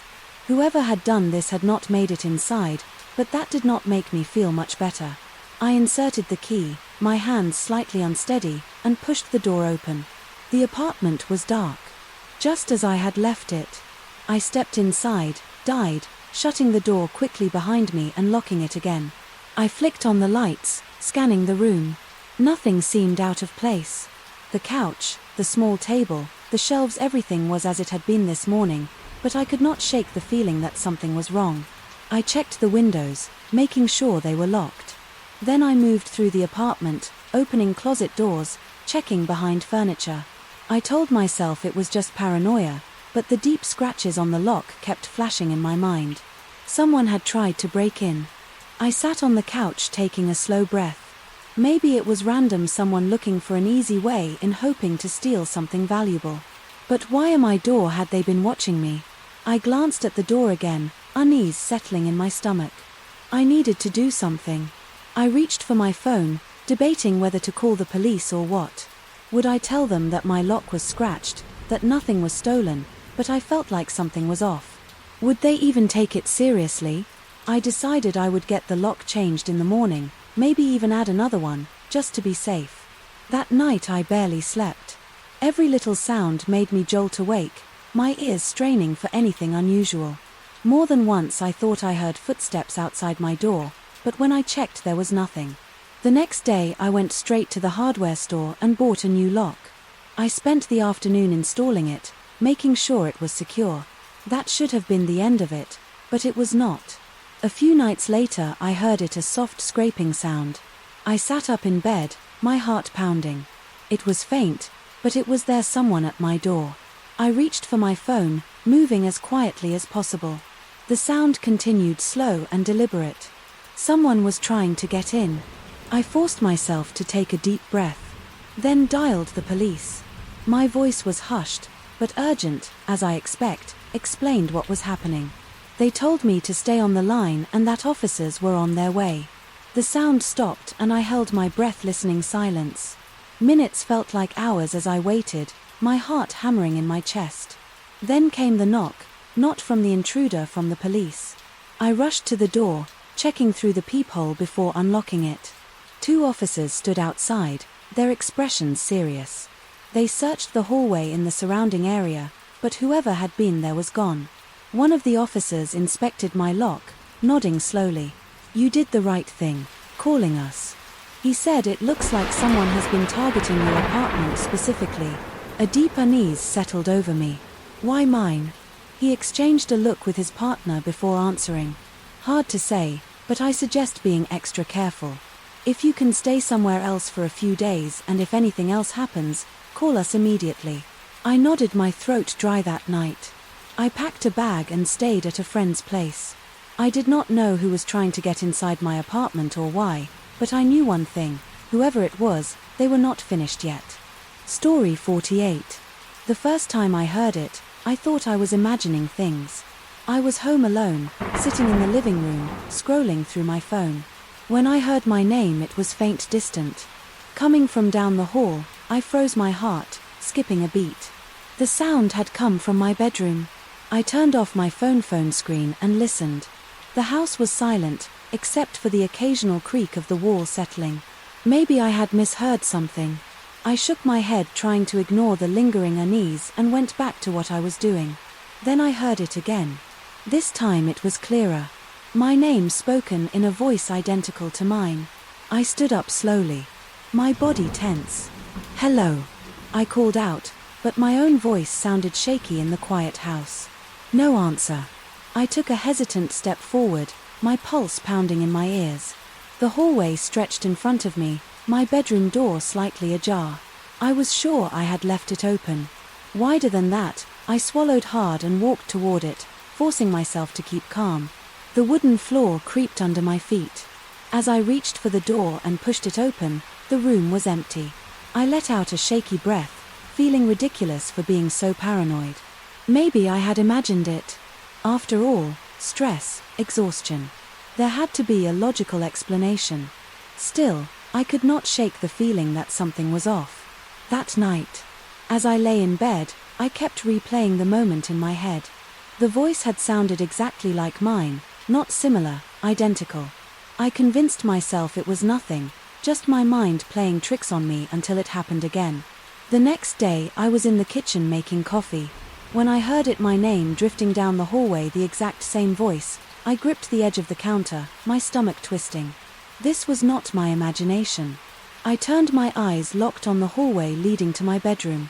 I could feel something waiting just out of sight. I took a deep breath and forced myself to move. Each step felt heavier than the last as I made my way to the room. The door was slightly open again. I reached out and pushed it empty. A cold chill ran down my spine. I stepped inside, scanning every corner. The closet door was closed. The curtains were still. Nothing looked out of place, but I knew what I had heard. I stood there for a long time waiting, listening, but there was nothing. I left the room, closing the door behind me. This time I needed to stop letting this get to me. That night I woke up to the sound of my own voice. It was right outside, inside my bedroom door. My body went rigid, my breath catching in my throat. The air felt heavy, pressing down on my chest, then softly, "Come here." I sat up, my entire body trembling. The voice was not just similar to mine, it was mine. I stared at the door, my heart hammering so hard. I thought it might burst. I did not move. Minutes passed silence. So then I heard footsteps walking away, slow, deliberate. I stayed awake until the sun started to rise, every muscle in my body tense. The next morning I checked the house from top to bottom. Every door was locked, every window was secure. Nothing was out of place. I told myself I had imagined. Maybe I had been dreaming, but deep down I knew that was a lie. That night I decided to keep my phone recording while I slept. If I heard the voice again, I would have proof. I placed my phone on the nightstand and started the recording. Then I turned off the light and lay there staring at the ceiling, waiting. When I woke up, the first thing I did was check my phone. The recording was still running, over 8 hours of audio. I scrolled through the file looking for anything unusual. The first few hours were just silence, interrupted only by the occasional sound of me shifting in bed. Then, around 3 o'clock in the morning, I heard it, a whisper, my own voice right next to the microphone. "I know you hear me." I drove the phone. My hands were shaking so badly I could barely breathe. This was real. Something was in my house and it sounded just like me. I grabbed my keys and left, not even bothering to change out of my pajamas. I needed to be around people, somewhere safe. I spent the next few hours at a coffee shop, my mind racing. What was happening was someone messing with me, but how could they mimic my voice so perfectly? The thought that terrified me the most was the possibility that this was not a person at all. I could not avoid going home forever. Eventually I forced myself to return. The house was exactly how I had left it, but I no longer felt alone.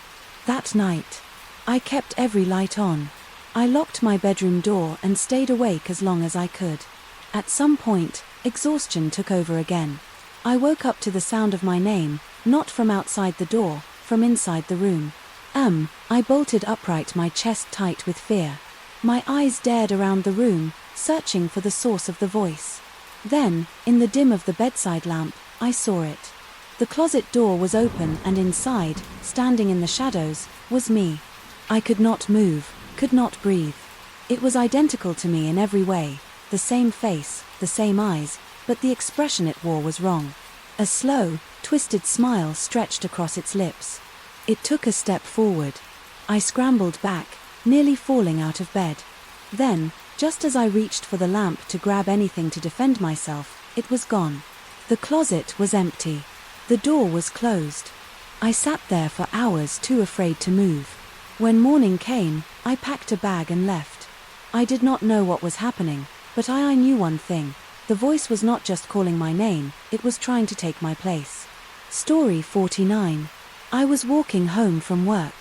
When it happened, it was a typical evening, the sun slowly sinking below the horizon, casting a warm golden hue over everything. The streets were crowded, with people hurrying to their destinations, the sounds of chatter blending with the of passing cars. I had just left the office after a long day of meetings and emails, eager to get home, put my feet up and unwind. The sidewalk was busy, with pedestrians, most of them in a hurry, some barely noticing the world around them. I was no different. Lost in my thoughts about the tasks waiting for me at home and the meal I planned to cook. I didn't pay much attention to the people passing by, and I was just focused on getting home as quickly as possible. But then, out of the corner of my eye, I saw him. He was tall, his figure blending in with the crowd, dressed in an old jacket that looked like it had seen better days.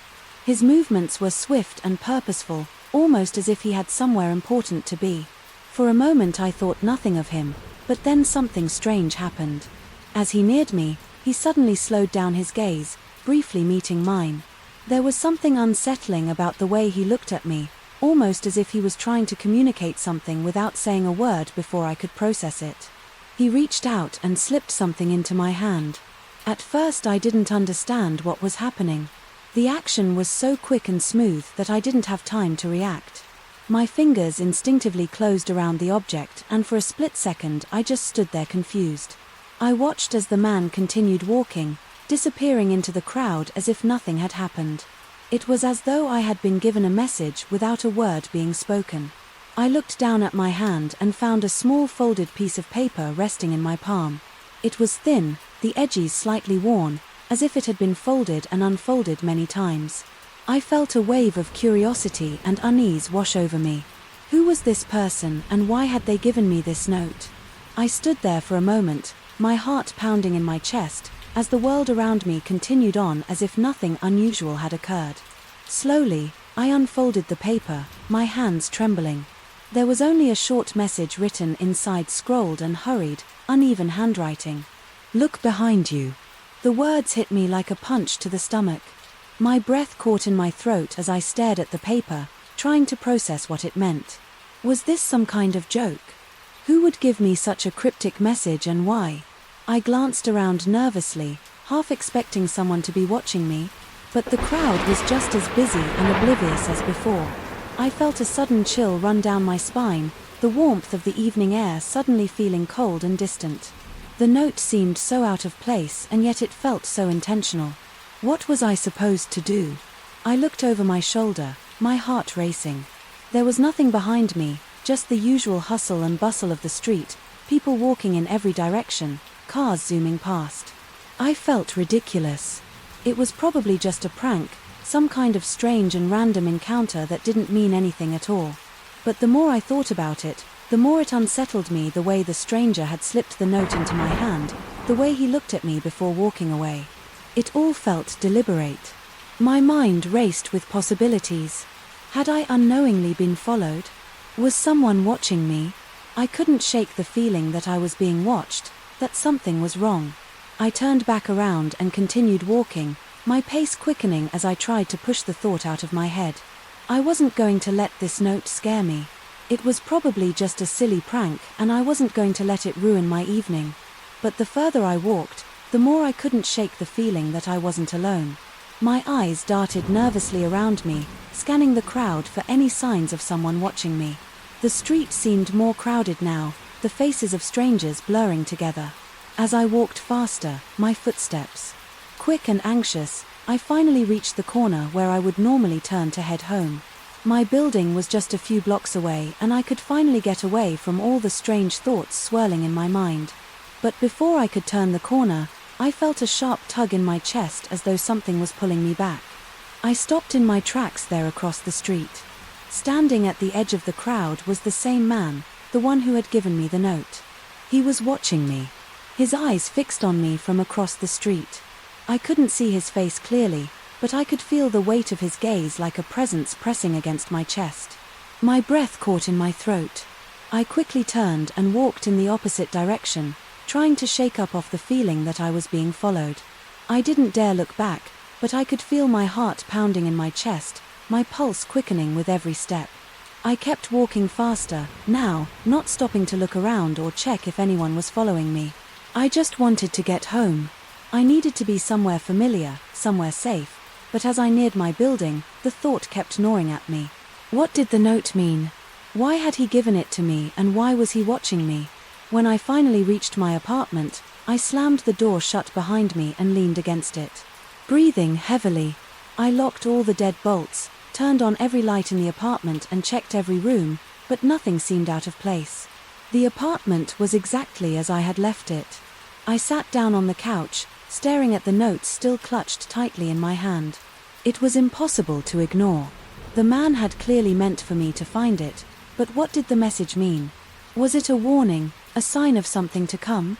I couldn't shake the feeling that something was going to happen, something that I couldn't control, and for the first time in a long time, I felt truly afraid. I had no idea who that man was or what he wanted. But I couldn't just forget about this encounter. It felt too strange, too deliberate, and as I sat there staring at the note in my hand, I couldn't help but wonder if I had been right to be so anxious, because in the end it wasn't just the note or the stranger that scared me. It was the feeling that something was already set in motion, that I had unknowingly stepped into something that I didn't understand, something I couldn't escape. Story 50. I had always been cautious about my privacy. I made sure to keep my laptop's webcam covered when it wasn't in use, and I changed my passwords regularly. But, like most people, I didn't think too much about the possibility of someone actually accessing my webcam. That is until one night when something strange happened. It had been a long day. I had worked late into the night wrapping up some projects for my freelance clients. Finally, feeling exhausted, I closed my laptop and crawled into bed. The lights were off and the room was quiet, except for the soft hum of the fan and the faint rustling of the trees outside my window. I quickly drifted into a deep sleep, my mind finally able to rest after a long, tiring week. The next morning I woke up to the blaring sound of my alarm. I reached over to my nightstand, shut it off and rubbed my eyes groggy. I sat up in bed and checked my phone. No new messages, no urgent emails, just another normal morning. I stretched and yawned ready to start my day, but when I opened my laptop to check my emails, I felt an odd sense of unease. The laptop was still on from the night before, but something seemed off. My browser was open to a random web page and my desktop was messier than usual. I hadn't left it like that. I usually closed all tabs and kept my desktop organized. I dismissed it as a mistake and began to check my emails trying to shake the feeling, but then I noticed something strange in the corner of my screen. The webcam light was on. I stared at it for a moment, unsure of what I was seeing. The small green indicator light, which only turned on when the webcam was active, was glowing faintly in the corner. I froze. I quickly closed all programs, shutting everything down, except for the webcam. I didn't know what to think, but a sick feeling began to stir in my stomach. I knew that I had not been using my webcam. I had been sleeping. I opened the system preferences and quickly checked the webcam's history. I wasn't sure if it was possible to see when it had been accessed, but it was worth a shot. My fingers trembled as I clicked through the settings. The history was there. It showed an entry for last night, the exact time I had gone to bed. Someone had accessed my webcam. While I was asleep, my heart skipped a beat. The entry was time-stamped at exactly 3:17 a.m. I blinked at the screen, my mind racing. I had been asleep at that time. My laptop closed and sitting next to me on my desk. How could anyone have gotten into it? I had strong passwords on all of my accounts. My laptop was set to require a password as soon as it woke up from sleep mode, but there was in black and white. Someone had accessed my webcam. I felt an overwhelming sense of vulnerability. My laptop sat on my desk untouched, but somehow someone had gained access to it without me noticing. I quickly closed the history, afraid of what else I might find. I got up and started pacing around my room, my mind racing. Who could have done this? Had someone hacked into my computer? Was there malware? I wasn't aware of the thought of someone watching me while I slept send a chill down my spine. My stomach twisted and I had to sit down to collect my thoughts. I tried to rationalize it. Maybe it was just some glitch, some technical error. Maybe the webcam light had just turned on for no reason, and the history was showing something that wasn't real. But deep down, I knew that wasn't likely. I had never had an issue with my webcam before, and I certainly hadn't forgotten about it being on last night. I needed answers. I grabbed my phone and began searching for any signs of a webcam hack. I found articles about webcam security, about how hackers could remotely access a laptop's camera and microphone. The more I read, the worse I felt. I learned about something called a RAT or remote access Trojan, which could allow someone to control my laptop from a distance without me knowing. The thought made my skin crawl. I began running malware and security scans, hoping to find something that would explain how this had happened. The process took what felt like hours, but nothing came up. No viruses, no hidden files, no strange programs running in the background. Everything appeared to be fine. Yet the evidence was clear. Someone had accessed my webcam while I slept. I checked my webcam settings, double-checking everything. I even changed my password again just to be sure. But the more I thought about it, the more the whole situation didn't add up. Whoever had accessed my webcam must have known exactly what they were doing. It wasn't just a random hack. It felt like someone had been specifically targeting me. I tried to think back to anything unusual that had happened in the past few days. Had I clicked on a suspicious link? Had I downloaded anything strange? No, everything had seemed normal. I hadn't made any unusual changes to my laptop, and I always made sure to check links before clicking on them. But what bothered me the most was the lack of evidence. No messages, no files left behind, nothing to indicate that someone had been watching me. It was as if the person, or whatever it was, had been careful, purposeful in their actions. At that point I couldn't just sit idly by. I had to take action. I contacted a tech expert, someone I knew, who could help me with the situation. They were familiar with the ins and outs of laptop security, so I explained what had happened. They walked me through a few more steps to check for hidden programs, but the scans came back clean once again, no sign of malware. They suggested I reset my laptop completely, wiping everything and reinstalling the system from scratch. It was the only way to be sure that any potential threats had been removed. As much as I hated the idea of losing everything on my laptop, I knew it was the only option. I backed up all my files and began the reset process, feeling a mix of frustration and dread. I couldn't shake the feeling that someone was still out there watching. The reset took hours, but by the time it was done my laptop was fresh and clean, like it had just come out of the box for a few days. Things seemed normal, no more webcam incidents, no strange behaviors.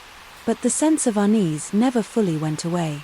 I never found out who had accessed my webcam, and I couldn't be sure if they were still out there lurking in the background waiting for another opportunity. The thought that someone had been watching me perhaps for longer than I knew haunted me. I learned a valuable lesson that night. No matter how careful you think you are, there are always ways for someone to breach your privacy. It was a reality that was both terrifying and sobering, and it left me more vigilant than ever about my digital security.